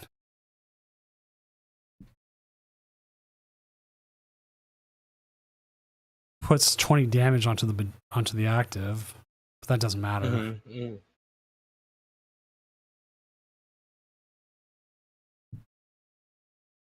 And on the other side, I mean, you got Brock scouting, so even if they do Badoo you, and there's the flying entry. Now, if they have the Dusknoir, they just win now. Yeah.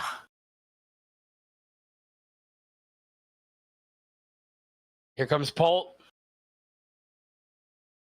Phantom Dive.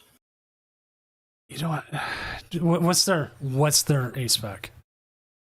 Yeah, right. Is it the Crystal? Are they counting on Crystal next turn? Or are they just trying to pull the? Well, then no, they can't do that. Neo upper energy, so they could. So the Charizard's in range.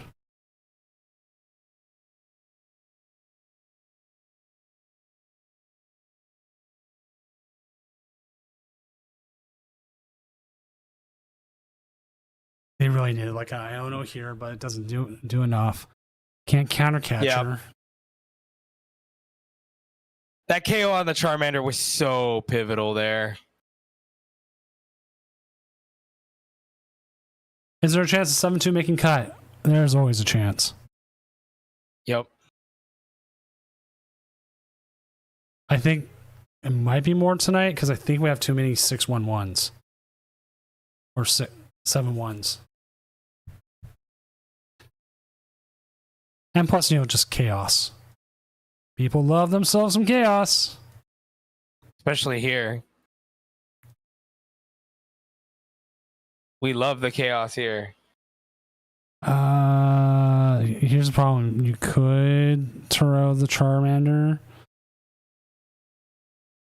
But that leaves you one boss away from losing.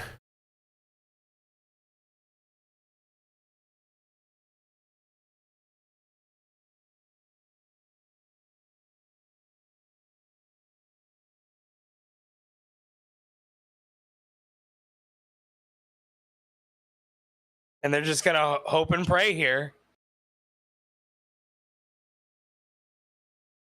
Good thing is they can't Dust Noir. But they need Neo Upper and Dragapult here.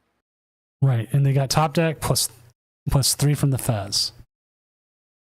Oh, and there's the bear! Oh, the bear instead! The bear! Ah!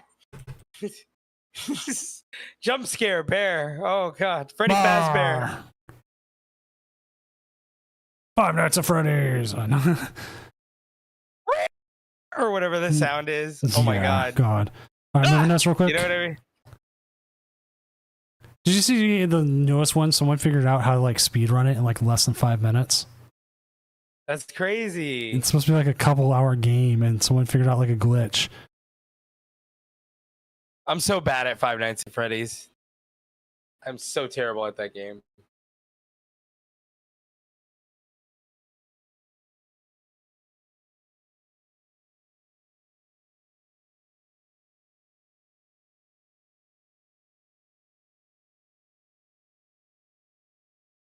Oh, well, no, I was going to do a loss here, but looks like the person wasn't able to. No case. All right. He just can't get the game working. It's just not loading. And there's just nothing you can do. We can jump to see how Moonkitty's game's going so we can just get something on.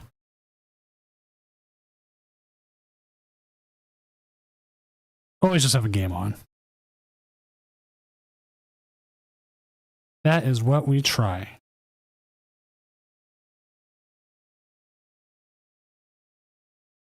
Wait, is that Flareon Dusknoir? What?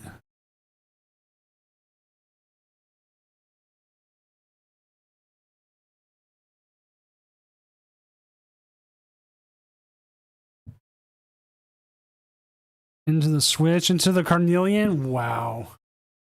Yeah. I saw her testing this about a couple days ago. It had me really intrigued. It's got a lot of sauce. There's a lot of sauce here. Sauce is good, especially Raising Cane sauce, which I'm happy as they're opening up a Raising Cane's near my house. Still, Oh yeah, still like a do you not have a lot of those, or up in Seattle? No, I think we have like 2 now. Really? 2 or 3. They're All right. fairly recent. I want to say the latest one was in the University District.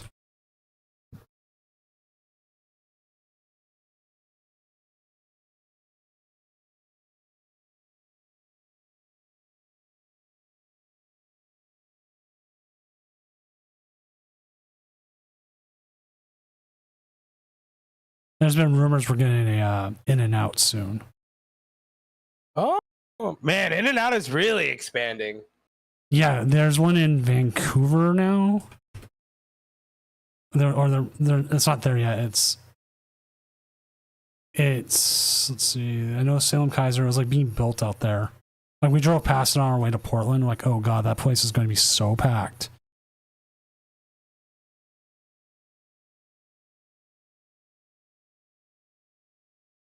Did they just fill the Punk Up?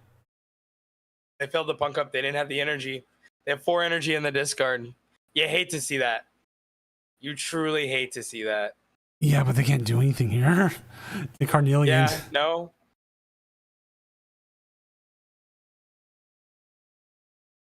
Is Dallas the HQ for Raising Canes? I believe so. That's actually the first place I had Raising Canes.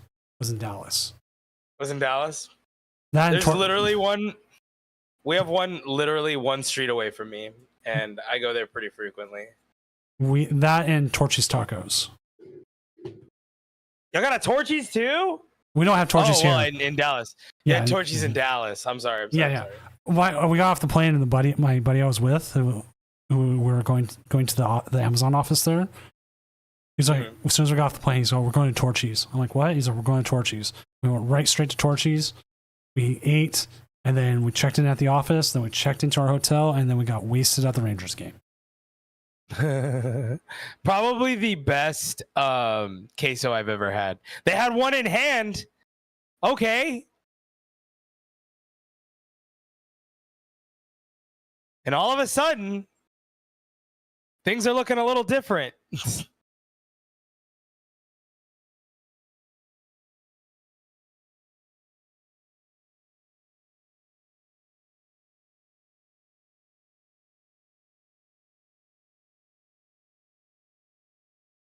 They could have game next turn. Yep, they're a boss away from sealing this deal. The only thing that really didn't feel great about Marnie's is that I didn't have a lot of draw. And I know sometimes you didn't really need it, but man, there were times where I was like, man, if I could just get 2 cards somewhere, that would really help me right now. Was he like? Joyful Sandwich 711 make cut 100%? Pretty much. I don't see a world where 711 doesn't make it. So yeah, I went when Torch was like still really new. That's how long ago I was in Dallas. But then we also hit up like barbecue joints and everywhere else. He was just like, we're going to Torchy's. We're just doing that now. It's on the way to the hotel, on the way to the office. Done. Just get out of the way. Just so much to eat in Texas, man. Yeah, we hit that. We hit Raising Canes. We hit like barbecue joints. We were just everywhere. Seattle, there's some fish places here. Go to Dick's. Always go to Dick's. Dick's is essentially, the fries are not hit or miss. The fries are 100%. If you like them or you hate them, there's no in between. And this all comes down to if they have boss. Shara can still. Oh no! Yeah, hate sad. to see it. Shadow Bullet KO. Velvet Taco rules. Fraud. I love Velvet Taco. Okay, you want the best thing in Seattle? It's teriyaki. Seattle teriyaki is the best.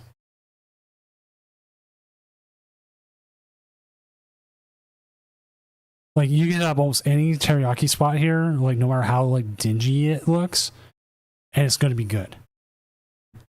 Dick's is like, take the basic McDonald's cheeseburger, but make it good even when you're not drunk.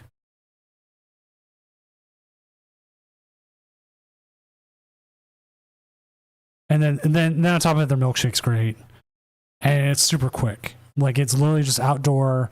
Looks like a 1950s place. Even the new ones they're building, it looks like a 1950s place.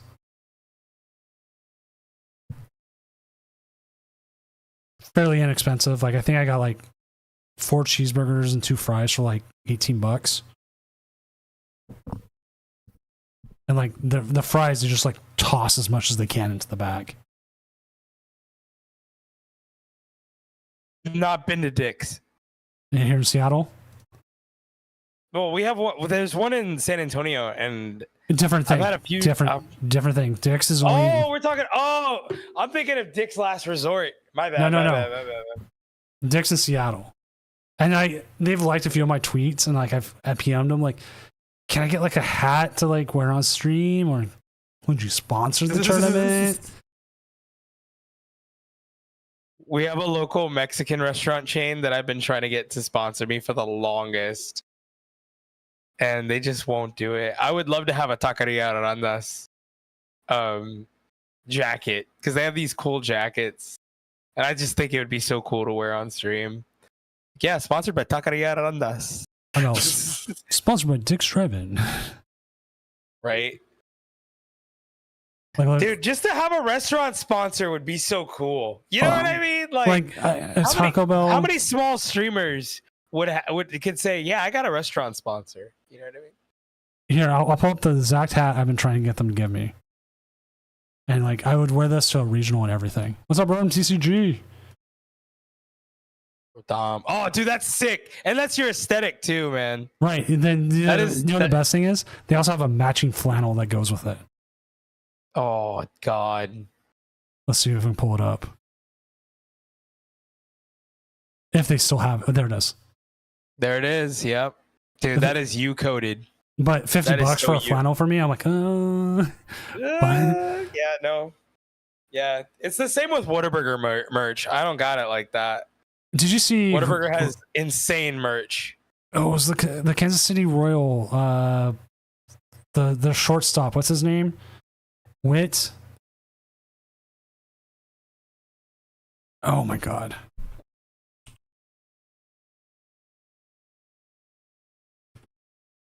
Bobby Witt Jr. did a Whataburger themed wedding, but it was called Whataburger.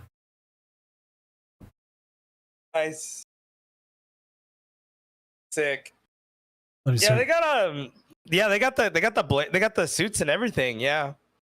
Yeah, both of us were true. I can go over Land's End and get for 30 or something. Exactly. As much as it's cool as it has like the embroidery on it, like it's official. I am very picky about my flannels as it is. All right, here it is. He posted on Instagram. Very nice. Yeah. Is he a Texas boy or is he like? I think he's a Texas boy. I think Bobby Witt's from Texas. Bobby Witt. Bobby Witt Jr. Bobby Witt Jr. Bobby Witt Jr. Oh. He plays in Kansas City. Yeah. Oh yeah, Coryville, Texas. That's Dallas Fort Worth, basically. That's basically Dallas. So there you go. Wow.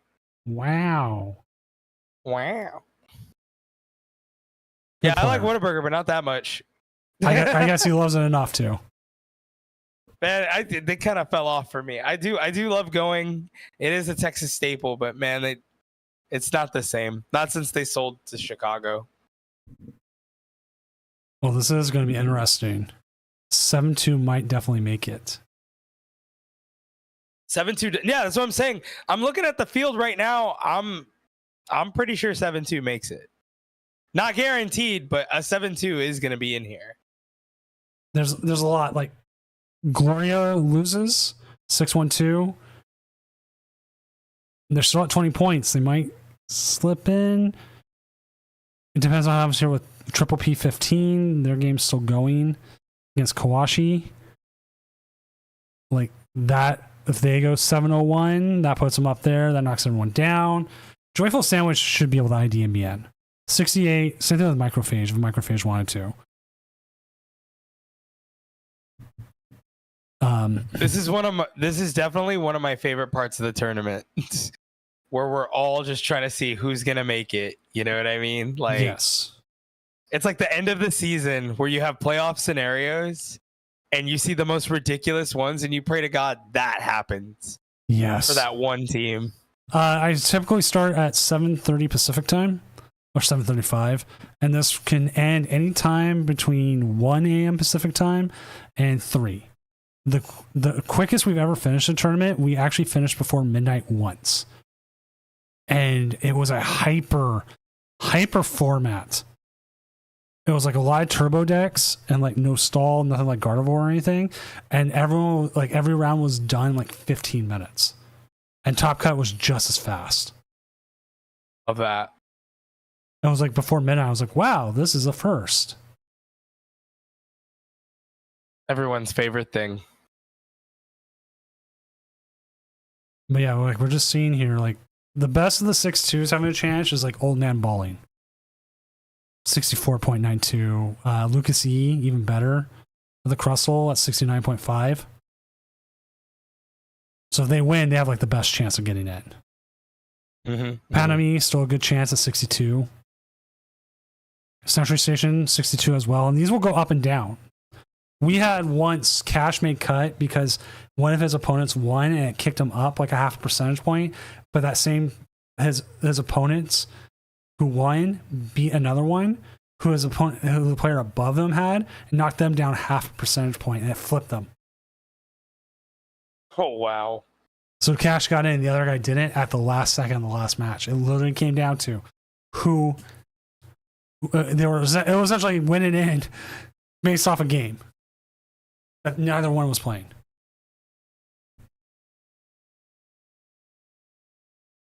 That's why we do it. Moments like that.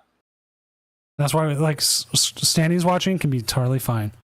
Like we still have 2 games left, and like I press update standings, refresh. If there's someone who's streaming and like we can see it, great. If not, we go from there.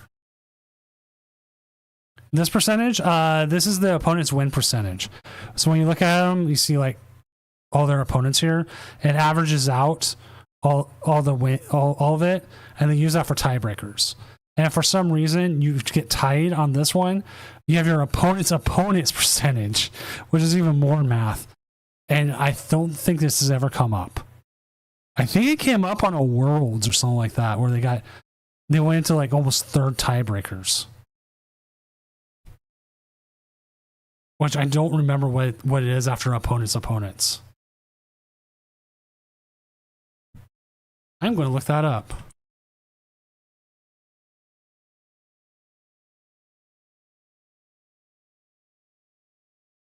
Dude.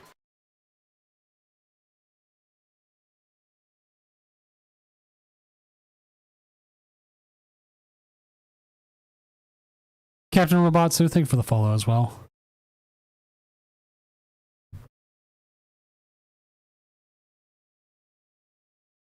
I don't know.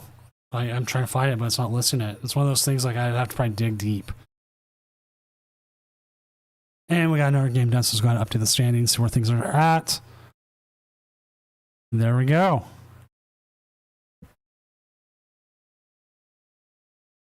Dude. Also, Baller Mike, thank you for the follow.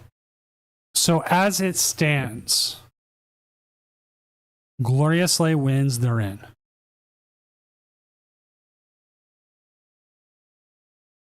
PP15, Triple P, I just fell for it finally. Triple P15 wins, they're in. They cannot ID. Did they just lose? Yeah, they just lose to Kwashi. That helps them. The 7 ones can all safely ID. No, it looks like it. No. They are dependent. For Z. Yeah. It comes down to Gloria Slay, triple P15. If they both lose, then the 7-2 gets in.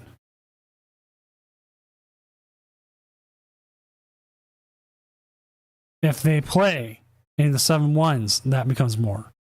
But your top 7 should be set.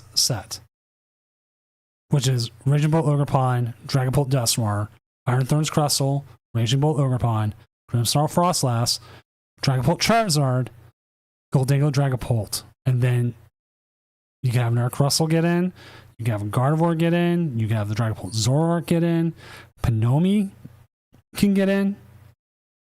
Like they can win depending on who they get paired up against. They can get paired into Gloria. They can get paired into Lucas or like whatever, like Century Station, like and even Joe Moresa all have fairly decent chances. Like this 14 through 8 is, I would say, is your biggest field of chances. And even then, Joe, Sentry, Panami, a little bit less. Maybe even Old Man Balling, like Lucas E wins, they're in a really good spot. it's all just a really good representation of decks too. Like it's a very diverse top 8 that we're looking at right now. Yeah, and even then, someone might still want to play. Someone might. All right, round 9 is up. We need to find a game. I think Panami might be our best. Let's see who they paired up against. John P. and Feral Gator? I need What in the world? What in the world? Hold up. Hold up. Wait. For Alligator? One got through at 6-2. Oh my god.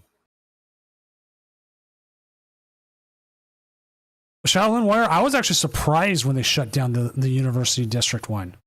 Burgermaster? Burgermaster's pretty good too.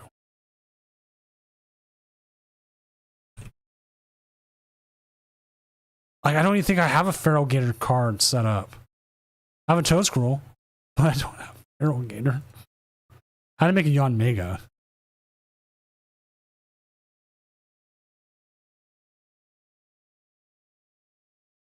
Like, if there was another spot to send people in Seattle, Burgermaster would be the second one.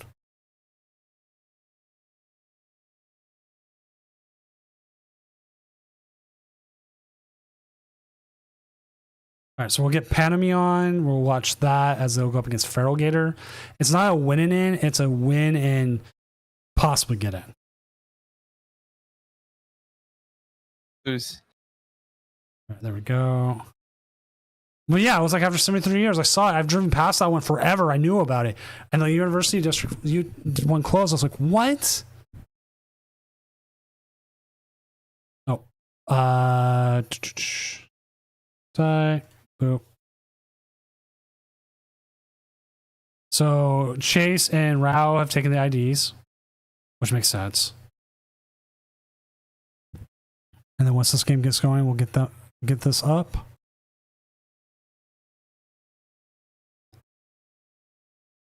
Because I could have grabbed Lucas E as well, but I want to see the Feral Gator.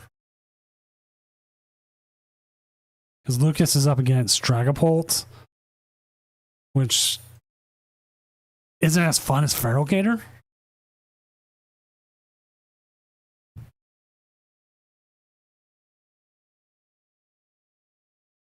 It's not as fun.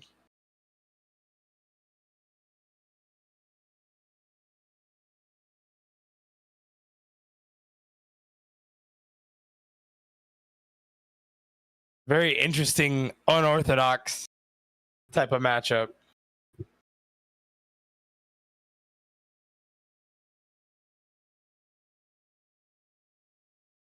That I'm not exactly prepared for.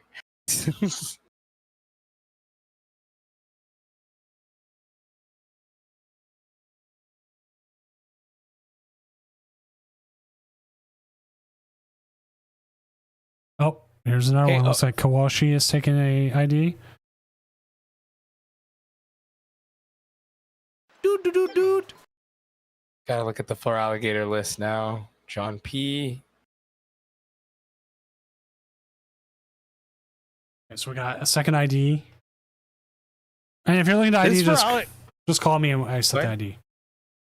This for alligator list has it's got the potential here. I think the biggest thing is that Iron Leaves is going to prevent any stopping shenanigans. Right. No block stuff. But there's a lot to unpack there, because I mean they have the single prize options. Man. Kind of a dicey one. And they get the trolley. Oh. And they can just set up here. That's pretty big. That's pretty big. That one is so low key, one of my favorite.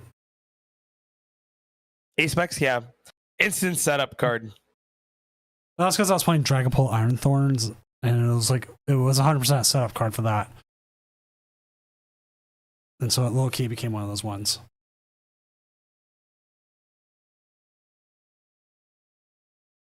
Look at the Pokegear. Arven. Let's see the Arven. What did I say? Every time.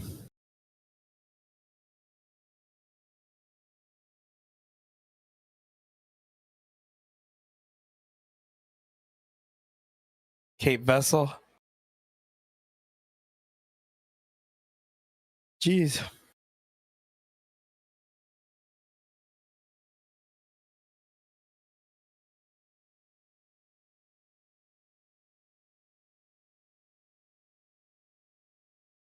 And they'll TM Evo here. I think TM Evo's the right move. Yep. I mean, they're very set up for success here. There's not, and there's no real rush. Oh.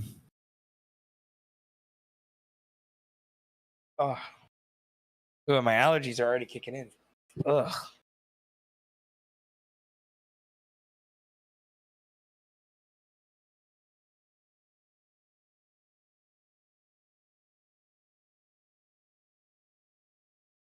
All right, Crocodile time.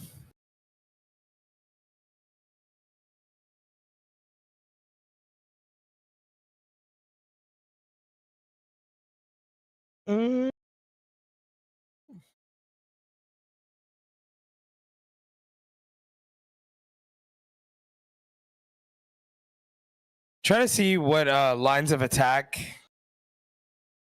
Toad Scroll has here.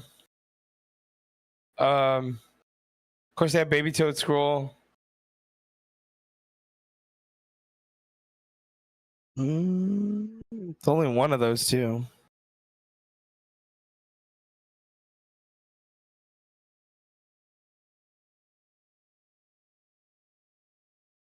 Another Teal Dance. Bug catching set will come down. Try to grab a. There it is. There's Toad Scroll. And then they can set up the baby here. Attach. They're gonna go Myriad Leaf Shower KO. So why Exio did not take the ID from Joyful Sandwich, and then Tioki Boki, however you say it, got paired up with Gloria Slay, and Gloria obviously needs to play, so they weren't able to ID there as well. And then Triple P15 got down paired to J Swoop. So we have a little bit of chaos. And again, I'll keep the standings updated as they get through.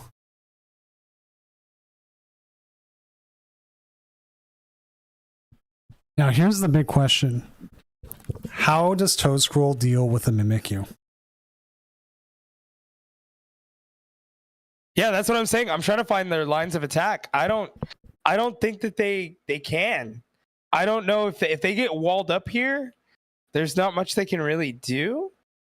If you have enough energy switch, you could attack with the Mew.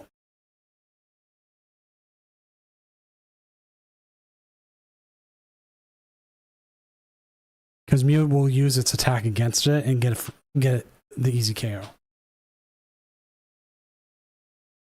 Oh yeah, Ghost Eye? Yeah. Now, the thing is that going to happen? Well, they play a lot of energy switch and a lot of energy.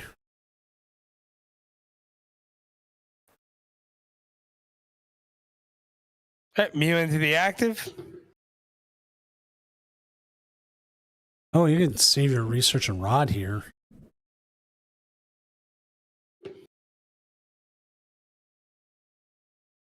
I don't see a reason to put the Latias down.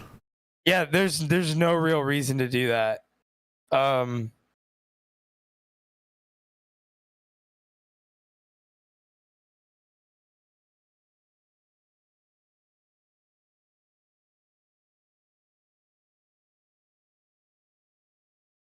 Giant Wave is such a strong attack. Okay, and them taking the first KO was huge. That Myriad Leaf Shower in the beginning was massive. They knew they needed to take. They needed to get ahead. All right, let's see what this next play is. So long as they could keep taking prize cards every turn, Doom, I think they could do this. But if they get walled up by the Mimikyu, which probably I guess is their plan late game. They also play Lana's Aid to get back all of those other KO'd for alligators and crocodiles and totodiles, or maybe even a Mimikyu. Yeah,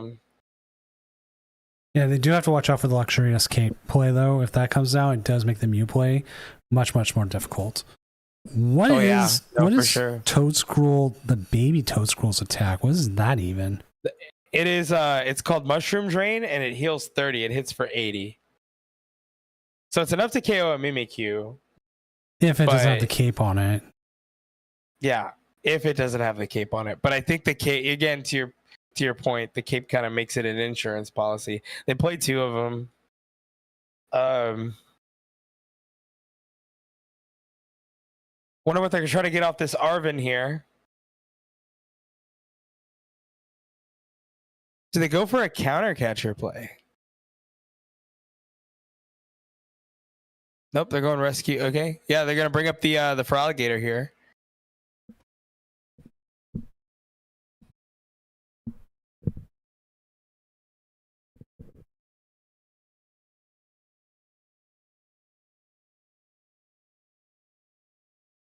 Reverse thrust.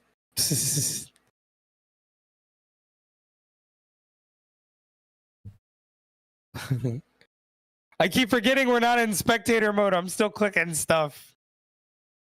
Mew isn't getting through Mimikyu. It does because the attack is an effect. It's not a whatchamacallit. Help me out, Doom. Mimikyu's attack is an effect. It's yeah, it places damage counters, it doesn't do damage. Yeah, exactly. Thank you. Which they put the board on it instead of the cape. Yeah, I mean, but they have no way to attack here. Like they have no. This is where they whiff. This is where they whiff the. Because now they have to research this hand away. Don't get check your discard. Oh. I think it's worth putting all 3 of those back. Yeah. Well. At least one.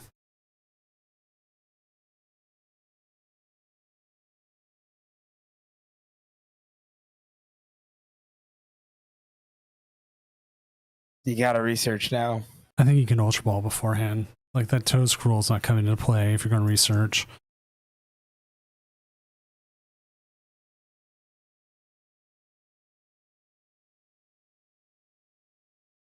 Felt like the John Cena meme. Are you sure about that?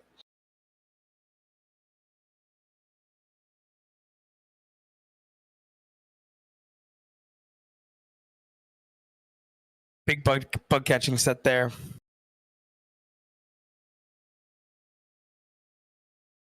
Yep. Get another card. They're really trying to dig for that another boss's orders here. They gotta dig. They have to dig.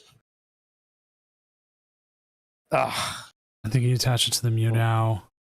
Yep. Mm-hmm. Try to get some switches. Oh, double E switch! Wow, double E switch. They're flipping out. They're going crazy. Okay, so they have Prime Catcher. They can KO Feraligatr here. That's big. Okay, they're back. They're back. We're back, baby. Just like that. No. I get you wanted to do it now, but I would hold. Yeah, now they know your plan of attack here. So if they have a way of getting that up and KO it now. Yep. Or even like locking you in. Oh, yeah. I mean, but they got 2 research in hand. There's a chance that they get. Well, no, they didn't get back the Iron Leaves. The Iron Leaves is down in the discard. There's Boss. I think holding back the energy switch is the way to go. Yeah, because now theoretically, if they want to, I mean, it really just depends on what they want to do here. I don't think they're doing anything now. There's a counter catcher. Mm-hmm. Counter catch up the Toedscruel, attach to Croconaw, maybe lock them down, or they've already attached the Monkey Dory. They're going Relicanth into the active. Okay.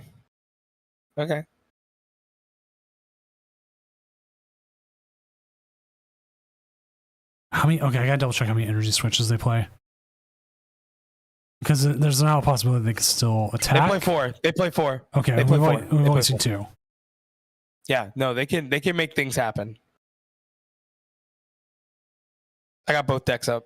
I'm kind of locked in for this one. This one has got me itching and pollinating, and my eyes are red, and I'm really excited for this one. Okay, they're gonna attach Toad Scroll. Do they try to dig? I don't think so. I think you just hold the boss's orders. Yep, and pass. Yep, they gotta hold it. Because now you gotta get this Relicann out of the active. So we do have some updates. Gloria Slays loses to Tiakaboki. So Tiakaboki is 8-1 with Dragapult Charizard. Century Station won their game. So they are 7-2 and currently the 7th seed. And Joe Marisa won their game, putting them at 7-2 and currently the 8th seed. Kawashi ID'd, Ryo ID'd, Microphage ID'd, Chase ID'd. So they're all set. At least the top 5 is set. 6, 7, 8 is up in the air. So our cut wasn't fully set because, again, chaos. Yep.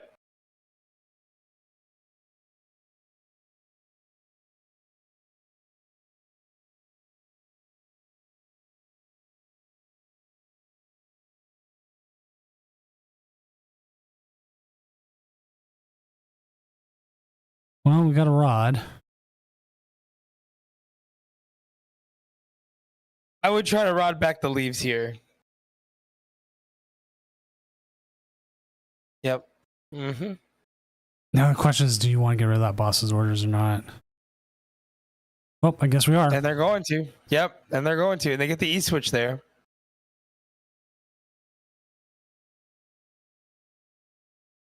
I almost feel like you want to E-switch off the damage. But you're down.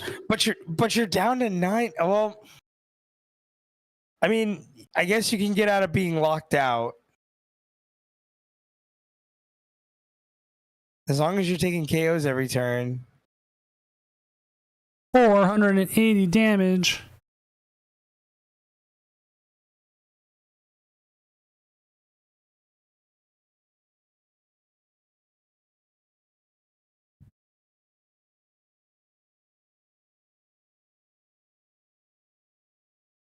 Looking really bad for the Feraligatr now. I swear they're probably looking for that Crocodile. Oh, not Crocodile, Feraligatr. The Crocodile's already out there. You can bring an arm and make you out. Maybe you can keep it.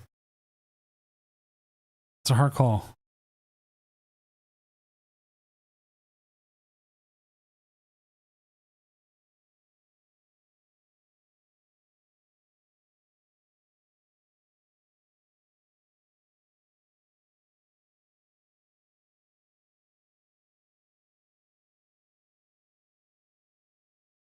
Badoo.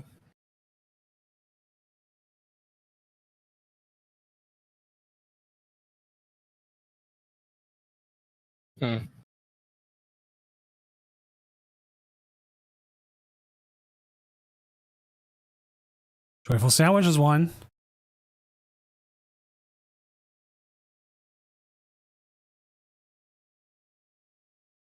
So that Can they get rid of the damage? Okay, go ahead. They bring it down to what? What's going on? That brings more chaos into the world. So top 6 is set. Looks like we're gonna have 2 7-2s make it. All right. Which right now is Century Station and Joe Marisa. But if PPP 15 wins, that means only 1 7-2 makes it because they'll be 7-1-1. If they lose, that means 2 7-2s make it. Which right now, Century Station is the highest at 63.18%. Lucas E lost, so they're 6-3. They're out. Panami would be in. So this is becoming a win and in.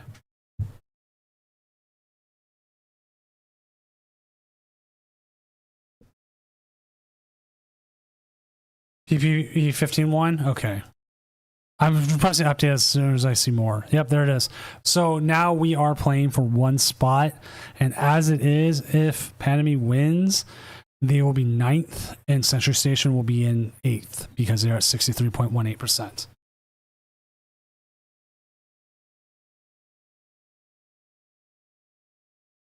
I think that is it. So we might be set.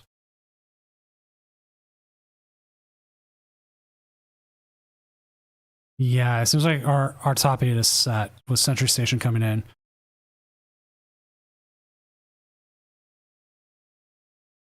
There might be some percentage changes. I don't know, but I doubt it. I mean, yeah, we won't know until we know, right? Oh, then they get the Iron Leaves. Yeah, they get the leaves, but they got to expand the bench. They're bench locked here. Even then, the Mimikyu's still not going to get KO'd. Yep. But they can risk the. Oh no! Here comes the Mew play. Yep, they've been waiting to do this. Yeah, there is the Mew play.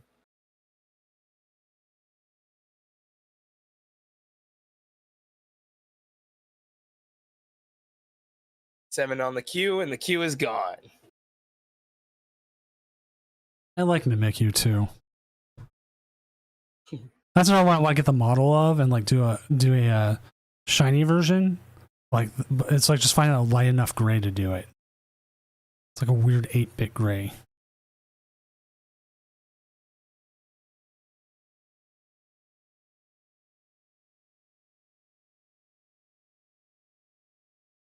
So with them being bench locked now, I mean, there's not much they can do without the Relicanth.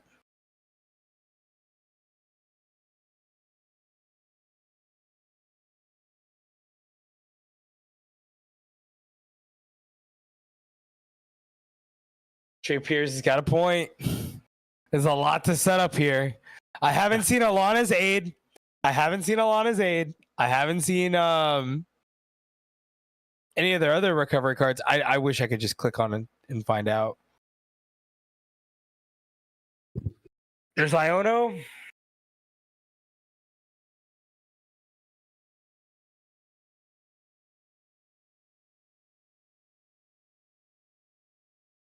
So much has to happen here.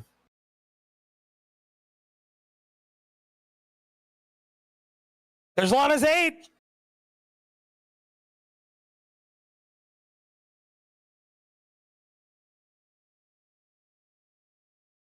Well, I don't think it would be full checkmate because they still have an Earth Stadium. They still have Boss's orders, right? And they have the Iron Leaves. Yeah, but I mean, they don't necessarily have to take a KO here. I mean, yeah, you're right. I mean, there's ways for them to get out of it, but this definitely extends. You know what I mean?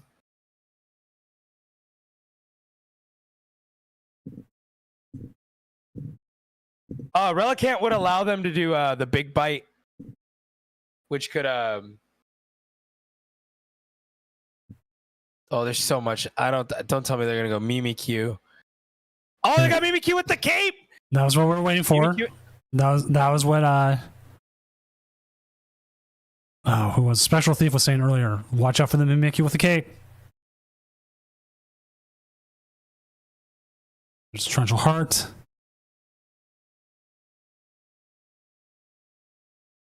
And Adrena Brain, 50 off. Put it onto the Fez. Adrena Brain more. Yeah, they grabbed a Totodile. We all saw the Totodile, so they had to have the Gator in hand.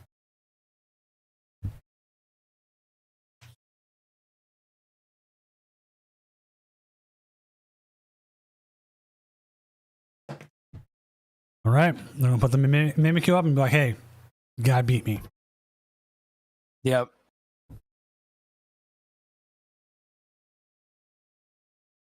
And the energy attach.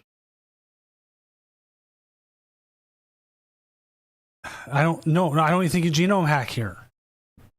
You think the best thing would have been to just pass? Now you're giving. I mean, they're gonna they're giving a Monkey Dory fodder. Yeah, that's gonna be 6 there onto whatever they want. Yep. I think just drop pass would have been the proper move there.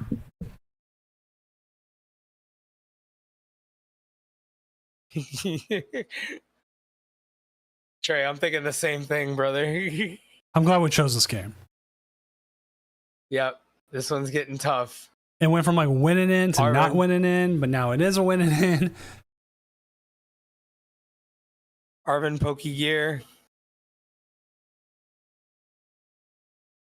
The Artisan. Fail it.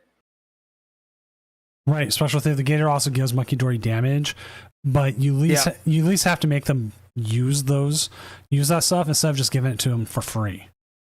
Mm-hmm.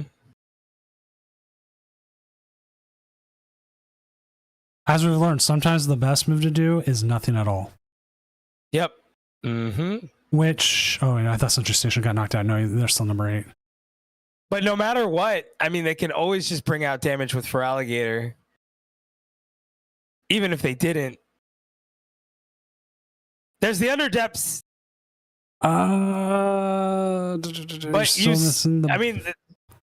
there's a lot. I mean, they can't. You're still missing the boss. You know the boss. Okay, there is one more Underdepths in there. Okay.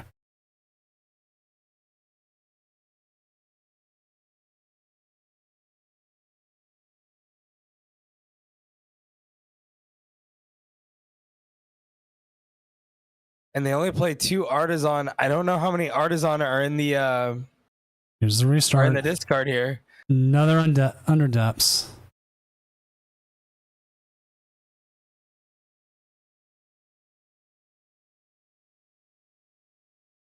So we'll see Monkey Dory here.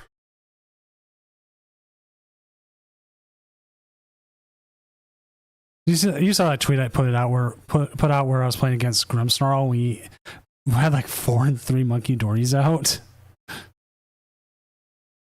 Jeez. I did win that game, so.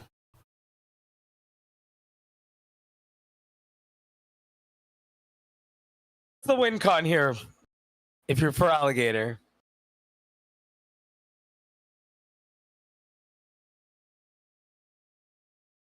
You know what? Trey is kind of right there, Trey Pierce. You could attach the Pheasantipity. And that Badoo becomes a liability. Yeah. They are down 3 energy switch, though.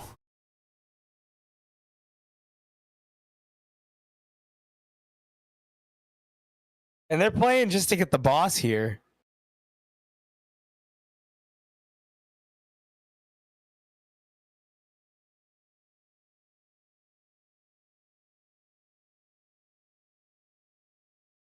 I wonder what John's looking for on his end. Like, he spent all the damage on the Mew.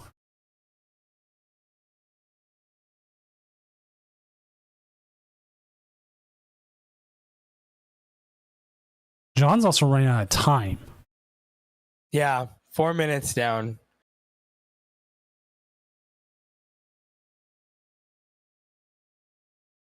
This is 100% one of those times when a player has locked in their game win condition in their head and don't see the alternate.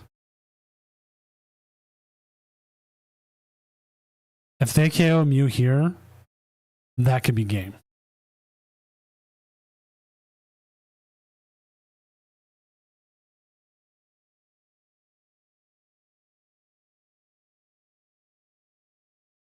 But yeah, they need Relicanth. They don't have Relicanth. Maybe they don't realize it. Yeah, no Relicanth. They can't, yeah.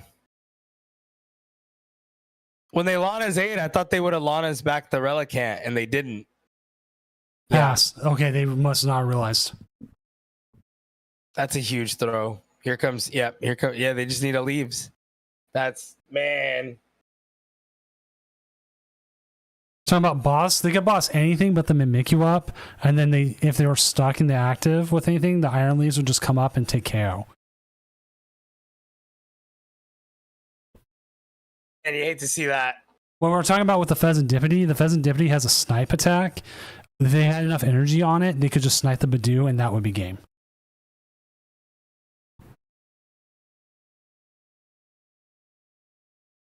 They probably just leaves just to do it. Sometimes that's what you just do. All right, I want to move us real quick. Just be like, yeah, I had this. I was waiting on that play. Blah blah blah. Whatever. Right.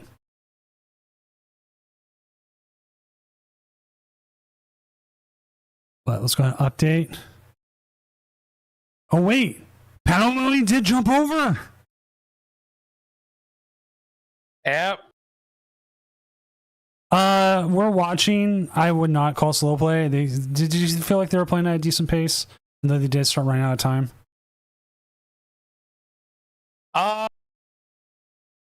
As long as they're performing actions, I can't call slow play. I guess I think it's performing actions in a meaningful manner, not to waste time. I did not feel like they were doing that to waste time. Because there were a lot of interactions in that game that can make a difference if they use Lana correctly. Yeah, yeah. I'm really surprised when they Lana they didn't bring back Relicanth. I'm really shocked. Yeah, that was the throw right there. Seeds play. One seed plays 2. One seed plays 8. Here, I'll actually. The last game just finished. I'll end round. I'll set up next phase. And then this will show us what the bracket will be. There you go. So, Joyful Sandwich versus Panomi, Toadscroll versus Dragapult Dusknoir, Microphage, the Iron Throne's Crustle versus up against Rao, the Raging Bolt Ogerpon, Teoko Boki, Dragapult Charizard up against Triple P15's Gardevoir, and then Chase Guisty, Raging Bolt Ogerpon versus Grimmsnarl Frostlass. I think Rao is Gabriel Fernandez, yeah. I think it might be. And they're streaming. We can go check their stream. They are streaming. Yes, they are. They are streaming. Yeah, it looks like it is. But that is our setup. If that's Gabe Fernandez and Tikiboki or whatever is why did I just forget her name? The one who won Juniors NAIC. That means we have 2 NAIC winners in the top 8 tonight of their respective divisions. Right. But it's up. Top Cut is up. I got a message for all the players, and we will try to get a game up. If you're able to stream your game in the Discord, please do so. I mean, we could just watch Panomi. We do have them as they snuck in. That's huge. Yeah, that winning in. That did become a win in it. Like, we're like, okay, maybe not, and it did.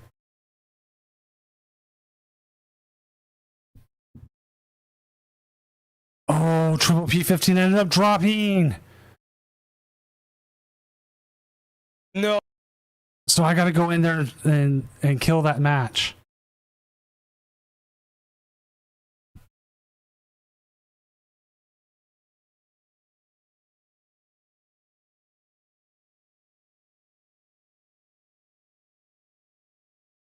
Yes, Sandwich, if you want to stream, we can watch from your side instead of Panomonies this time. Whoever one wants to.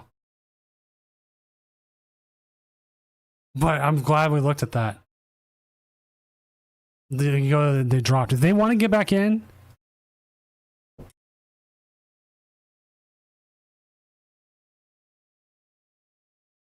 Triple P15.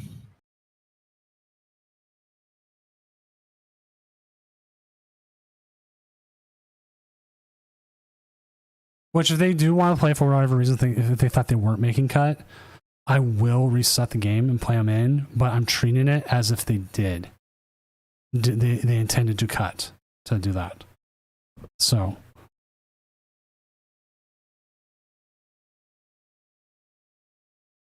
But let's go ahead and let's go watch Sandwich. We'll see Panomi from the other side.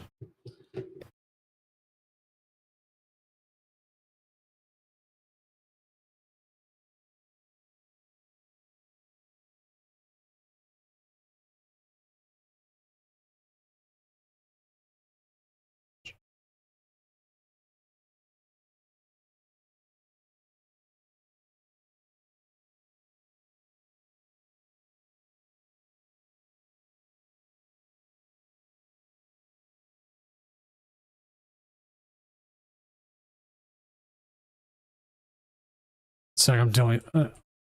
I'm talking to someone real quick. Okay, the match is going. We need names. There you go. Joyful Sandwich. Great name. Awesome name. Oh man, I have a panini maker downstairs. I can go make a sandwich real quick. And then they're on Dragapult, correct? Yep. And I'm just making sure. Dragapult versus Toad School. Making sure I got my fancy graphics set, as I know the game has started. It's not that far in yet. There we go. And we're set.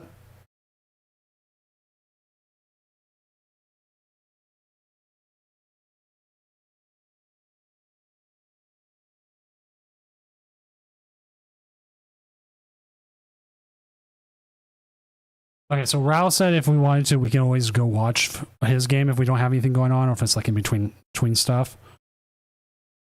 So that's all good.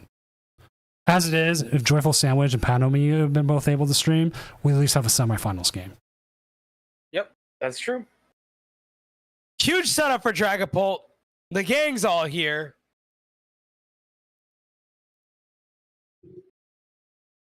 And then they got Jacques and a Dracloak in hand. Kind of crazy. Had. There goes the Iono, right? And into another Dracloak. Yeah, and another Dracloak. I'm just kind of like, okay, the rich get richer, I guess.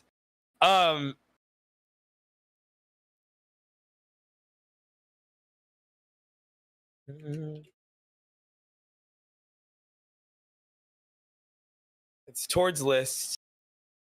So this is kind of like an NAIC rematch, right? Tord did go up against the Toad School deck, did he? I think so. I think he went up against Ray. All right, and then Squawk and C's here for a reset. Catching set. There's the Toad Scroll. There's the Toad Gang. I'll definitely say here, I do favor weird decks like Toad Scroll and try to get them on as much as I can. And part of it is because like we all see Gardevoir. We've seen Gardevoir for like 2 years now. Yeah, we've seen Gardevoir for a while. Yep. Show me something new. Yep. Got to see something different. And like I said, there's a fair representation of all decks here. So I'm into it. I'm very much into this top 8 right now. This is like, do you Iono here?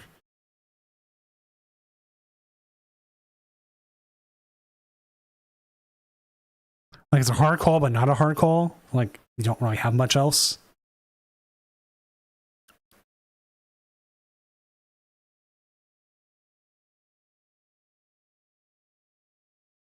Now your next turn.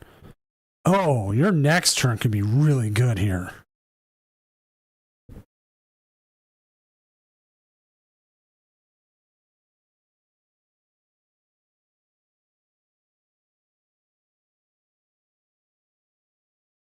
You've got that Squawk ability waiting to be KO'd. You can get some damage counters onto those annoying Teal Mass Ogre pawns, and get another one onto the Latios. I understand why they squawked. I understand why they squawked. I just don't think it was good. It's kind of like that's a free 2 prizes for them every time. But look at this setup, man. I mean, both sides are very well set up. I mean, there's even a possibility you could get the Dusknoir go and the Dusclops going. That could be even more. Yep. Your energy attachments, though, have been... Yeah, they've just been finding everything. Everything's been going super fast here. I mean, you take the Luminous for even the next turn. Yep, and then... Oh my gosh. Retreat, Boss, KO Squawk, then probably KO Badoo here. More than likely. You could leave the Badoo. I think, well, you could put 3-3-3. I mean, 1-1-1 on 3 of them. KO the Badoo. I mean, technically, you could put one on all of them. Yeah, and then put KO Badu and then put one. Yep, makes sense. That is interesting. I've never seen that. Oh, bug! No. Toad Scroll. Oh, Toad Scroll has the prevent all effects. Yeah, that's right. Yeah.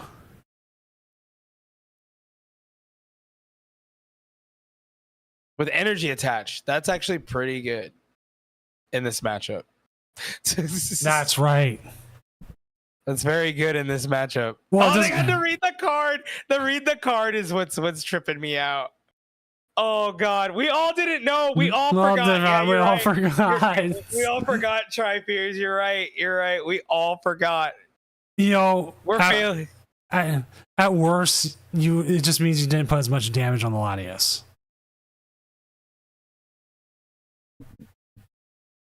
E-switch.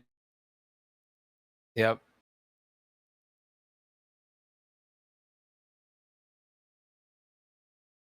Research. Huge. This deck just goes so fast. They're playing 4 Ogre Bonds? Yeah, 4. Yeah, they put the 4. Yep. You gotta play 4.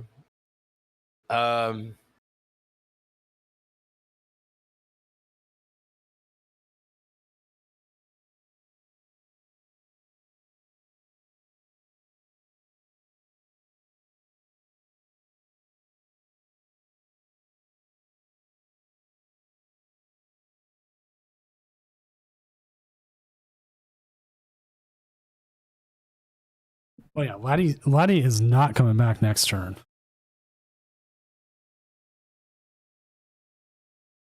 You could also ignore the Laddie and go after. I'd put the Luminous.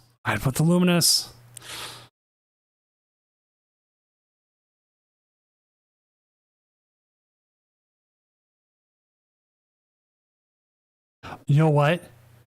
If they could get Dusknor this turn. Yeah. It's a risky play, but you could do it. I don't think you should do it. I think you Ultra Ball for the Latias and maybe the Hawlucha. Get the Dracloak. Get that set up. Setting up a second Dracloak would be peak here. Kind of. Go ahead and take out the Mew. Yeah. You can either set up a second Dracloak here, or you can set up a second Dragapult. Yep.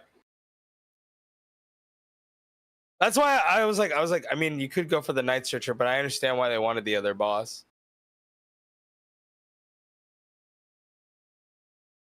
I like a second Dracloak, if only if you get Iono'd. But maybe you don't.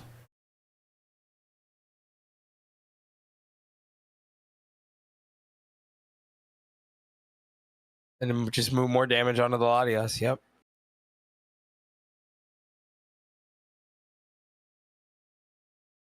All right, let's see what happens here. Down to 1 prize. This is the most awkward prizing you can be as a Dragapult player. Now, I mean, it depends on the top deck here. They go Fez. Got down to 4 cards. Here comes Under Depths.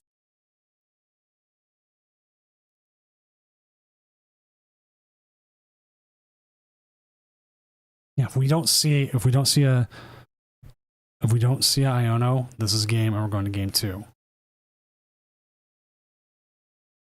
They need Iono. They have no way to draw here. They play 3 Iono. And they've only used 1. So I'd imagine an Iono is coming down. But if not, this is game.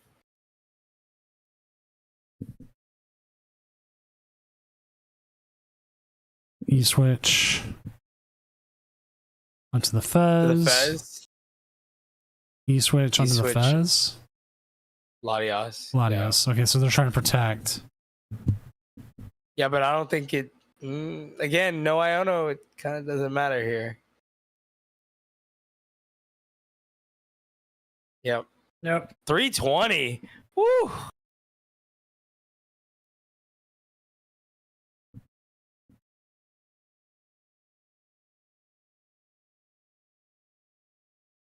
Right at the boss.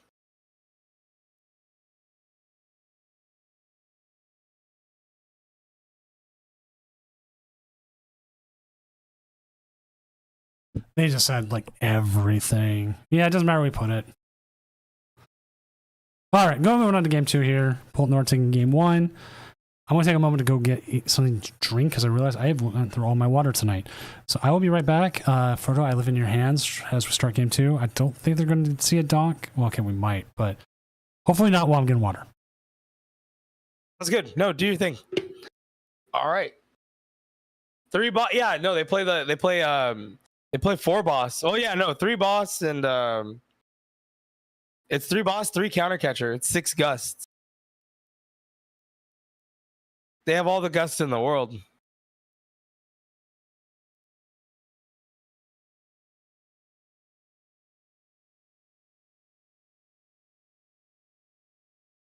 Yeah, I got you guys. I'll do the best I can.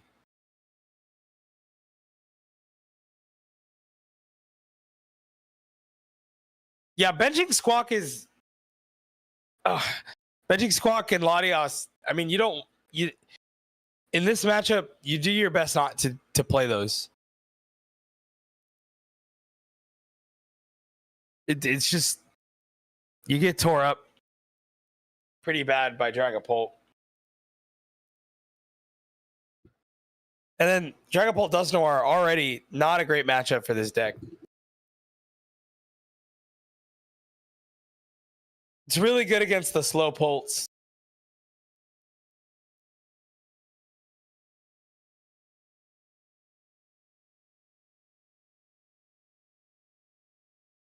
And again, the rich get richer here. Imagine teaching new players how to Dusknoir. Yeah. You gotta let them know that they lose a prize card there. Attach pass.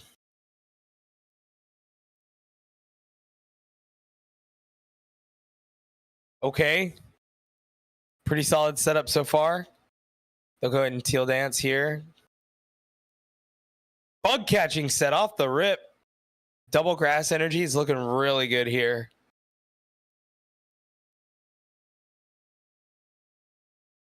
They go Badoo. Attach retreat. Oh, Iono.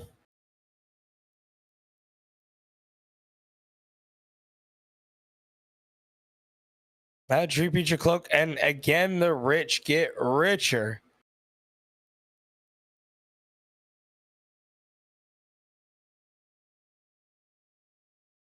Bug catching set. Double grass again.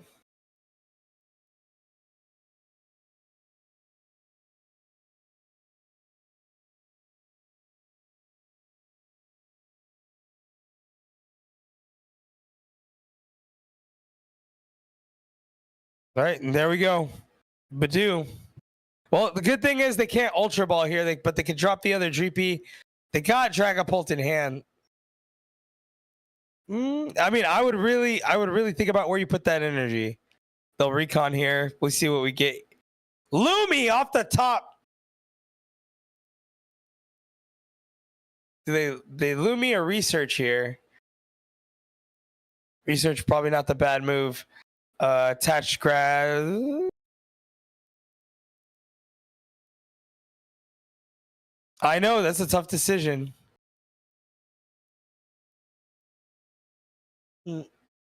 Researching there doesn't feel terrible. Okay, but no way to search off of that. 2 buddy. And they'll just have to Itchy Pollen. All right, what did I miss? A little bit of back and forth here, but Nothing too much. yeah, but when they research themselves into this, and they're under Itchy Pollen right now, so it's kind of hard for them to get out of what they're in. They had Dragapult pretty much set up next turn, but they researched it away, so. Ooh. Yeah, maybe holding on to that research. And they boss up. Yeah, nope, that's not good. Here comes down Toad Scroll. Oh, no. Myriad Leaf Shower to KO the active Jacloak. But see, okay, but now, now Tyler can go into a bit of a reset here. So, 2 Buddy in hand. There's Dragapult right there. It's time to reset. This is reset time. And Dragapult has no problem playing from behind here. And again, we got Dusknoir down.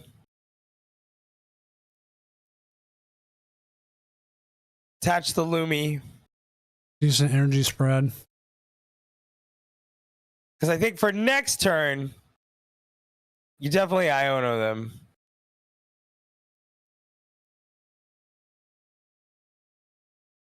Oh, they're going to just go ahead and do it now.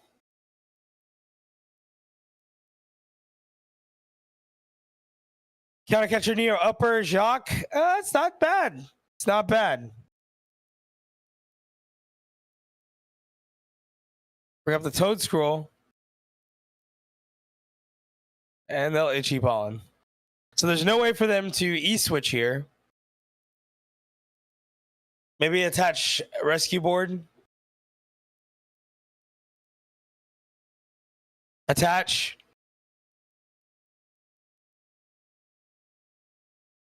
Here comes the pass. Yeah, and they pass.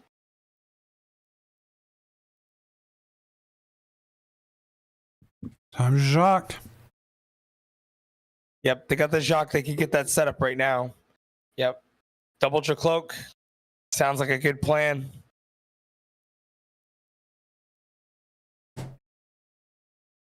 Yeah, they got a free turn out of it. Possibly more. Yeah, especially with the current setup. Grab another Jacloak. They got 3 Jacloak now. All of them have energy. Mm-hmm. All of them are about ready to start attacking.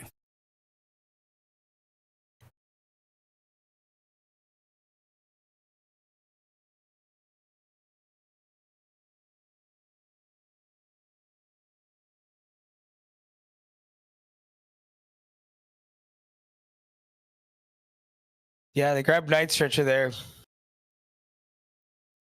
And there's another Itchy Pollen. I'm gonna snooze. Yeah. I'm gonna snooze the next ad break for at least 5 minutes.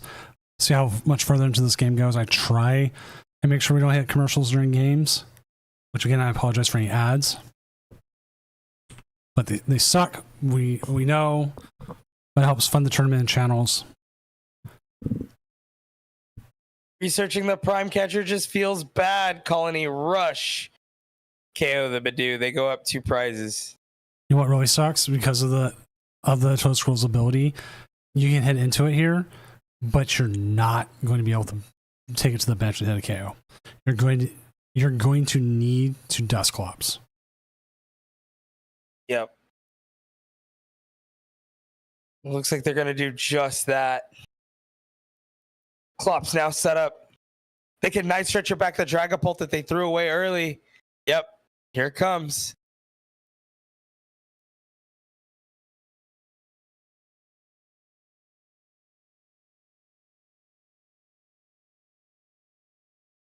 Lumi onto the Jacloak here.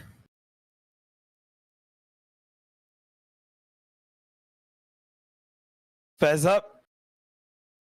Again, plenty of draw here from Dragapult.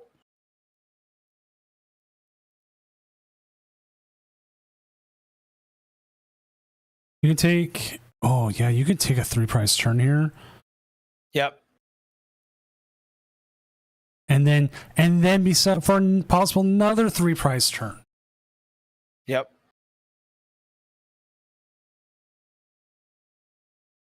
If they can't spread the energies, they're very much stuck here. You're gonna have to. I'd imagine they're gonna Clops here.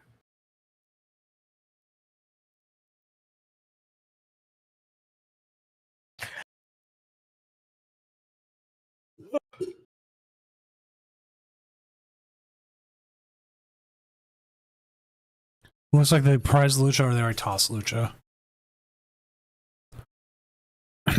No, I think they prized it.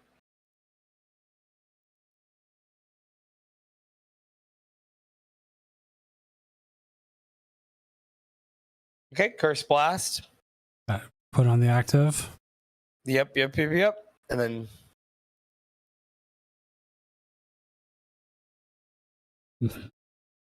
I think here you definitely KO one of the Toad Scrolls. Yeah, you leave the Badoo. Maybe you bring out the Monkey Dory, but then again, do they have one more Luminous Energy still in deck? I know they just tossed one.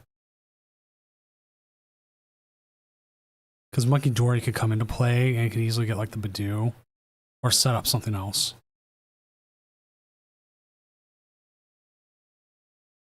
I think Bear Ready doesn't seem like a bad idea.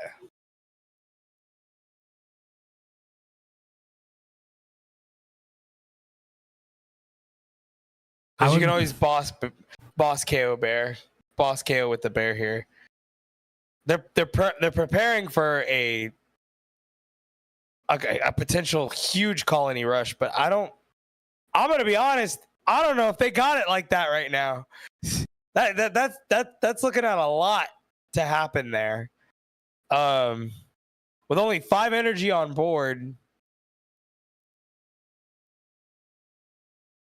There's their Dusclops. Jeez. The rich get richer, am I right, boys? Yeah. Oh my god. Dragapult doing Dragapult things, winning. Yep. But then when it needs to win the big tournament, Gardevoir shows up and says, "Get back to your place." Yeah, pretty much. Back to 4th place with you, or 3rd place, depending. Unless they're in Europe, then that's Dragapult's land. And there'll be dragons out there. That's where How to Train Your Dragon took place, right? Europe? Europe, yeah. Somewhere there.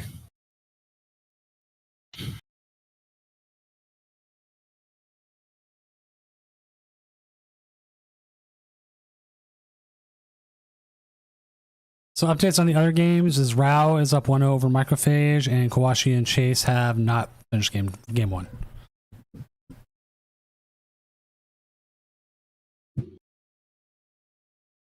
Not much that can be done here, I don't think.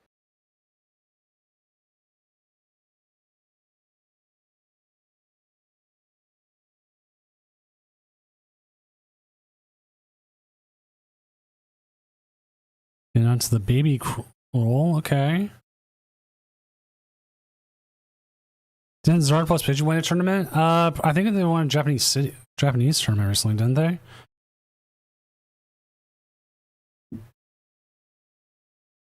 Yeah. Is it like SPE or something like that? Yeah. Bringing up Dracloak. I don't know.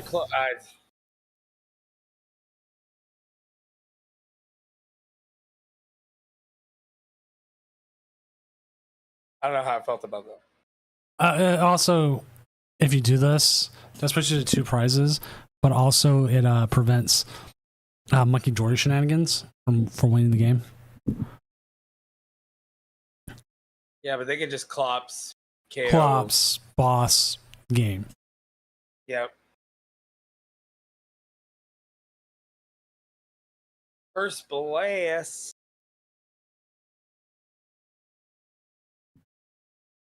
But no, you have to boss. You just blast the active. There's so many ways you could have done that. Then move damage onto the.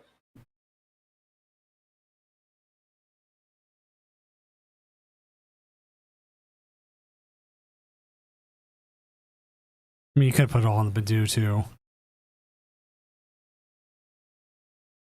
That the Miracle Toad Scroll run dies. Yep, comes to an end here. Yep. Hate to see it. But it was a good run though, and the fact that they made cut was good in itself. Yeah, there was no Toad in play. Yeah, Trey. I had to double check myself. Yeah, there was no Toad in play. If there was a Toad in play, I think they would have been fine. But I'm going to share my screen with you real quick. just where we're at. I don't even feel like moving. And let's go see how Rao's game is going. Flip around. Here we go. Pulling it up. Congratulations, Joyful Sandwich. They're crusted up. On the other side, Microphage has the crustal fully powered up. They had him put down. They had him put down. They got the Noctowl. Noctowl. Eesh. Chase is up 1-0 over Kawashi. Crispin. Seda. Okay. No. Vessel Seda. Vessel okay. Sada. Yeah, Vessel Sada gets the KO here. Or you know what? Vessel Crispin works too. However they want to do it. Look at his trophies back there. King.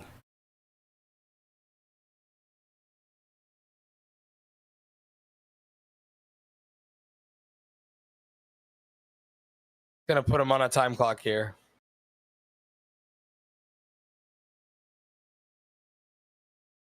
Onto the Squawk is kind of interesting. Oh, are they gonna motivate? That might be what their move is. Yeah, they're gonna go to.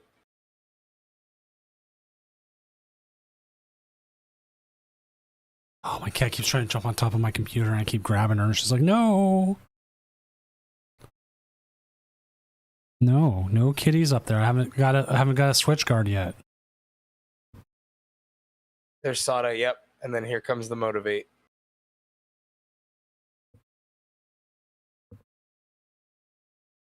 Which is blocked, but now you can get more energy onto your... Yep, onto the baby bolt. Which... its second attack is enough now, right? No. It's only hitting for 90. No, 150, the second attack. So oh my god. You know, I forget that it always has a second attack. You're right about that. But now they double Dwibble. And then Crispin. Yep. Keeping things alive. This is going to get annoying. You're going to hit an ad on my side, which is fine. If they boss KO the baby bowl, I'm going to scream. Oh no, they already Crispined. Never mind. I was going to say, I was like, oh my god. Make it stop. Is it? Oh, does the scissors create that extra 20 off?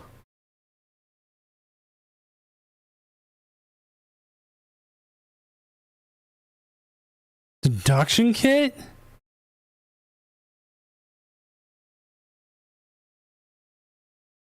Wow.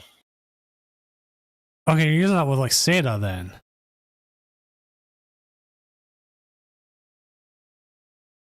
But then again, that's just telling you what's coming up with Seda. That's just gotta be a fun one. Yeah.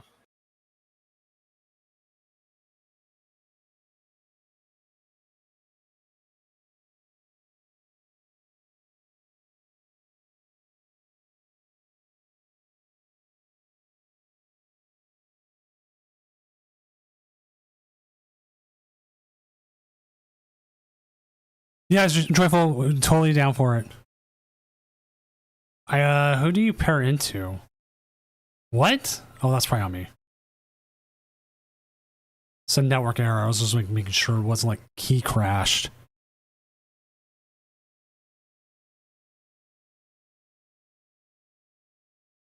Okay, looks like he's That'd still... be crazy.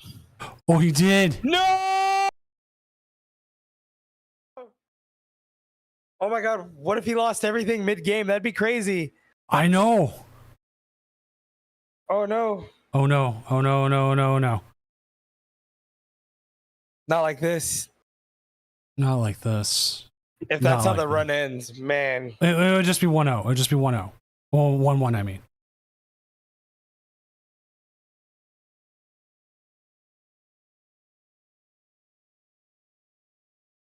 we'll keep it here just in case.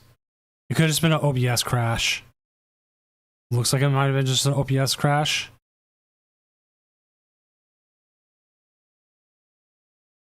Yeah, looks like we're back. Looks like we're back. We're fine. We're still alive. Okay. It's a little on fire. It's still good. It's still good. It's just a little broken. It's still good. It's still good. God, look at all that energy. Look at all that energy, Michael. My guy's gonna break him in half. Right.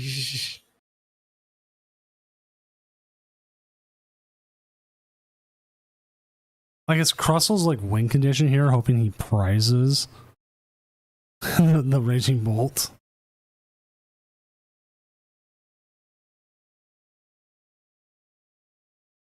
This looks like it's just about game.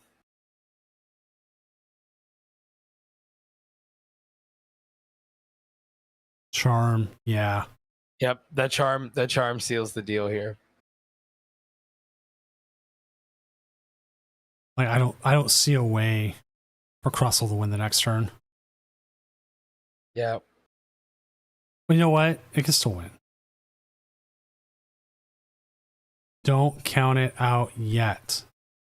But one card hand into Iono. You play counter catcher, you can bring that Noctowl up. Not that it's probably going to do much, but you can still. Yep, there's a concession. And that's it. Yep, and there's the concession. So they will play against Joyful Sandwich. Yep, against Sandwich. And now we await the winner of Chase and Koyoashi. Which, sadly, none of those players are streaming, so we have no idea. Yep.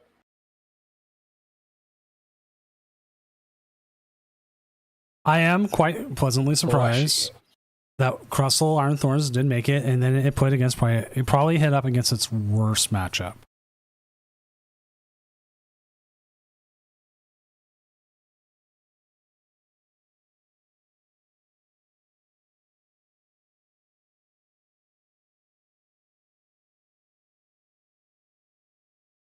Oh, there it is.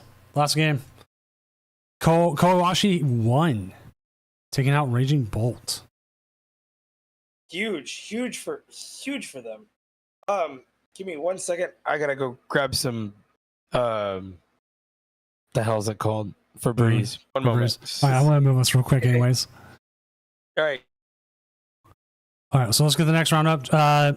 Sandwich, if you want to go ahead and get jump into the same table, we will get you up here up against Rayo Furore. I have no idea how to say the full thing, but Gabe Fernandez.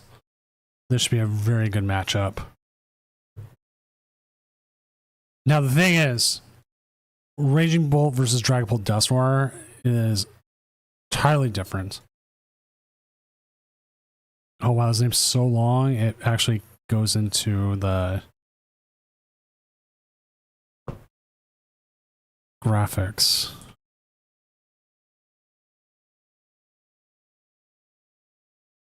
All right, let's go ahead and set up.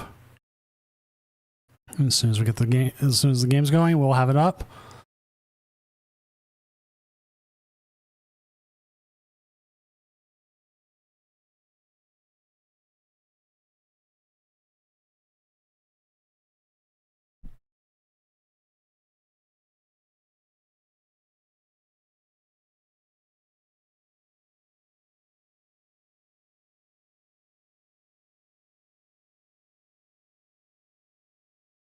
Oh, I'll make sure to announce top 8 is up for anyone who might not know.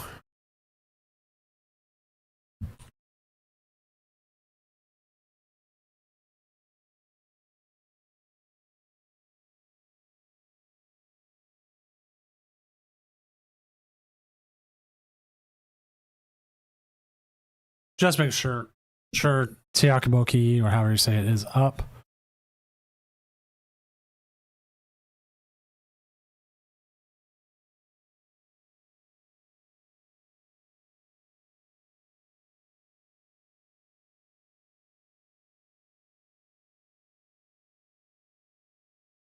This is huge, man.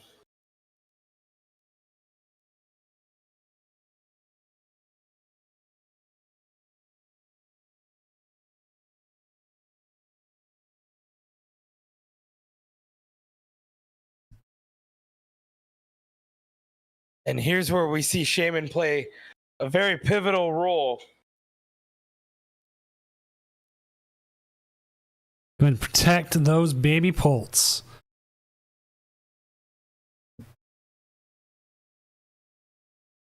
As we see a draw pass. Okay. Attach pass. Not horrible. Makes you kind of wonder if you want to play that Iono, considering you do have a Dracloak in hand. Don't have any energy, but the Dracloak might be pretty good to keep, especially considering what they just attach pass. Mm-hmm.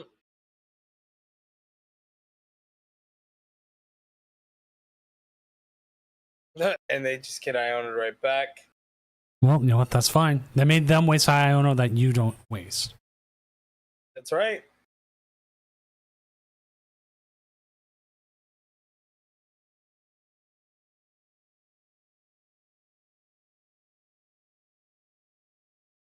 Sorry, how many Ionos does he play? The Raging Bolt is not known for its Ionos. That was their one of Iono. It's probably just one, yeah. Yeah, they only play one. I'm pulling up more lists. Oh, I got them both right here. Yep. I had to make sure I had Sandwich's list and Gabriel's list. All right. Okay, and they'll Raging Bolt this Monkey Dory.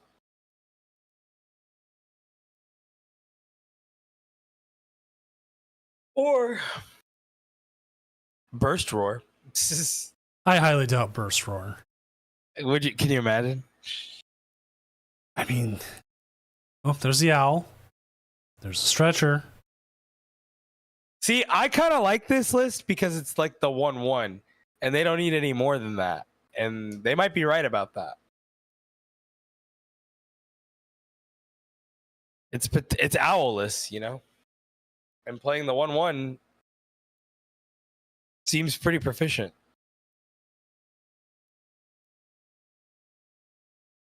All right, I gotta look it up. I like it so. I gotta look it up real quick. See what each player said was the best cat Pokemon. Who's in cat right now? Joyful Sandwich said Eevee. Gabe Fernandez said, I don't know.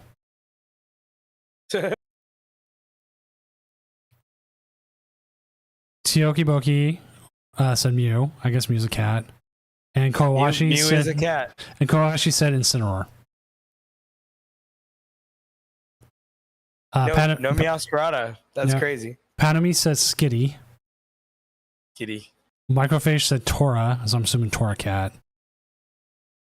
And Chase said Litten. A lot of Littens and Incineroars. Litten.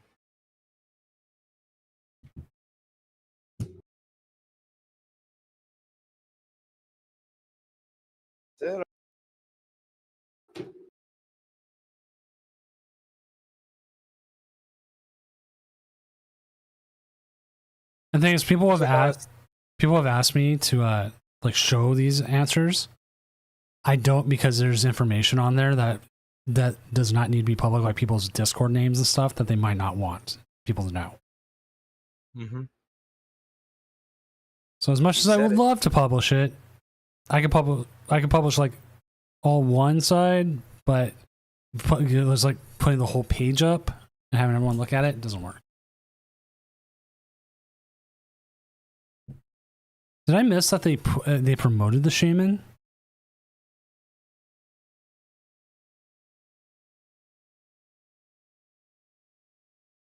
I did. I say check the logs. Which is this a double checking? Okay, I was like, oh my god, is this a chance for a double Raging Bolt finals again? No. That was. Well, Archie Cat, people probably did say Sprig. And it was just the top 8 people. Brigatito. Sprig, Sprig was my choice for starter for this generation, but then I realized how much Fuecoco was like, out of it. And it was just like, it was an orange cat personified into an alligator. Oh, there's some debate here. Do you go after the Pheasantipity? Yeah, do you go Fez or do you go Dracloak? And I think the answer might be Fez because you don't want them to Dust Noir you. Right, because if you take out I think it takes Dust Noir out of the equation if you bring them down to 3 prizes here. looks like they're thinking the same thing. They're doing just that. They're doing just that. As somebody who likes to play a lot of turbo decks, this makes a lot of sense to me.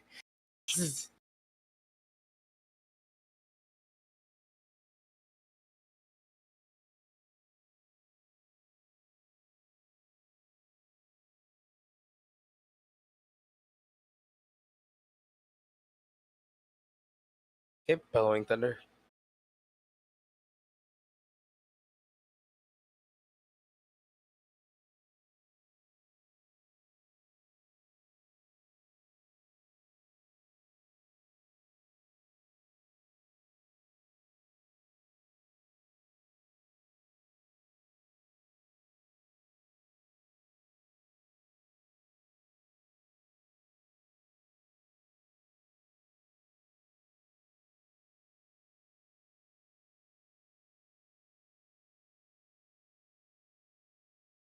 Now, it definitely does feel like the Dust Noir is out. Iono could be actually crucial here. Yeah. Well, they also got Luminous in hand, but again, you're not taking any KOs anywhere. Yeah, they play 1 charm. Set Dragapult back up, but I don't know. You bring back Fez.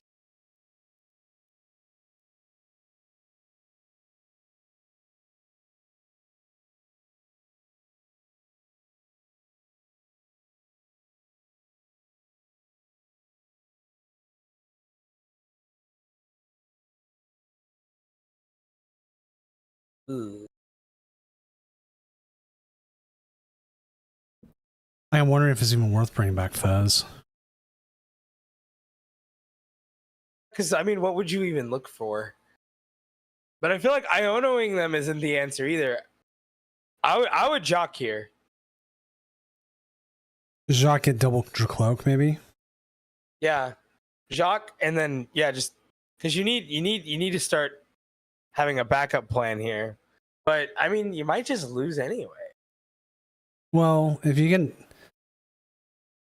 And then, you know what? There's a Dracloak right there. I mean... You also got Countercatcher on board. Because like Iono 1-1, and if you're able to like Countercatcher up their Mew and take out a Raging Bolt at the same time, and so if they KO Bolt here, okay, they're not KOing Bolt here. They're going to go after one without energy. My bad. If they KO Bolt in return, they can always Night Stretcher back. There's ways around this.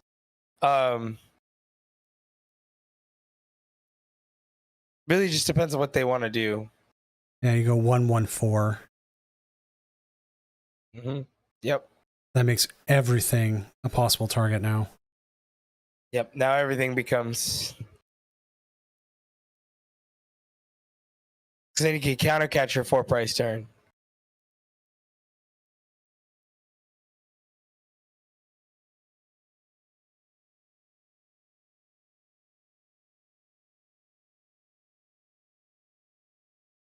You'll really try to thin that hand for that restart. Which I forgot that Mew has the charm on it. And that's very crucial. It changes a lot. That's a second Mew. And a Fez. Double Mew is so crazy to me.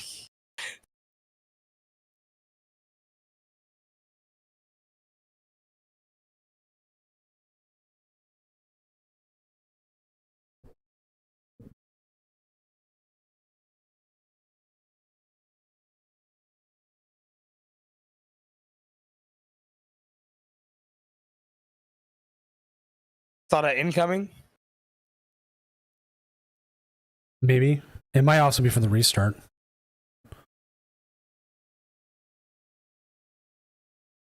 No Latios in play, so we're not seeing a but there's plenty of energy.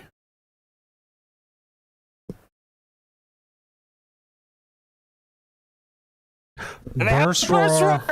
Oh my god. And just like that, he's back in. We're back in this. Man, I wonder if you want Iono here or not, because they got the Fez. Joyful Sandwich is right back in it.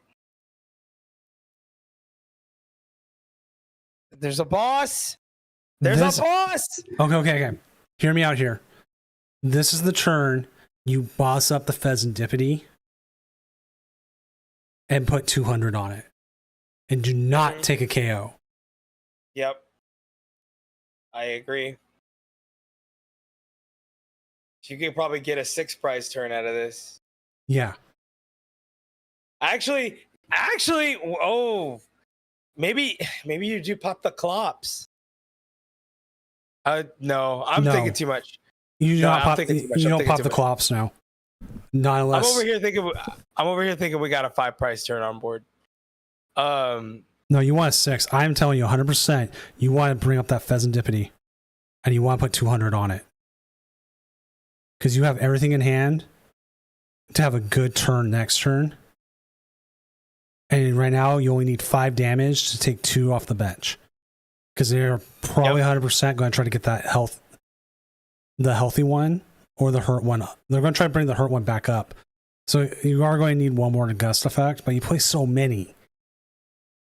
I think you can bring up the Pheasantipity, or you put 200 on it. That means they have to find an energy to get it out of there, or something else. They have to waste a resource, and they have enough energy to KO you, but they've already played their Iono. You have your stretcher. You have access to stuff. They have ways. They're not going to Iono them again. Right. We know the Iono's gone. Yeah. Now you don't. Well, they can always pop at it back, but I mean, again, not taking a KO here. There we go. Yep. 3 on there. Might as well put 2 on that. I mean, it doesn't hurt. I'd almost say you could put 3 on there. Because then you get Hawlucha KO. Yeah, Hawlucha KO would be crazy.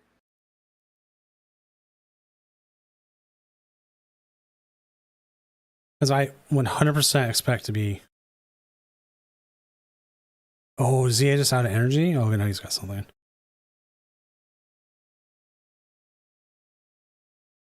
He's giving the thumbs down like he doesn't feel like he has it.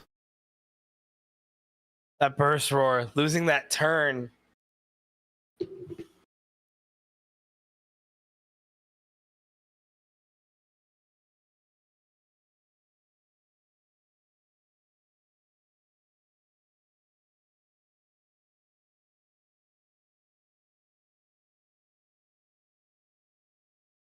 Losing that turn was so painful.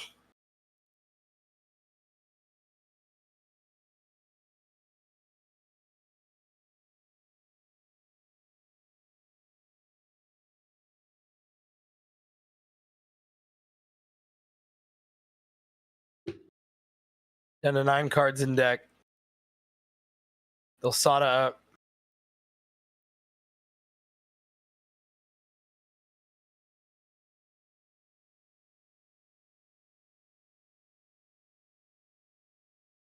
There's the energy attach.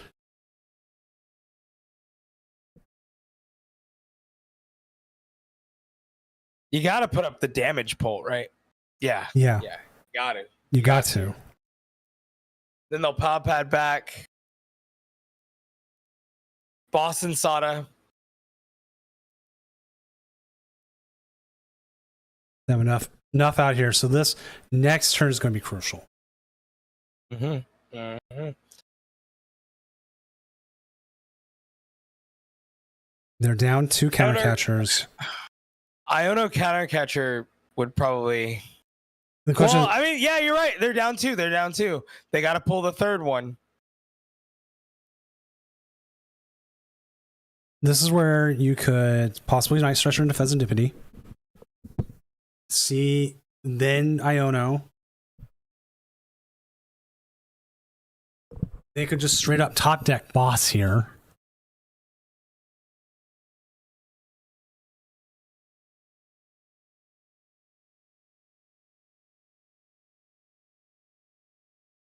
Cloak. No, I'd play the Poffins first, though. Yeah, thin the deck's out. Thin the deck out. Whatever you got left. Just bench a Treepy. There's 2 boss. Yep, the counter catcher is there. At this point, I'd almost also say just bench the Dracloak. Or not the Dracloak, the Vadu as well. You're just trying to get as many cards out of the deck. Oh, no, what? Do that. Use the other Poffin. Do it again. Yep.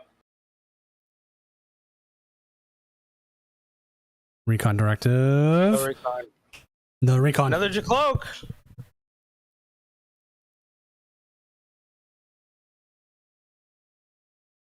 Still alive. Huge.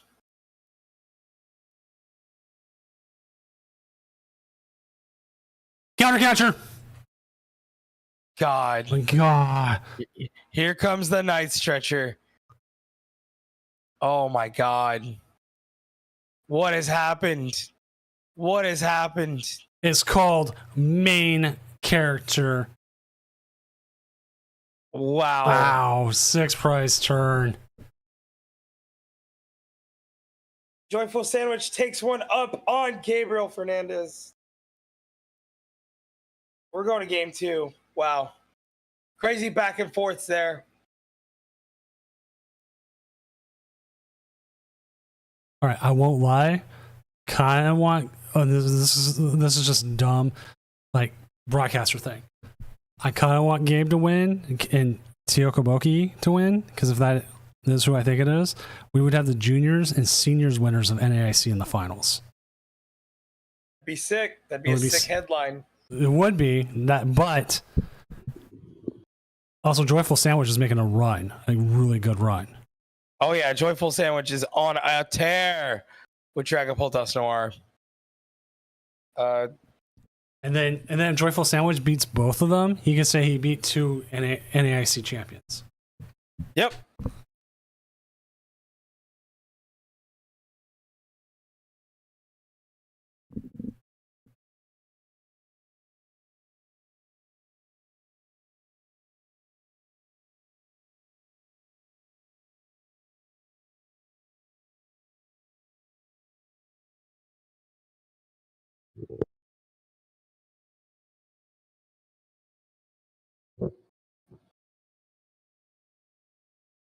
Joyful Sandwich playing so well right now.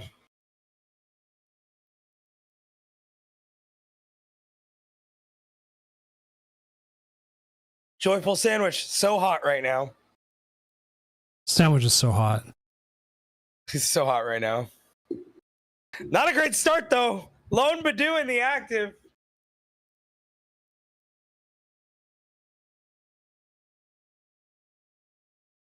Oh.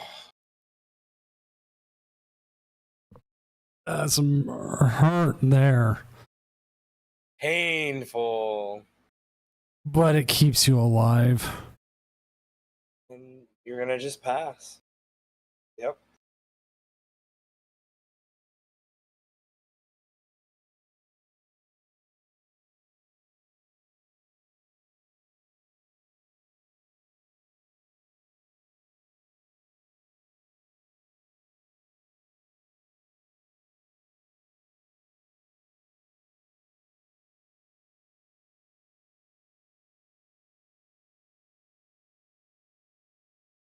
It's one of those things where it hurts. It hurts a lot, but you just deal with it.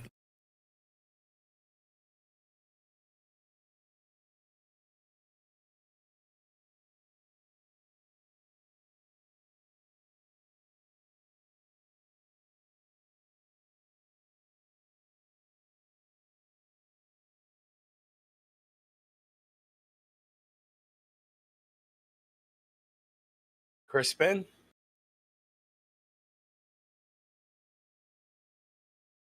I start powering up the baby bolt.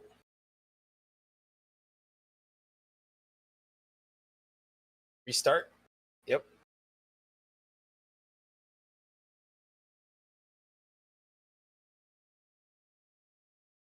Here comes Baby Bolt, and looks like they have enough to go after the Dreepy.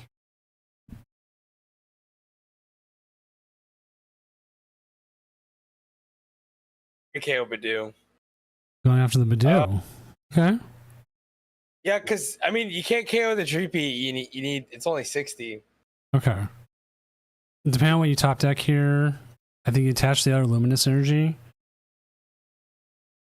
Didn't even see that. No, because then it would be too colorless. Well, I'm Like talking they about would, as an ability to retreat with no issue. Oh, right. Yeah. You know what? You got a point there. Here's an issue. There's no there's no reason you should retreat now. Yeah.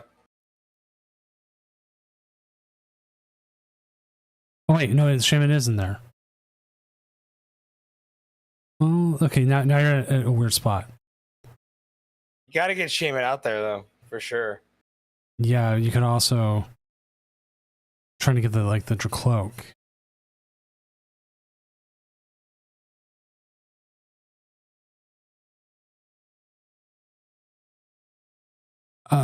Could go Fez. Down the Shaman. Yeah. Got to protect your investment.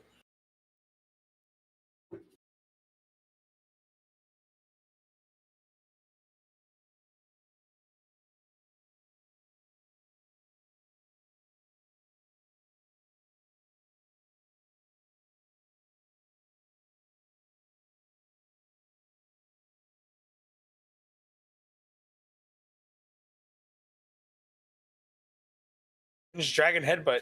Oh no, Recon Directive. Yeah, right.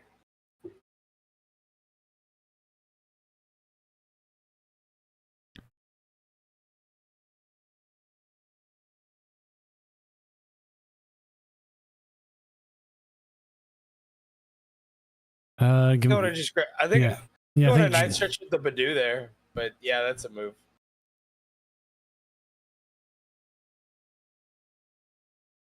Unless they have a boss's orders in hand, that should be safe. Should.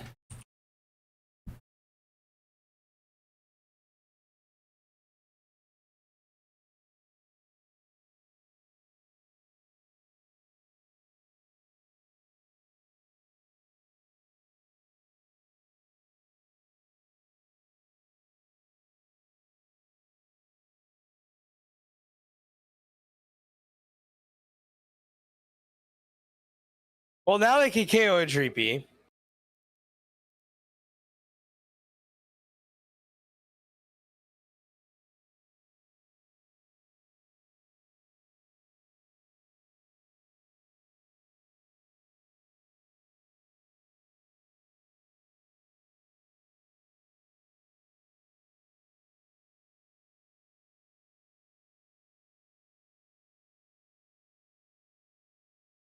Oh man, it's intense. That's all I can say. No, for sure. Kawashi is up 1-0 over Tiakaboki. You want to say that's how you say it? So that is Grimmsnarl Frostlass 1-0 over Dragapult Charizard.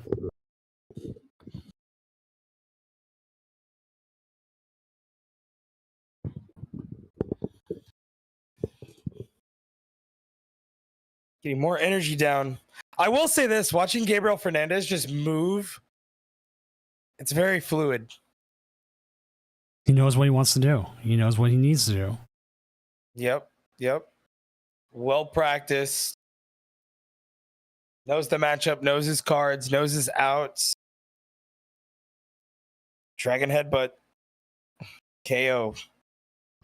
KO.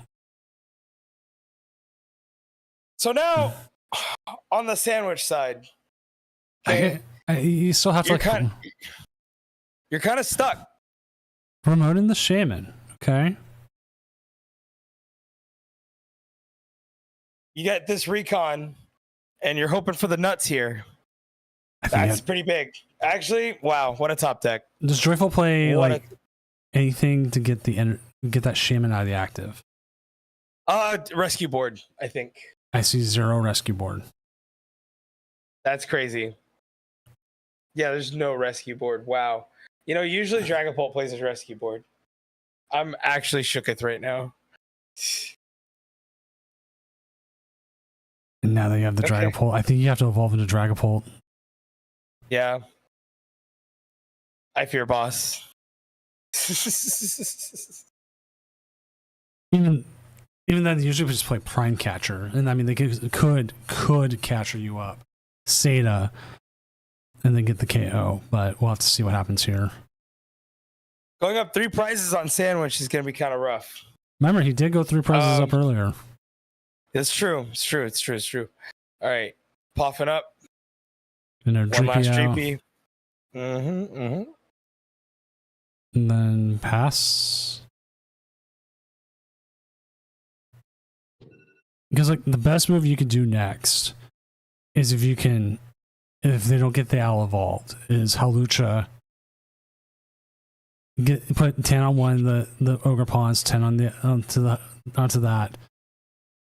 KO the active, KO that, and then you're still kind of set. It's a little bit different, still a little hard, not as good of a spot.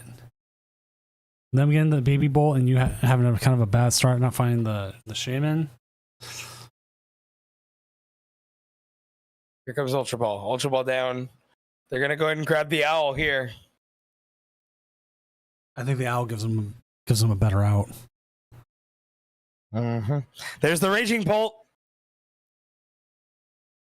Stretcher. Night Stretcher. Grab the Fez. Throw the Fez down. Yep. Restart. Just grab all this draw here.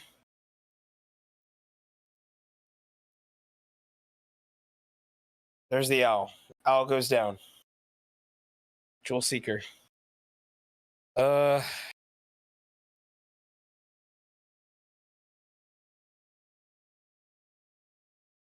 Crispin Prime Catcher. Crispin works too. And that's Don't need to do Seda. that's really.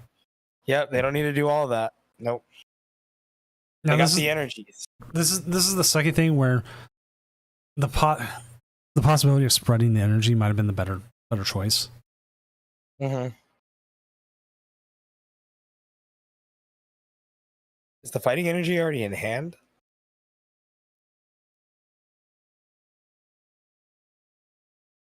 Yep. Had to be. Yep. And here it comes. Prime Catcher up. The Dragapult. Raging Bolt's gonna do its thing. As I accidentally click Burst Roar and go, oh no! No, that would make me so sad. I have made that mistake in person. Not saying Burst Roar versus it. I said pass instead of Itchy Pollen. And it cost me the game. Thankfully, it was just a cup, but.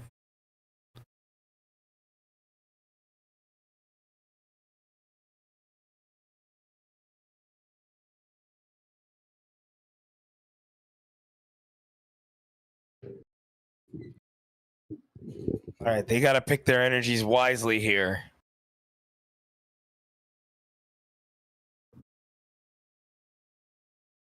Yep. Makes sense.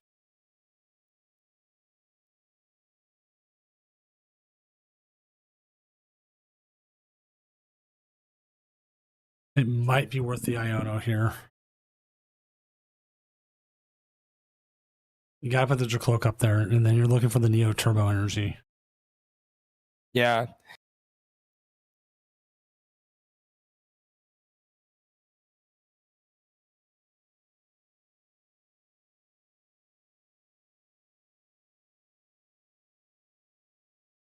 And make sure it's in there. And it's not. It's not.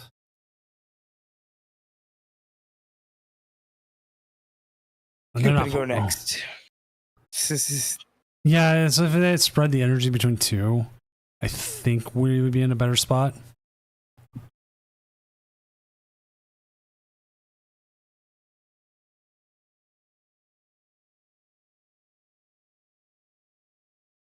They're already popping fireworks. Oh my god. Definitely feels like they're in a worse spot. Gotta make a choice here. They're going to do the concession. And they just go next. Yep. So I said, concede, go next. Hello? Did they not? Concede? All right, there it is. All right. There Weird. it goes. That happens. All right, 1-1. We're going next.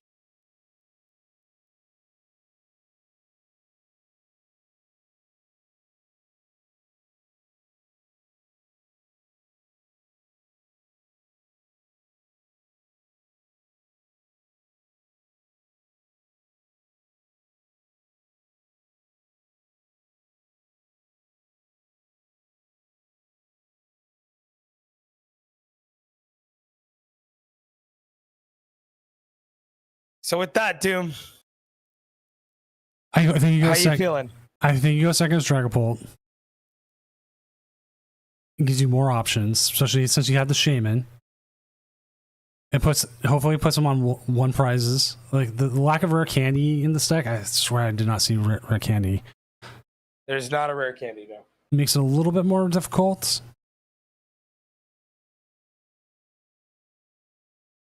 Thing just goes fast. That's its bit. But I think if anything, the Shaman gives you at least an opportunity. Oh, Hawlucha. Oh, not a Hawlucha start. Oh my god.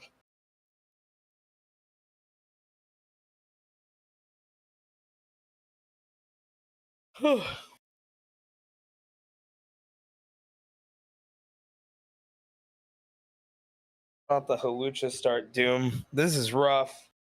Especially so you know that you need to let him knock it out, or you need to commit an energy to get it out of the active.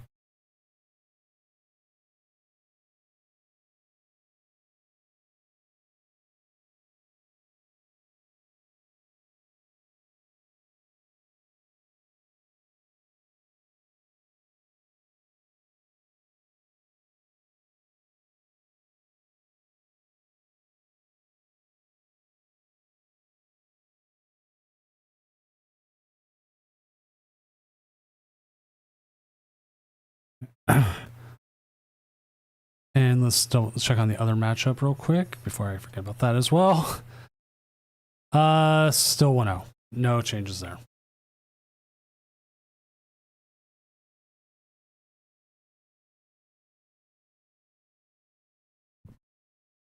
And they got the Teal Mask. Not much else. You could, as a Dragapult, Nest Ball for a Dreepy. You can attach, and I'd almost more research. What do you think? Research or Iono? It depends on, well, if they're gonna reset their hand here.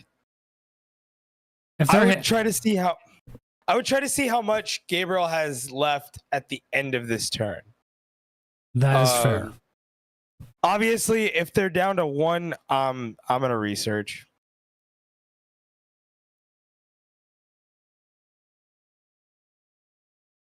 Because Raging Bolt, I mean, they could just move from here.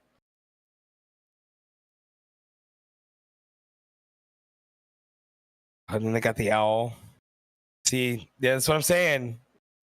With this, I wouldn't Iono this. They don't have any extra draw on board. I'd just leave it the way it is. And then they look, you top deck a Dreepy here.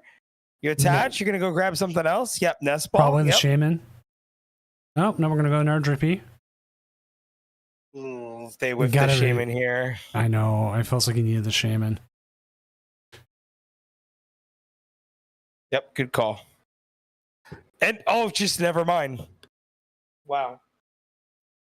The rich get richer. Well, they missed the Shaman. But they could do. But yeah, but doing here feels good. Like, you can't do unless it now.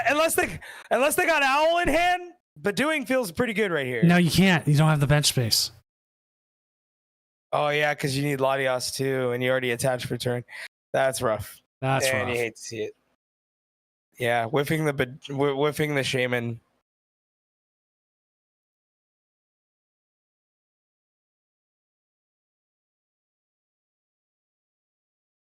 I would wait to night stretch of the Clops if that's what you're thinking about.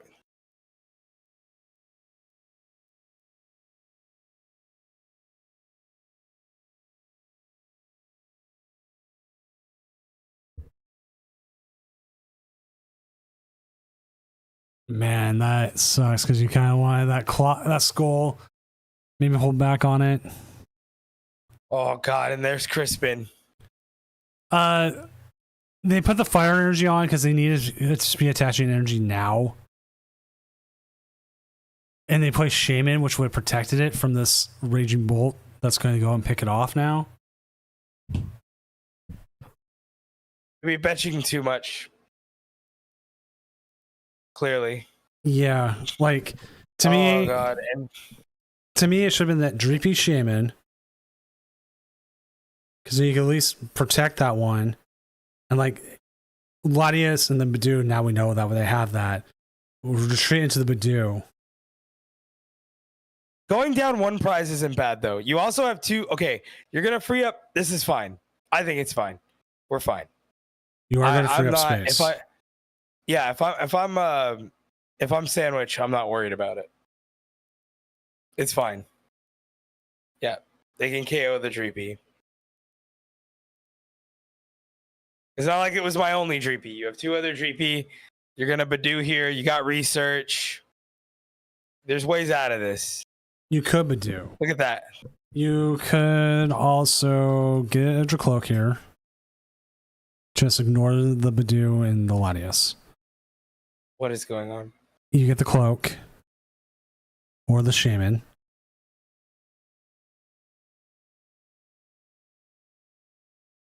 You use the Stretcher to grab your fire energy back.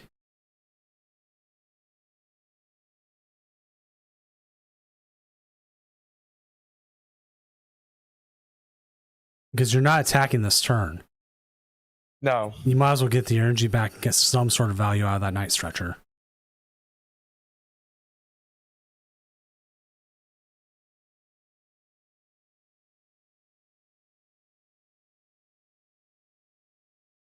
There you go. Sure. Research. There's your cloak.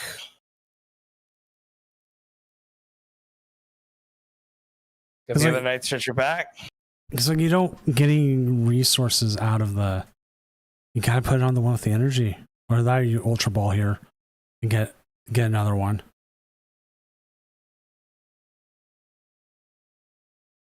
Ultra Ball also lets you check your deck here. There's another Dracloak. Or you could just be never punished and then get another Dracloak. Never punished. Oh god. You already have an Iono in hand. You take the Dracloak. I think I almost was to use the Stretcher for the other one. Yeah, grab the other Dreepy. Unless you have another Dreepy in the deck already. Or you grab or you Night Stretcher and grab the Clops. It's really up to you. All right, you do have another Dreepy in deck, so might as well just use that. Yep. Pass. At that point, that's about all you can do. Okay, you could safely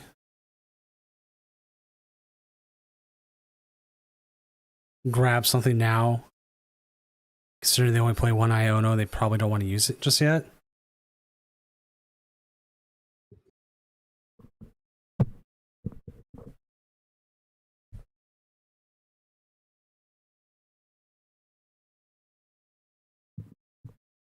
Okay, so the Neo Turbo is Neo Upper. Did they just Ultra Ball to do a deck search? Do you think that's what happened there? They needed to know. I don't know.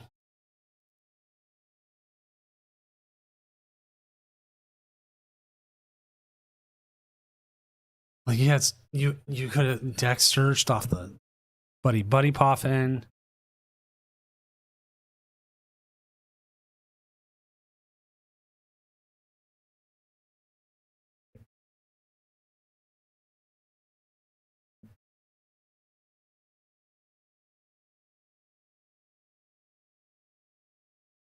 He's going to get the Dusclops.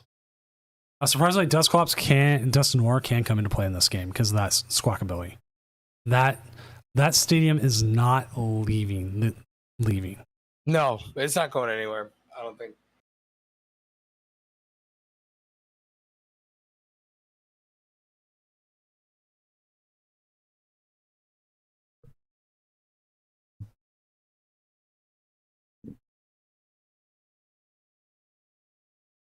That detective one has been interesting this whole time.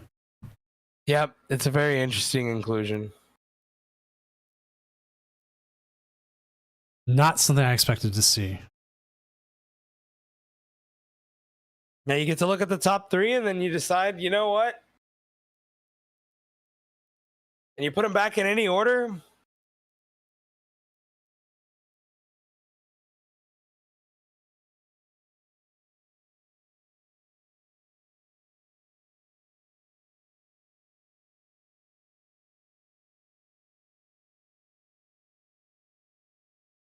You could, you know what else? You could choose to keep it at the top, or you could put it at the bottom. I think that's crazy. That's kind of busted.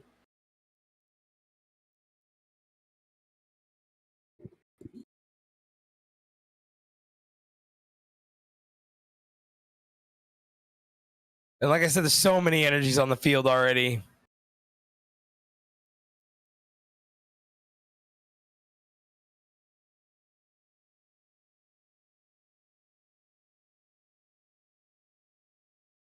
I just noticed there was a Smolov in that full art there. Which one? In the Sada full art, there's a Smolov in the background. Yes. I didn't notice that. Oh, I still gotta get at least one of the Sadas. I've been trying to collect all the professors. The full art's not the illustrator rares, otherwise I'd be really broke. I think he's put the Fez down at this point. And Iono. Yeah, put the Fez down. Iono. Recon. Oh, okay, they're gonna recon now. Oh, you get the Dragon Ball. Okay, which shows what I know. I mean, I guess they would have gotten it if they would have gotten it anyway. But yeah.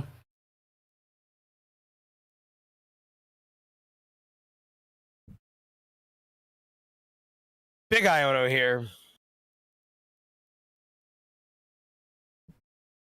Then there's Dust Noir, which would be a big KO right here. You can pick up a 4-prize turn here. Mm-hmm.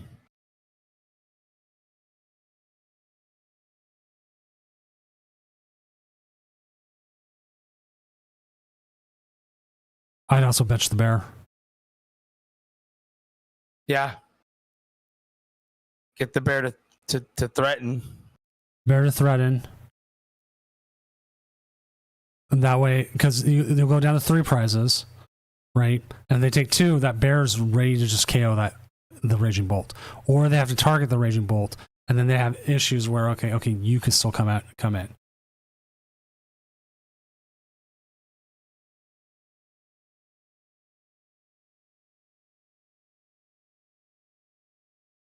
I would, oh yeah, that energy there. I would put the 13 onto the Squawk, and I'd bring up the Mew. I don't like that. I would not put that there.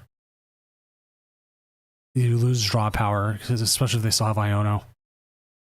And draw power is just too important. Because if you can put 3 onto the Squawk, that means that still gives you options to KO. You can put 3, 1, 1, 1 on all the other two 10s, and that gives you an option also if they go after your bear. Especially considering you have like everything you need for that next turn.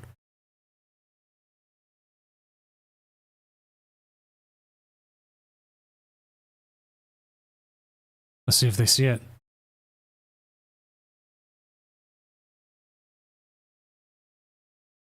Curse Blast. There it goes. 13 there.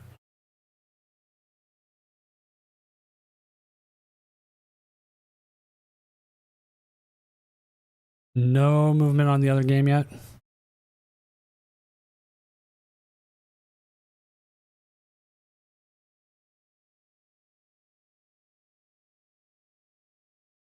Phantom Dive. 4 price turn.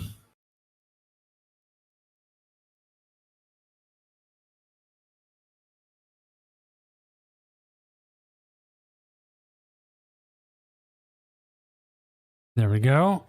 4 price turn, and you're in a very strong spot here to hopefully finish up the game next turn. Yep. Now, and Countercatcher online. Yep. Now, we haven't seen Gabe use Prime Catcher or Iono yet, correct? No. So, with neither one of those being used, there's still a threat that we could see Bear get pulled up, KO'd, and then Iono'd. Especially with the Owl sitting right there, unused.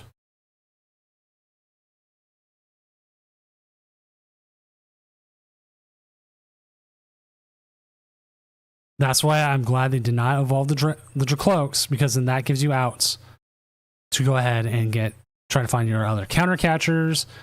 You have Pheasant Dippity. You have a few outs. And I believe Gabe has used up all his Bravery Charms. No, we haven't seen a Bravery Charm yet, have we? No, we have not. Yeah, I think Bolt has this cow. Same thing, Quentin. Because we haven't seen either one. We haven't seen the Iono or the Prime Catcher. And as long as we don't see either, we should be. There it is. Okay. That to me feels like they don't have the. There it is. That's game. There's nothing there. He's just bellowing thunder, taking the KO. You just bring up Bear. You boss his orders, and you just call it. Don't even bring up anything else. You just bring up the Bear. Don't stall it. Don't worry about it. You have game right there. You even have an energy for it if you wanted to. You can put the Luminous energy on it. I don't care.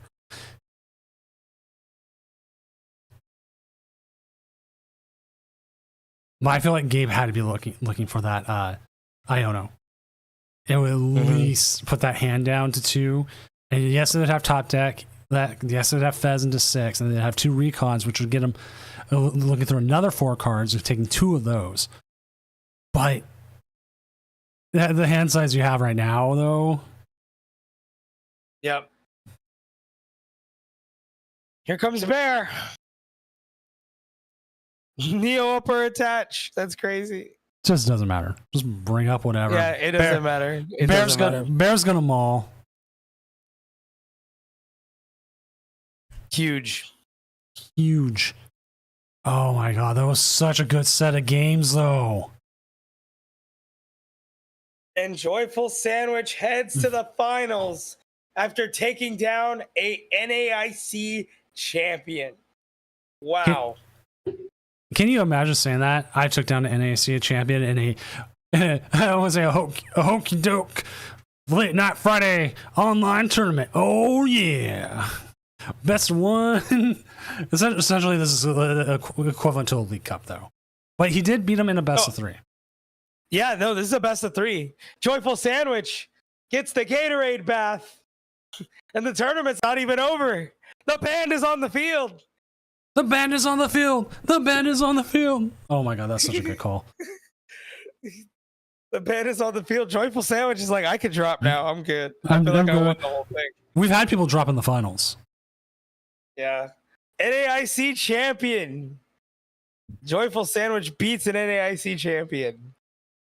God, what a huge win for Joyful Sandwich. It honestly does feel good when it's a nice boost to your ego when you play and beat someone who has like the accomplishments, but also it makes you a better player. If you think about it, like now you've played against someone who really knows what they're doing. Yeah. Incredible. Incredible work, Sandwich.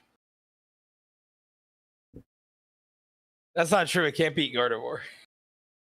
What I was interested in Gabe's list, and I loved seeing it, was the deduction kit. The deduction kit was sick. I like the deduction kit. Is it worth me Sada-ing into these 3 cards? No. Okay, let me put them on the bottom. Or Fez, yeah. Fez, or using Ogerpon. You can put the card you want on top, Ogerpon. Deduction kit. Really good. Really cool, really neat addition for this tournament. I loved seeing it. We saw him use it multiple times.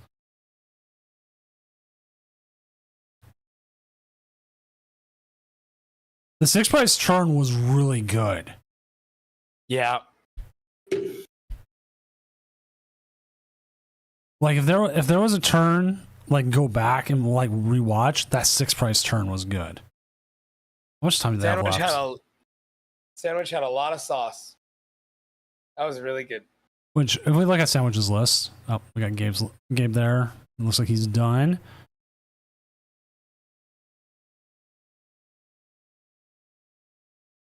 I think game 2 was the only one that really felt like it got out of hand for you. A little bit on the game 3 start, a little bit, but game 1 was definitely the one that felt like it got out of hand.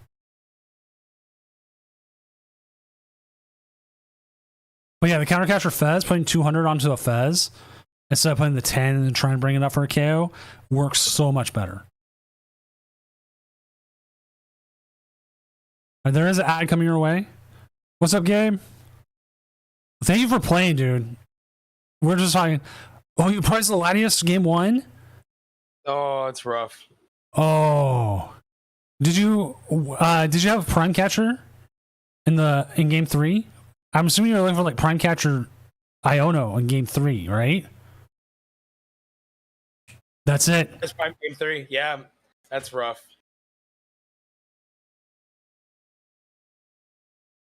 That's what I was wondering. Because like the deduction kit, Gabriel, that's amazing. Oh, I love deduction that. Kit, we love that. That is so good. Deduction kit. It's like what was it, Town Map? Where but the Town Map's more fun because then you can just flip your prizes over. Crazy. All right, now the question is, would Town Map break PTCG Live? Yeah, oh yeah. What? Yeah. Oh, we got a tie. We got a tie 1-1 in the other game. So I believe they've already started. I can't jump in there to see if someone can jump on. It's funny, but it's so good at the same time. It's so good. It's so good. Do I want this or do I not? You know what I mean? 10 I went gears 10 gears in a row. Yeah, he said F the gears. I'm done with the gears. The gears gotta go. Let's go deduction kit. I like that. And it's probably why you play the 1/1 owl too, right? You're just tired of whiffing those. I'd imagine. The 1/1 owl is good. I like the 1/1 owl. Especially if you're just gonna draw like that. It's a good list. I might take it myself. It's pretty good. I think it's a fun list, and that's one of the things out there is are you having fun? Yeah, no, for sure. But plus, you play deduction kit. Your opponent goes, "What the hell is that? Let me see that. Let me see that. What are you doing?" The 1/1 owl, yeah. So good. Deduction kit goes crazy. High Flyer UK, thank you for the raid. What's up, everyone coming in from High Flyer UK stream? I'm Senior Doom, tournament organizer, professional illustrator, and tag team partner to El Frodo _ I forgot the last 3 things, but El Frodo. HTX. I remembered it the rest of the night, and like I didn't put in the name stuff, and then I forgot now. It's tired. It's all good. What up, everybody? Thanks for coming in. Yeah, we saw you read it. It was so funny. Yeah. I was like, he had to read the deduction kit. He had to. He was like, "What is that, dude?" I have like 14 of those in my bulk somewhere. I need to fish them out. What set is that even from? Right Surging Sparks. Okay, you know what? Surging Sparks. Yeah. I have not like opened any Surging Sparks, so I can tell you I do not have any of those. I have a few of them. I got a few in my. I opened a bunch in the pre-release kits too, so I know I have some. Well, last pre-release I did was Stellar Crown. I'm gonna give it a try. I really wanna play this list. I'll probably play it to the cup and see how it goes. Yeah, just play it to a cup. See. And I warned both players on the other game because of how long it took. If game 3 goes to time, whoever's ahead in prizes wins. Which they're both playing decks that take prizes, so I don't see that why it wouldn't. But always there.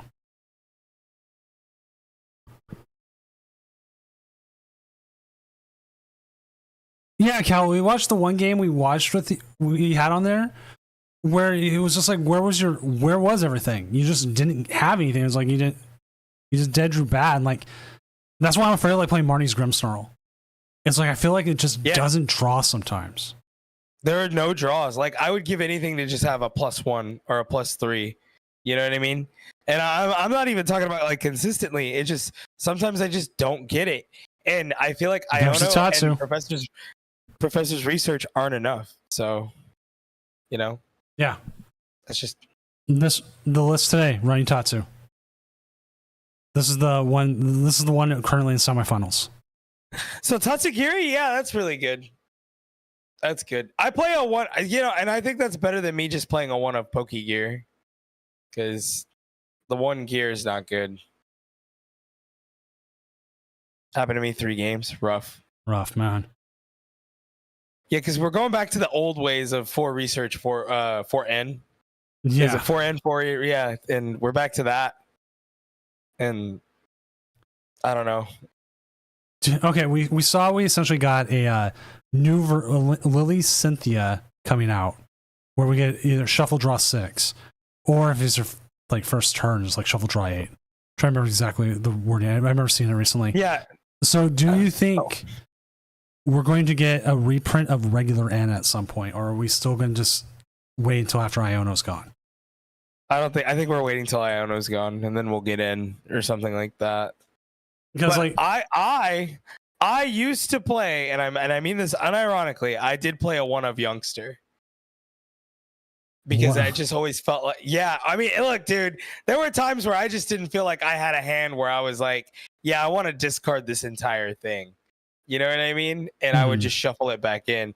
And I was like, yeah, Youngster is not terrible. But then like I mean, it's not great in practice, but I always felt like when I was a younger player, I just wanted to have the Youngster in there. And I feel like Youngsters, well, now that Lily's is coming out, Youngster is like pointless, but the Youngster I always felt like wasn't terrible if you just didn't want to discard a lot.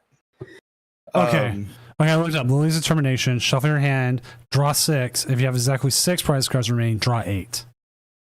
Yeah, so it's good if you go second. Yeah, or just if you don't take a lot of prize cards in general. it's good. Okay, when the Cynthia was the only draw cards in format, that and like Lily, Cynthia shuffle draw 6 was like the best you could do. And then sometimes it was like nothing to just play Lily, draw 6. I'm also excited just for straight full art item cards, no more not gold ones. Those I would play. Yeah, full arts are cool. I like it better than the golds. Shaman goes crazy.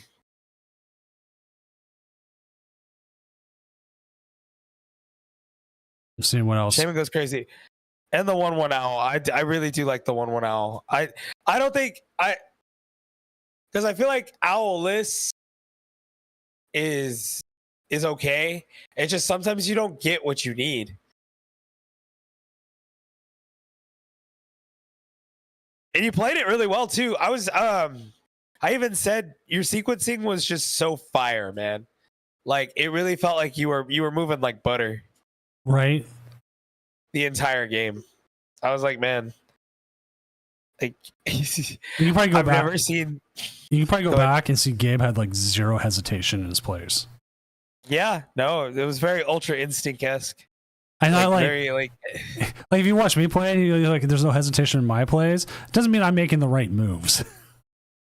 I felt like everything was a lot better there. But yeah, I think Tatsu may definitely be needed for Frostless, Grimstar Frostless. Yeah, it's a great counter die. I don't know when. I mean, it's good for Unfair Stamp too. Joyful Sandwich. Yeah, I'm just looking at the Mega Evolution, what we have coming out. There's like very little we know outside of like the Mega Gardevoir, the new Curlia that we'll probably see play since it's 100. I don't know if we'll see the new Ralts. I don't remember what the new Ralts' attack is. It's still 70 HP. I mean, it might be indifferential. Mega Latias, I don't know. We'll see play from that. There was what was it? Brandon, a brand new Mac was cooking. He said, what is it? XP share to a Mega Latias. But it gets outcoded by Clefairy, and I just feel like that's really bad. Yeah. But this Bulbasaur coming out is so good, illustration wise. Part of the reason it's so good is because just how vibrant the colors are. Like if you ask me as art director, I'm looking for the vibrancy in this, and like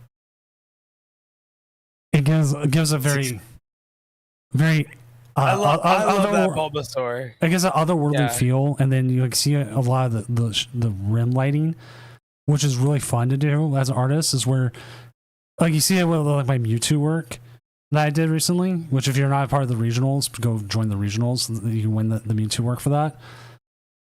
I'm using the lighting to like do everything.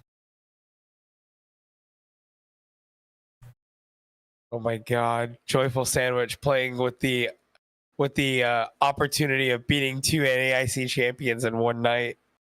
I think I think it is because I swear their brother was playing earlier, and it's just a lot of pointing to. So don't 100% take my word for it, but it could be.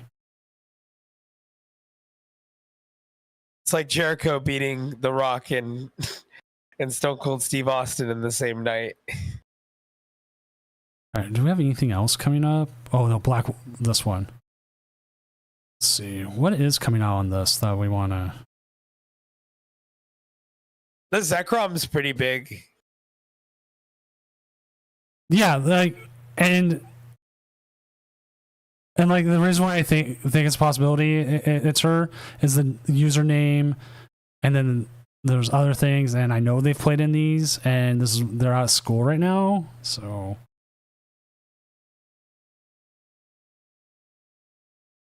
If you have any Shellman to play, you can play this turn. All right, who's the illustrator on this one? Oh, Kato. I thought it was Kato. One of the rare times you get an artist who does all three.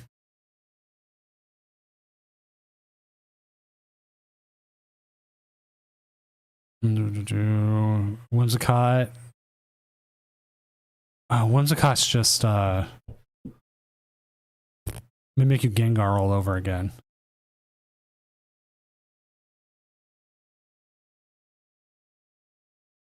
Like, would it be worth running Whimsicott anything? With Wonder Cotton? Considering it's trainer cards, not items or... 50 damage for each... I mean, I guess it's good if you Badoo-lock somebody. I don't know. For long enough. I don't think it's a... I don't know. Hey, yeah, I don't think we have enough items, or it's trainers, so it's weird. Yeah, trainer. I mean,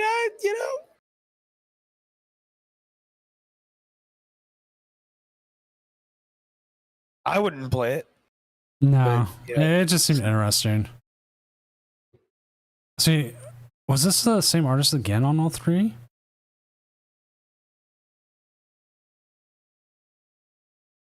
It was. Okay.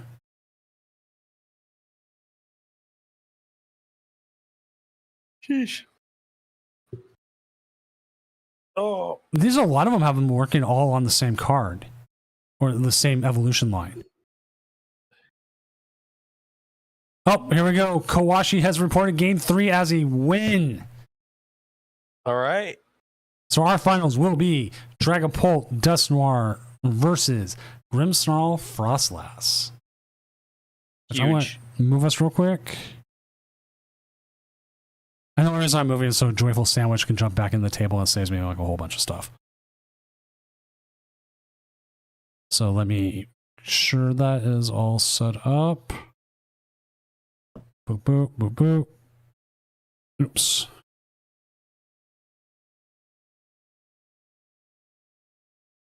And round. Oh, they just finished too with like 2 minutes left. There you go. Finals are up. And yeah, Joyful Sandwich, could you please stream? We are literally following your arc tonight. We need to finish the story. Gotta come back. The story. You gotta come back and Cody Rhodes this.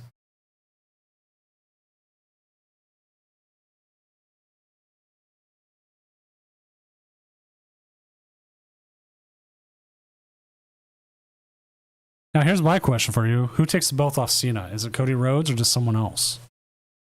So I think he's gonna be an 18-time champion, and I think it is Cody Rhodes. I think it's heel Cody Rhodes. I kind of hope Cody Rhodes finally does the heel.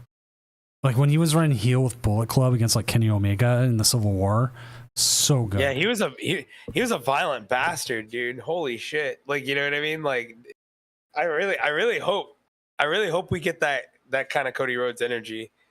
Because surprisingly, both the Rhodes brothers can play faces, but they can also play really good heels. Oh yeah, no, Goldust was a really good heel. Well, they're both really good workers too, man. It's just like they're so good in the ring. Well, I mean, Dustin's still going. He's well in his 50s. I can't believe. I thought when he retired, quote unquote, I thought that was it. And seeing him now, it's like, dude, it's crazy. Ugh. But yeah, no, I think Cena gets 18. I think he goes 18 times. So you think he loses it one more time and then wins it back one more time? Yep. I think he'll retire. I think he really does retire with the belt. It'd be cool. I don't know. Because for him to give it up in December is weird.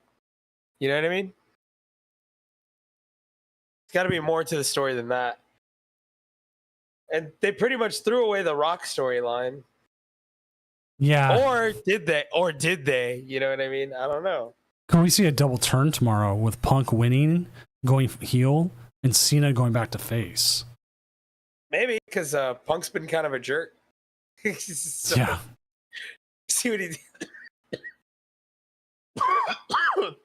Saw what he did with that kid? Yes. That was crazy. Stiff armed him, man. Poor kid. The kid, there was a kid in Saudi trying to take a picture with him, and he kind of stiff armed him. Yeah. It was crazy. I was like, oh my God.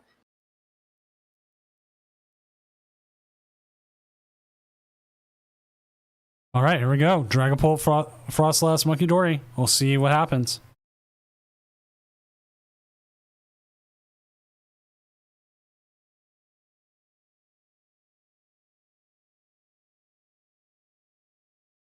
Oh my God. I thought it was just straight up Frostlass Monkey Dory. And I was like, oh my God, I've seen this before. No. There is. They've got the Tatsugiri in there. They've got the Iron Bundle is interesting. The Shaman and the Badoo. Oops, wrong list. Already seen Joyful Sandwiches list. Let me look at the other one. I mean, Halucha, not a great start, but you got Double Poffin.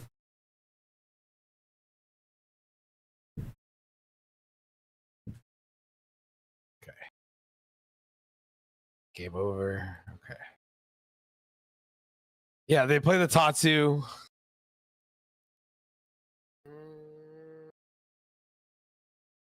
Trying to see if anything else is out of the norm. They're playing 4 Monkey Dory. Four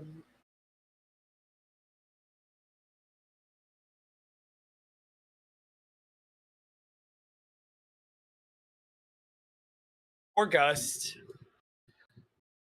1 Rod. 3 Stretcher. Interesting. Okay, so they'll attach Monkey Pass. 2 Poffins, yeah, right? Double Poffin to open. But again, they opened Halucha, so.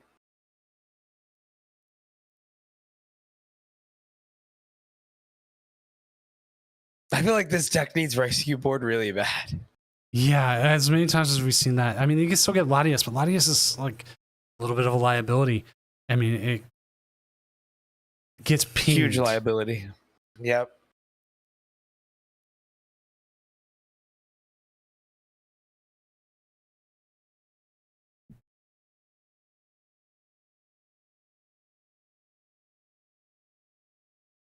I would almost consider Badoo. Yeah, I would Badoo for sure. You don't want them to already take off right here. They're already in a position where they totally could. Okay. Jacques. Doop doop. Yep. Doop doop. All right. And then Itchy Pollen. Why Rescue Board when no Arven? Just something so you're not using up energy to get things out of the active if you get stuck like that, or putting down the Latios. Wow. Plus they draw so much. Yeah, that's a huge Iono. They draw so much, Archie. Oh, and that's kind of a dead hand. Jeez. Oh, preemptively doing the Jock gave him every reason to play that Iono instead of something else. I was surprised they didn't research. I'm gonna be honest. And then they'll Itchy Pollen right back. And you're gonna bring the 10 to the Badoo and pass. Oh no, they'll put it on that. Yeah, Dust Skull. That makes sense.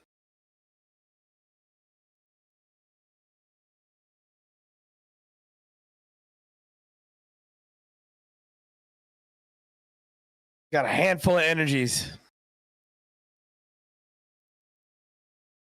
You got Itchy Pollen here. It sucks that they're going to just Monkey Dory the damage back, but. Yep. And to be fully honest, like, do they really need a Rescue Board in here? It feels like it could be better, but you know what? That's a card. You have to cut something to put it in. And if the deck's working 90% of the time, do you really need that extra 10%?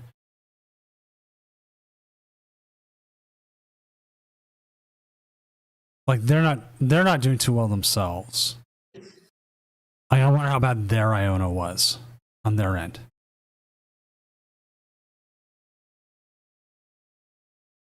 Ugh.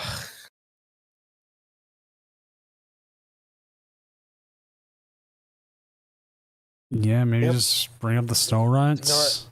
Yep.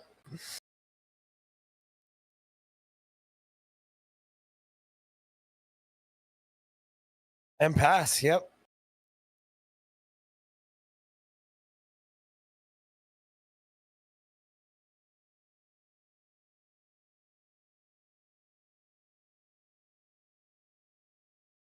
Hyper Blower, gotta make a yeah, I was gonna say gotta make a decision here.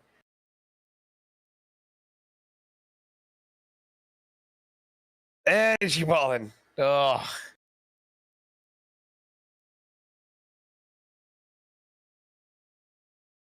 More boss's orders.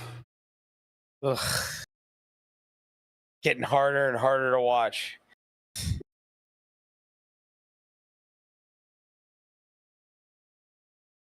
Bringing back up the Snow Run.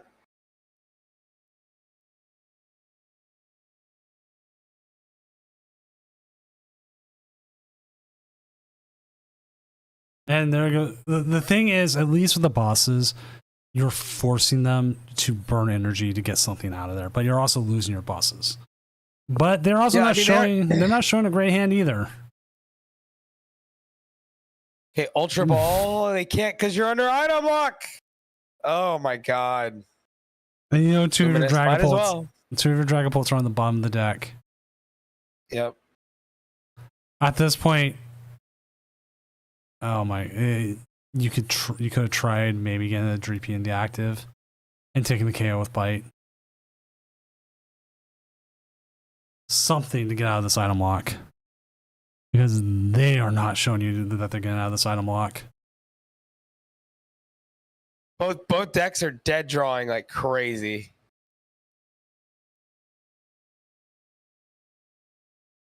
Either they're not dead drawing. They're just being patient. Like, why do I need to do more?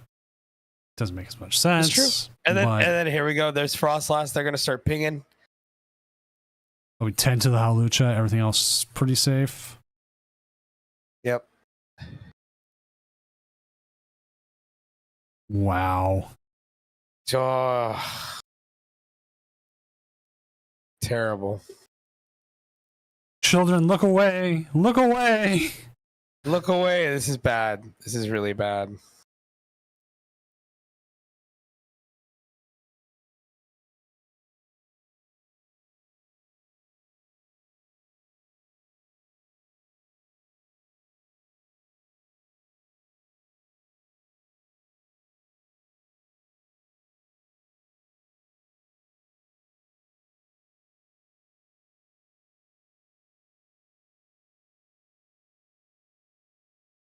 We do see a KO here.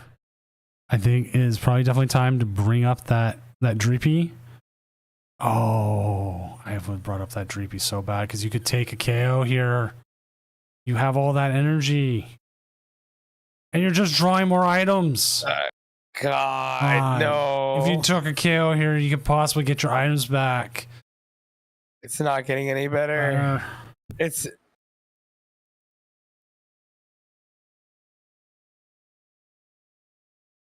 Like, we have no idea what they have. And now they can just KO the Hawlucha. Bring something else into the active. No, well, that's probably better. They're going to put damage out there.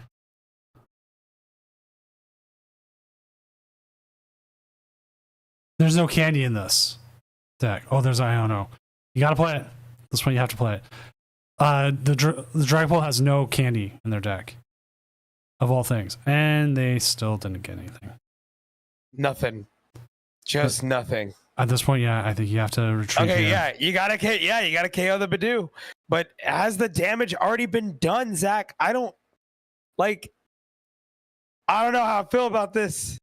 Right? I think the damage has already been done. I don't think there's yep. And then we're spreading damage. But hey, this next Iono might be more deadly.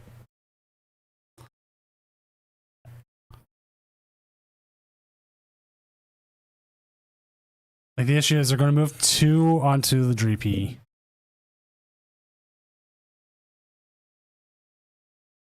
Are they going to come back with the Badoo? To a research.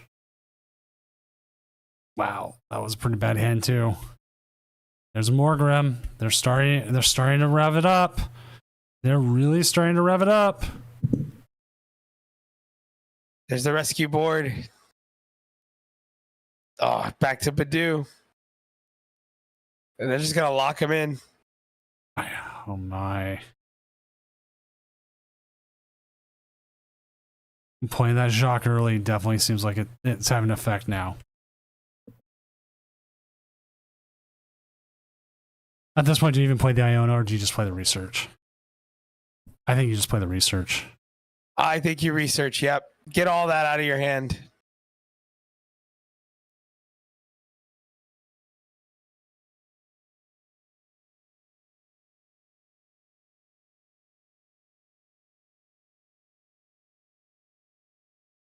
Oh, are you really going to curse Blast here? I don't know how I feel about that either.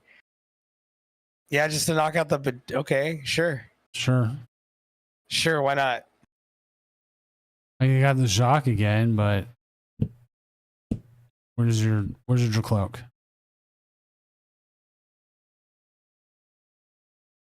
Like, this just feels bad. I just realized I never updated Kooshi's deck. People are gonna look at it and go, "Wait a minute, is this Raging Bolt with monkeys?"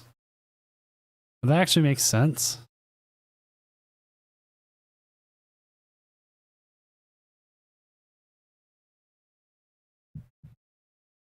Like, you could bite into this and they'll put ping damage, but they're just going to knock out that and possibly knock out your other. I almost like it.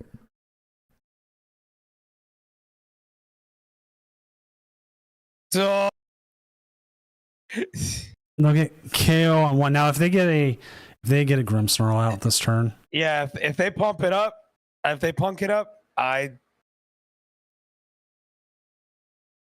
research. This again. is it. This has gotta be it. This has gotta be it. They've got it. There it is.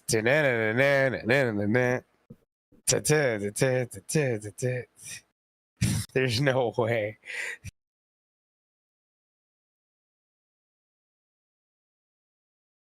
Would it be wrong to press the game win for Kohoshi for game one?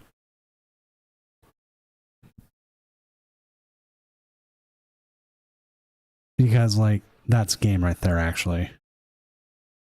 Yep, there's the concede. Yep, that was rough. Just that Jock into the again Ionode.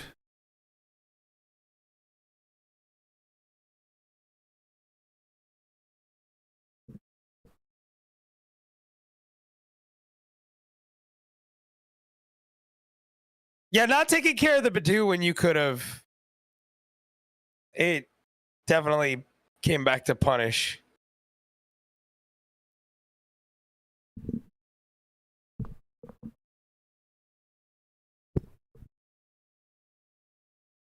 And there was Future Super Cloak Cloak Prize. Ooh, Rough.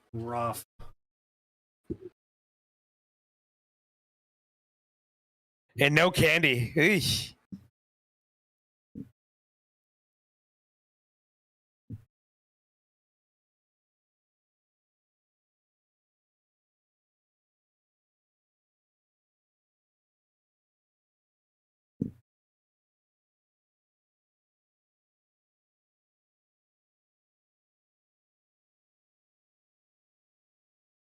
All right, let's see what happens here. Again, I think this is a matchup you want to go second.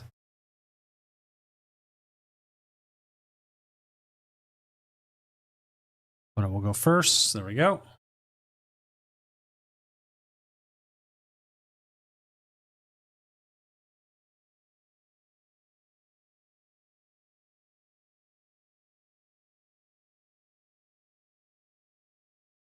Not a bad start. No, I don't think so. And then you got 3 mulligans on top of it.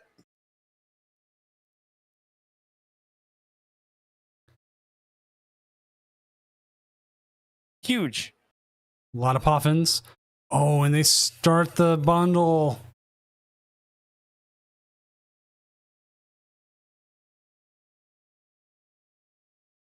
But yeah, bundle start. But the poffins.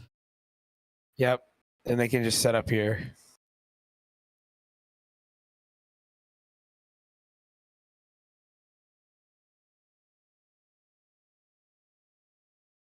All right, I had to bring this up because it's the time of night where a lot of times I'll get a comment saying, "Your voice is so soothing, I fell asleep to it," kind of thing. My therapist said that to me recently. He's like, you have a very soothing voice. I'm like, thanks. You do be having a soothing, relaxing voice, Zach. I thought I had a big rough and tumble. Oh my god, they had the legit buddy poffin double. Insane.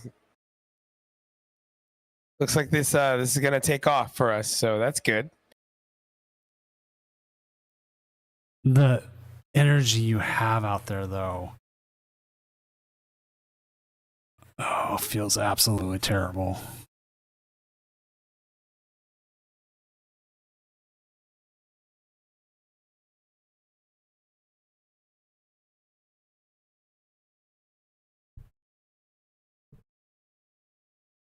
It's like you're sending out that research, but then if you use it, you lose one more luminous energy. You lose your Neo upper energy.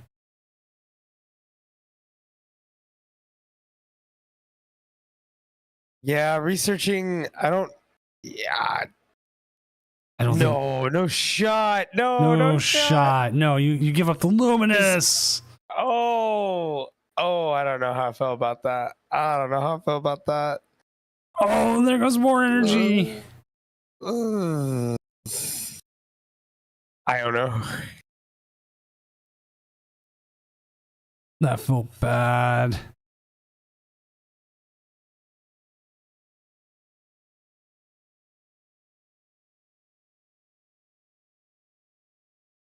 Now they got the Latias, but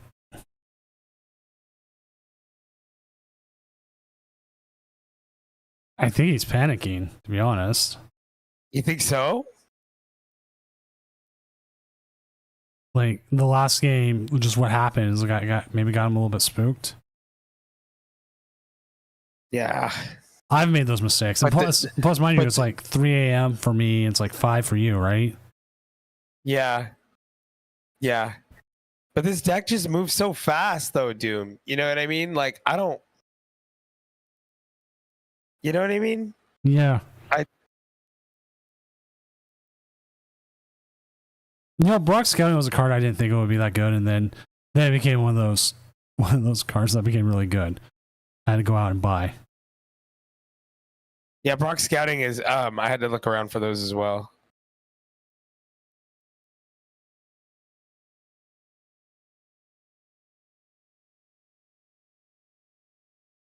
I pulled a full art, but like I didn't want to play the full art. Why the Neo Upper? It works really well with the Dragapult, and if you can get one, if you have it, you can get a one activated like that turn.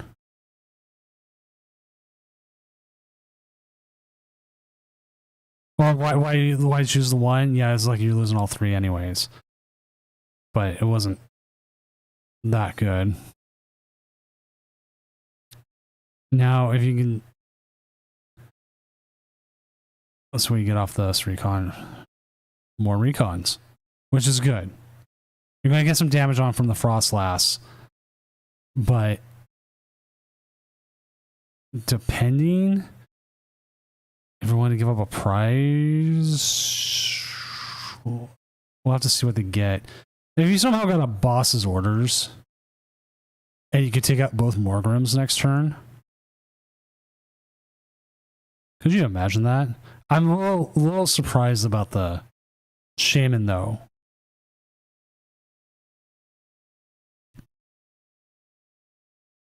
We've seen games lost to Frostlass Grimmsnarl because of Shaman. Well, because they can just move the damage, like, right to them. And they already have the Frostlass ready.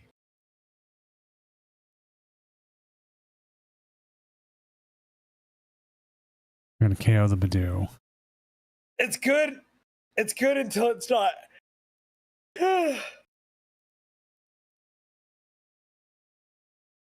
Oh. I can't believe I'm still awake. Let's go, baby. All right, this is going to be a huge turn. If they can get Dragapult and a boss, they can wipe their Morgrims off the board. They have Jock here, so. Oh, they got the boss. Oh, there's the. Oh, okay. Draw time. You got time. You got a couple draws. I mean, if you really had to push with the Pheasantipity, you could. Klops goes to hand. Now, everyone needs to remember they're under item lock. I'm saying that for myself more. Right. That's why you gotta get here. Recon Directive again. Ultra Ball. I mean, it's better. I guess it's better than Bear. You don't really need Bear. Okay. Bear doesn't show up till later. Oh, okay. God, and they whiff it. They got a Jock now.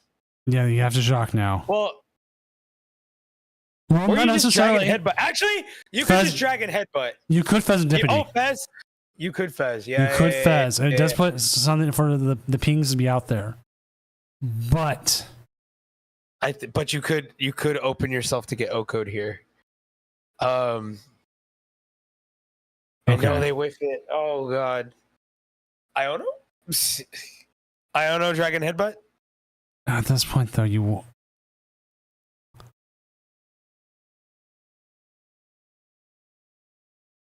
could still pick up a 3-price turn here. If you Jacques into Dusclops, not Dusclops, Dust Noir and Dragapult. It's true. Yay! Dust Noir can take care. Dust Noir can take care of a Morgrim, and then you can take out their Iron Bundle. The Dust Noir. Yep, that's exactly what they're gonna do. Or you go after the Frost, or the Frostlass. Yeah, you're right. Quentin's right. You gotta clap that Frostlass. But to me, like having only one possible Grimmsnarl out there over two. Because you clap the dust. You use Dust Noir to clap Frostlass, and then you KO bundle. I'll put them at 4. Frostlass isn't going to add any more pings, and you're going to want to put all 6 onto the Iron Bundle. That way, they don't have any extra damage to try to move around with the Monkey Dory. Yep, exactly.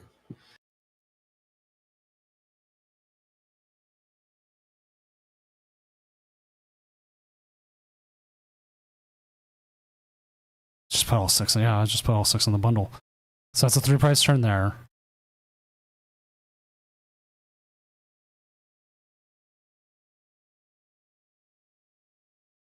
You have energies in hand. You have items. You've got a couple things here. Yeah. Now your Shaman does come into play because now you are protecting your bench with no Frostlass out.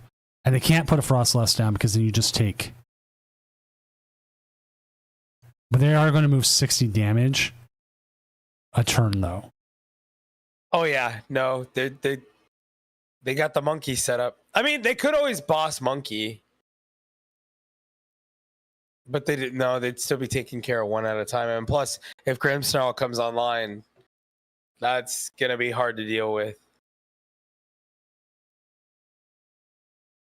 See the board.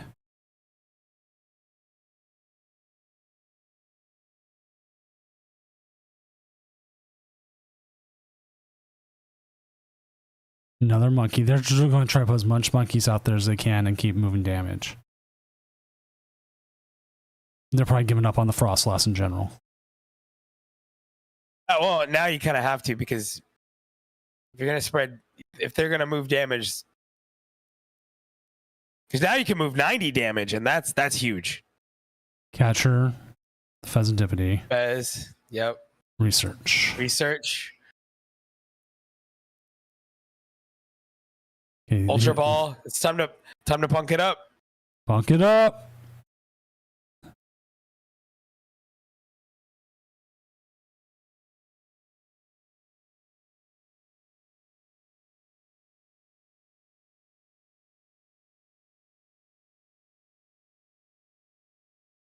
Interesting.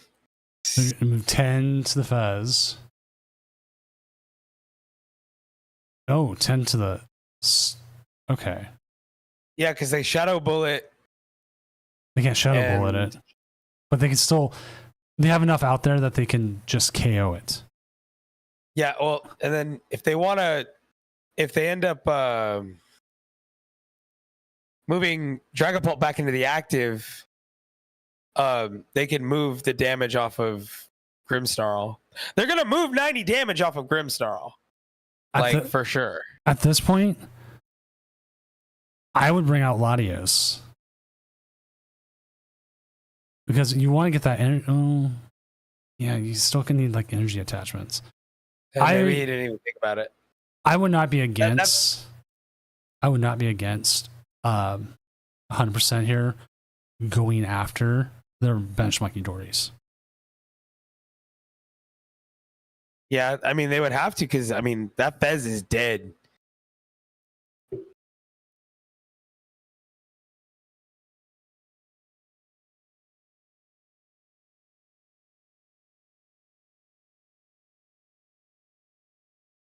Counter capture's not even active.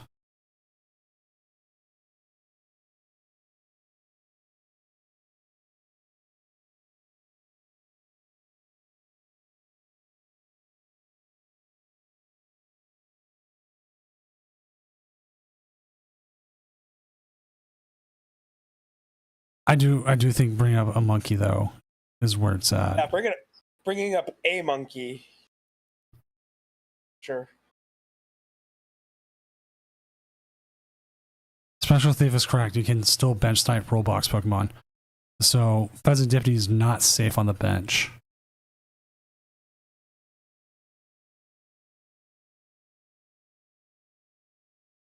Oh, they're gonna try. Okay, I see what they're trying to do. Because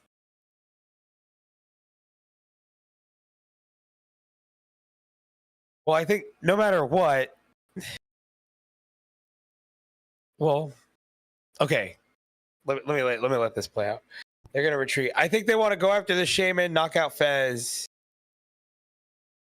and then they just need one more prize. But if you're taking out the Monkey Dories here, I would take out the Monkey Dory. They can't take out. Yeah, well, they can't take out both. They can take out one, but they can't take out both. And I think if they get a dark energy off of this, they could just heal the monkey. But I would, yeah, definitely spread the damage around. Okay, never mind.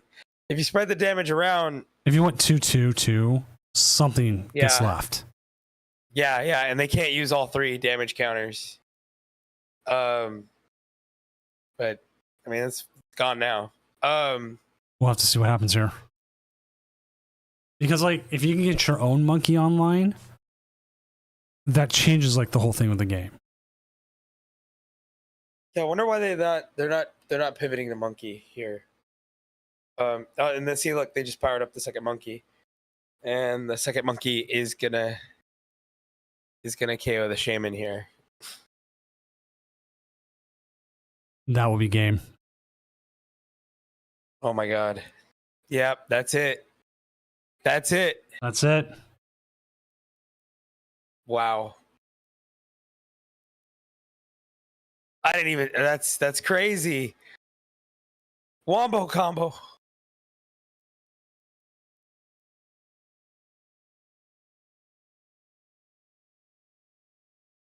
Insane. Good. They played that well, and if you want, if you need, it sucks for Sandwich, 100%. But if you wanted to see what Grimmsnarl can do, that was like 2 really good games by Grimmsnarl.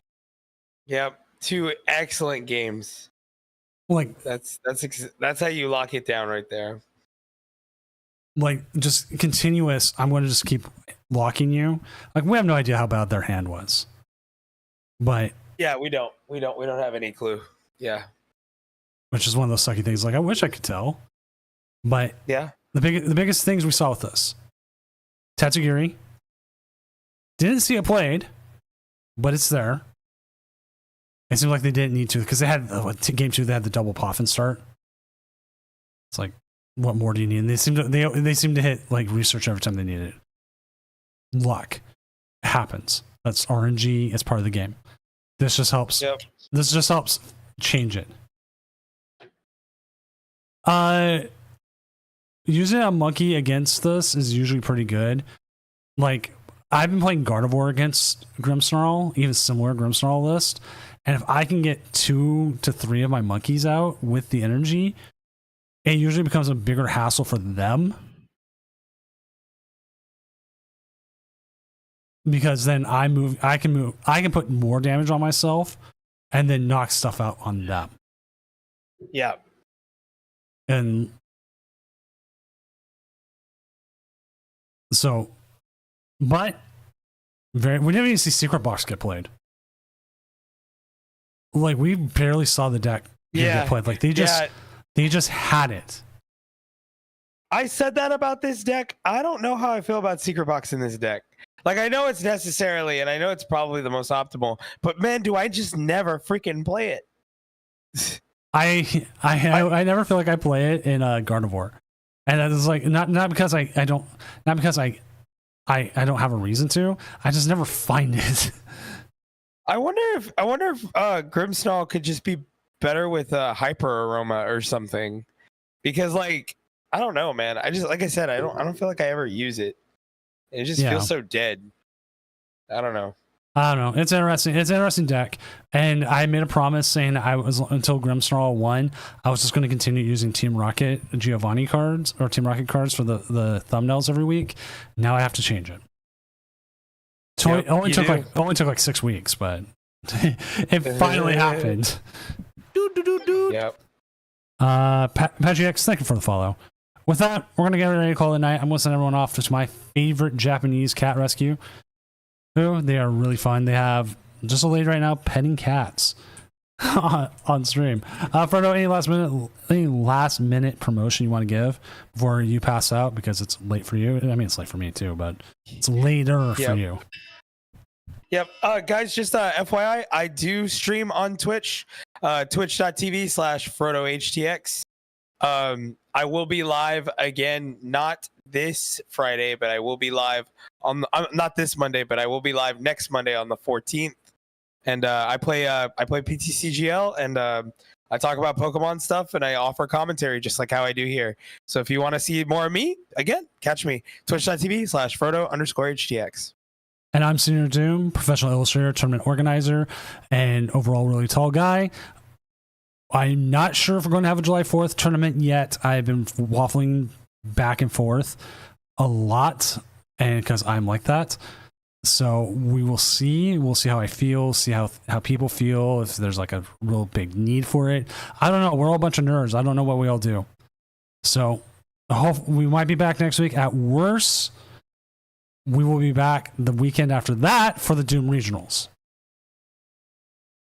That's right.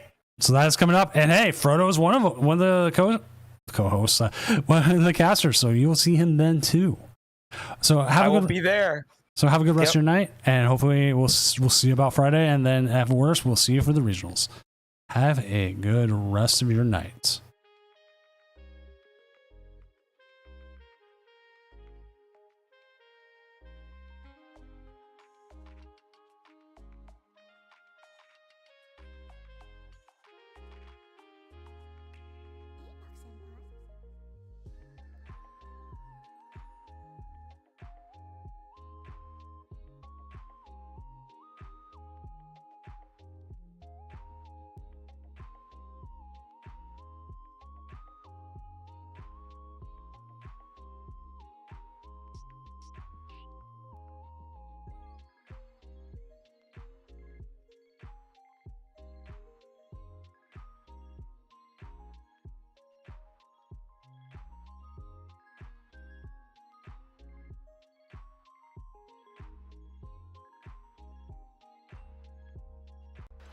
Doot.